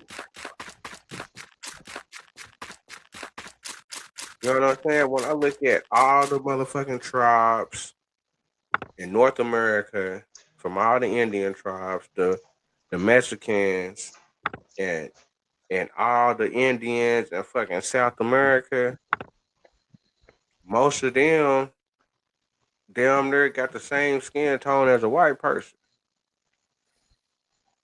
Them Seminoles though. I don't know if them Seminoles down there mix or anything, but when I was down in Albuquerque, I dated a girl named Sashana Montoya. She was half black and half Indian.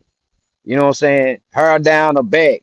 Beautiful. High cheekbones. You know what I'm saying? Big chin. You know what I'm saying? Big head. You know what I'm saying? But she was real pretty. You know what I'm saying? Uh, she would tell me all the time. She was like, she say her cousin down there in Florida, the Seminoles. You know what I'm saying? So That make me ask you a question, bro. Is they kin? Is the Seminoles and the Pueblos kin folks?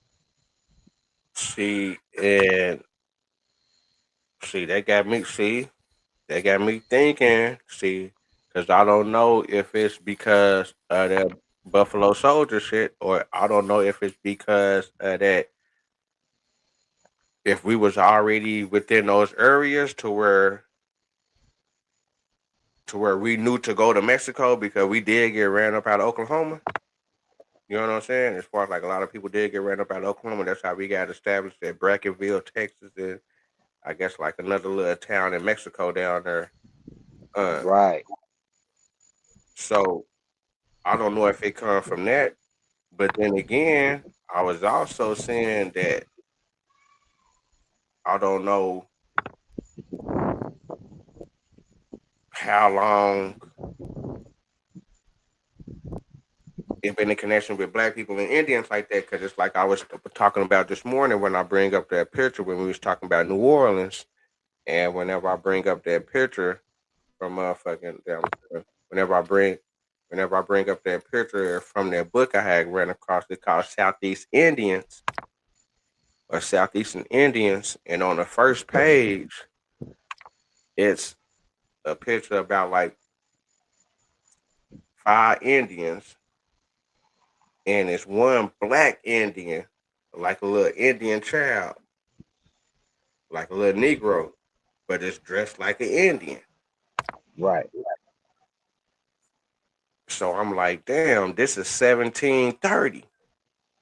Now I know that New Orleans, they say that New Orleans was created around 1720,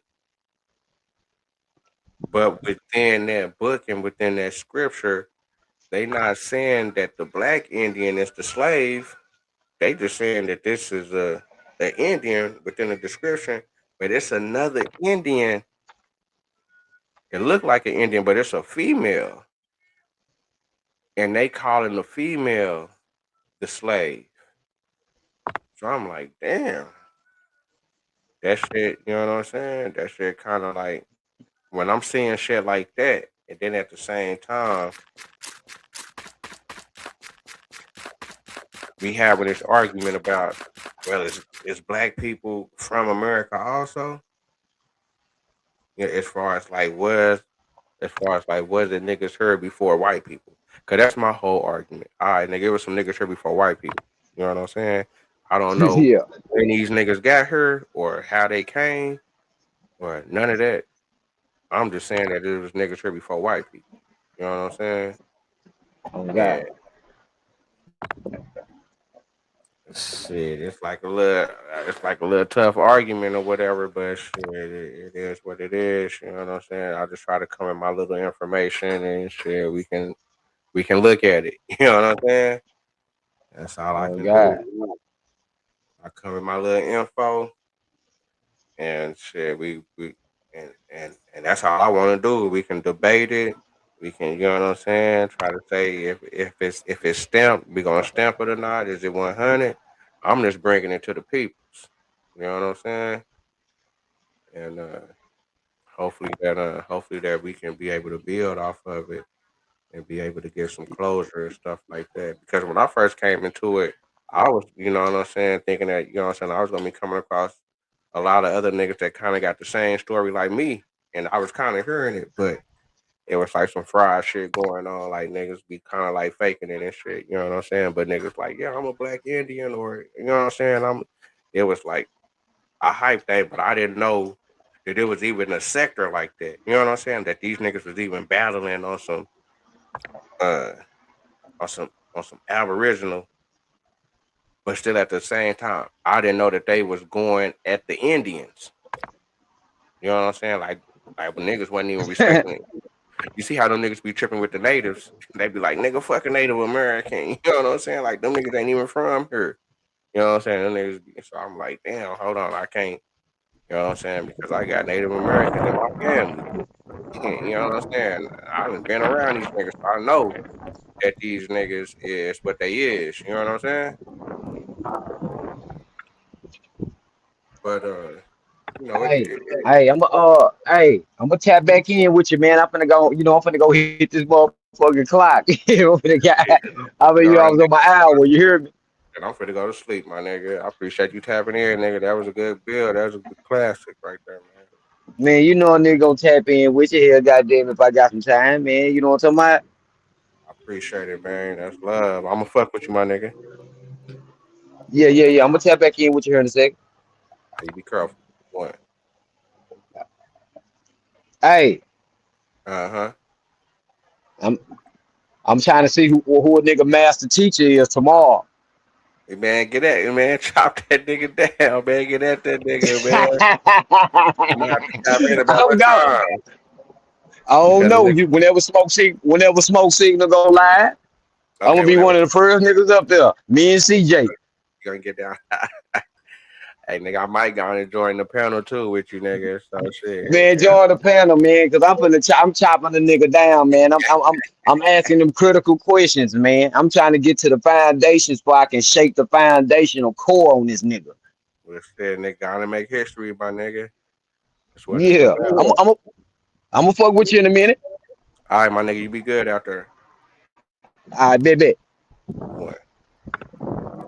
Shout out to my nigga Black Ice, come through, Blaze Slice.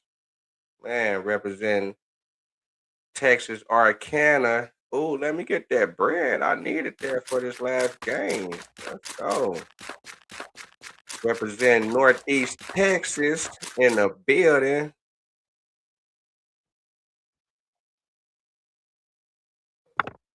Let me get back to these old school jams real quick. Now I'm going to go to the next one. Niggas heard that. I'm going to play it. Niggas really didn't hear it.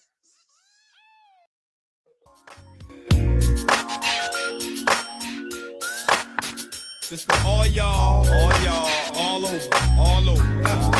Bounce, niggas, roller skating, bitches, homies, bounce, drop, lay, roller skating, dipping down the street. I've been all around the world, Japan to Amsterdam. Hit them like switches, dipping, hit the switches, which is one reason why I gotta make mine. Cause these fools on the streets trying to take mine. What's up, lady? Times getting shady, you gotta lick stick with it. That's why I'm sick with it. Hard to maintain in this world of pain, but I'ma serve these rhymes like Dom Kane. Why can't we just chill and get along, motherfucker? If you choose to use is wrong, motherfucker. Relax, me and Baby S got it mapped to a T. Just ride with me, battle cat in the back with a sack on D. Rhyme with the young OG. Dipping down the shaw, fuck all of y'all. If we bounce, rock, skate on three. We can freak it, freak if you want to, say down if you want to, come and secate it, know that we can freak it, if you want to, down if you want to, come and secate it. Let me tell you how I started on the grind for mine, living life in my rear view. Ass nigga here, you a drop the bomb, record one in Blue Palm, the Yukon. St. John hooked my shit up bomb, full controlling. Hold up with my nigga from the pound, put my shit in cruise control with bitches all around, make me feel like a G once more. He once flow for free, now it's all about the G's and heat.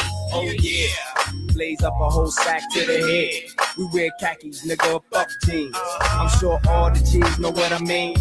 Lil Lokes, young G's, no G's. We wanna smash the cash and that's it. We hit the stash, the dash and that's it. We don't flash, we mash, we blast shit, and we don't give a fuck about a bitch.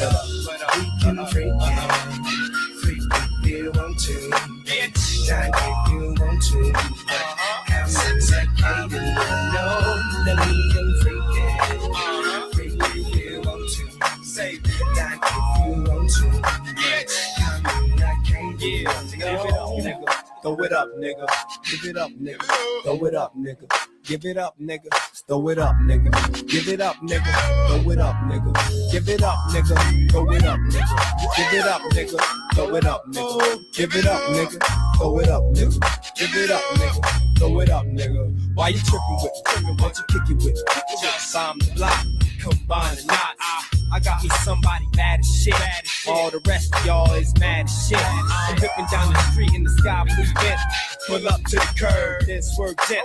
10 of the homies are made left, but they all ride with you up that, baby. Yes. So we can freak it. Freak if you want to. Die if you want to. Got sophisticated, no, that we can freak it. Freak if you want to. Die if you want to. Come on, I can't even know. We can freak it.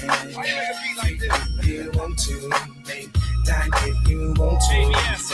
Come sophisticated, no, that we can freak it. Come on, young God, if you want to. Raw dog, Die if you want to.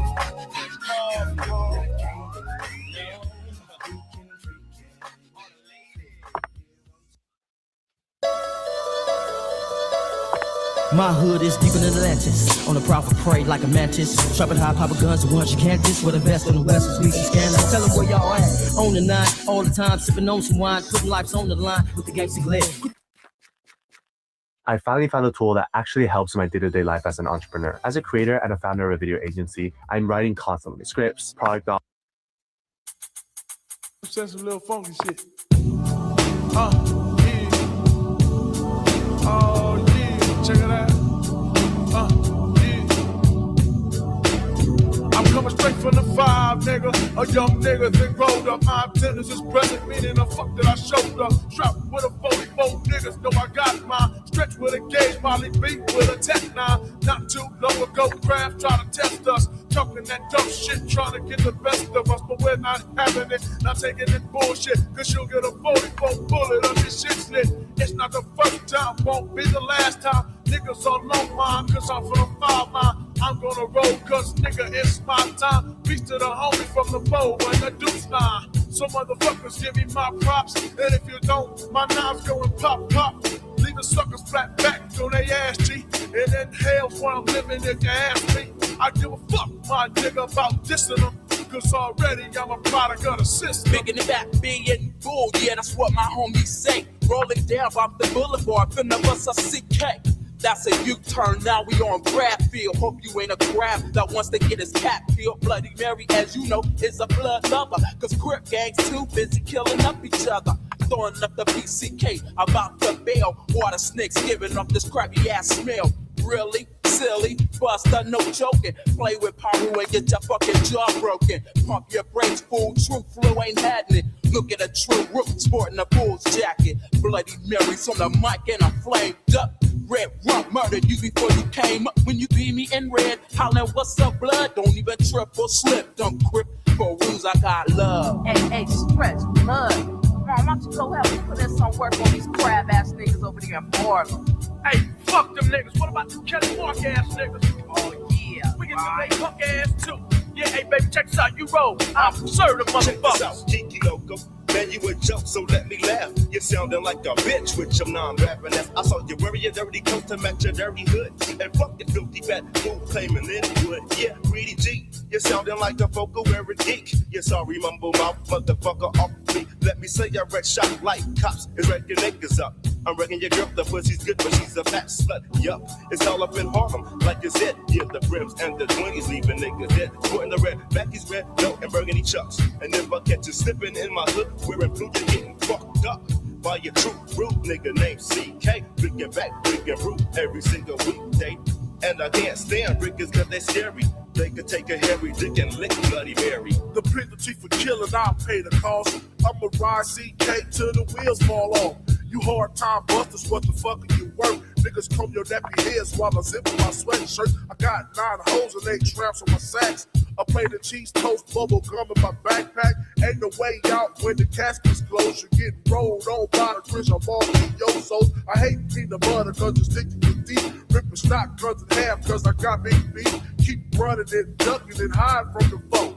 Thunder, thunder, thundercats hold when I catch you slipping. Here's your reminder. Red rag is a CK ride. Damn, no fools got served. We serve the motherfuckers. They can't fuck with us. I know I got leave. You a trap of the motherfuckers. Avenue Pine on East Side, motherfuckers. Money on the widows, gate of blood. Avenue motherfuckers.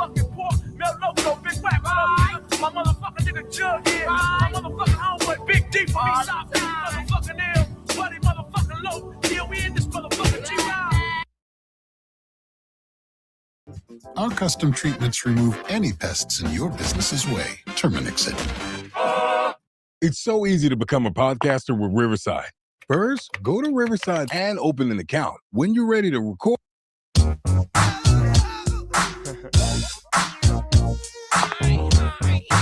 That shit gangster right there.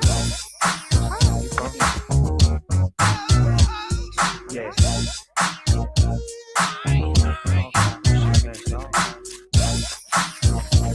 It's like this and like that and like this and East Side Long Beach drop the hits ammo. We got so many niggas on the team nowadays. LBQ, DDP, GCP, boy, my boys, the toys, the noise. The East Side boys is the real McCoys. We walking through the project, sipping on a 40. Ripping, dipping, and spitting at your shoulder. You may think I'm out of bounds, but I think I'm in. I holler at my folks before I check on in. Spit at my nigga Andy Hill, figure slide up in the garden. Next to Steve Martin, we setting up shop on the East Coast now. Doghouse, nigga, the big bow wow. And we high in the motherfucker. East side up, like this and like that, motherfucker. East side.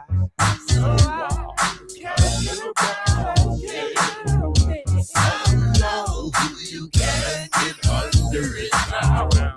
So high, you can't get over it. I just want to smack your day. This is a chance. This is a chance.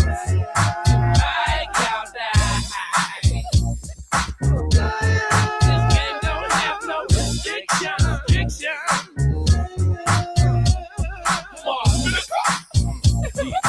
Waking up late off a fucked up day.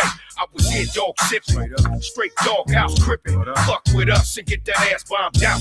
Leave some smoke for the homies from the south. This is what it's all about. It's the city of the beach where the gangsters bang. Sag, wake that ass up, get fresh, let's do some things. Swerve through the east side low, scoop up the homies. Bang on them other fools, cause them busters don't know me. It seems like this is my only chance to get rich. Investing my chips, never chipping off a bitch. Trip, bring that bomb to me. Underwater with cocaine, cracker with P.O.P. Up and smoke, you can hit it in the bone. I'm faded like Cheech and Chong.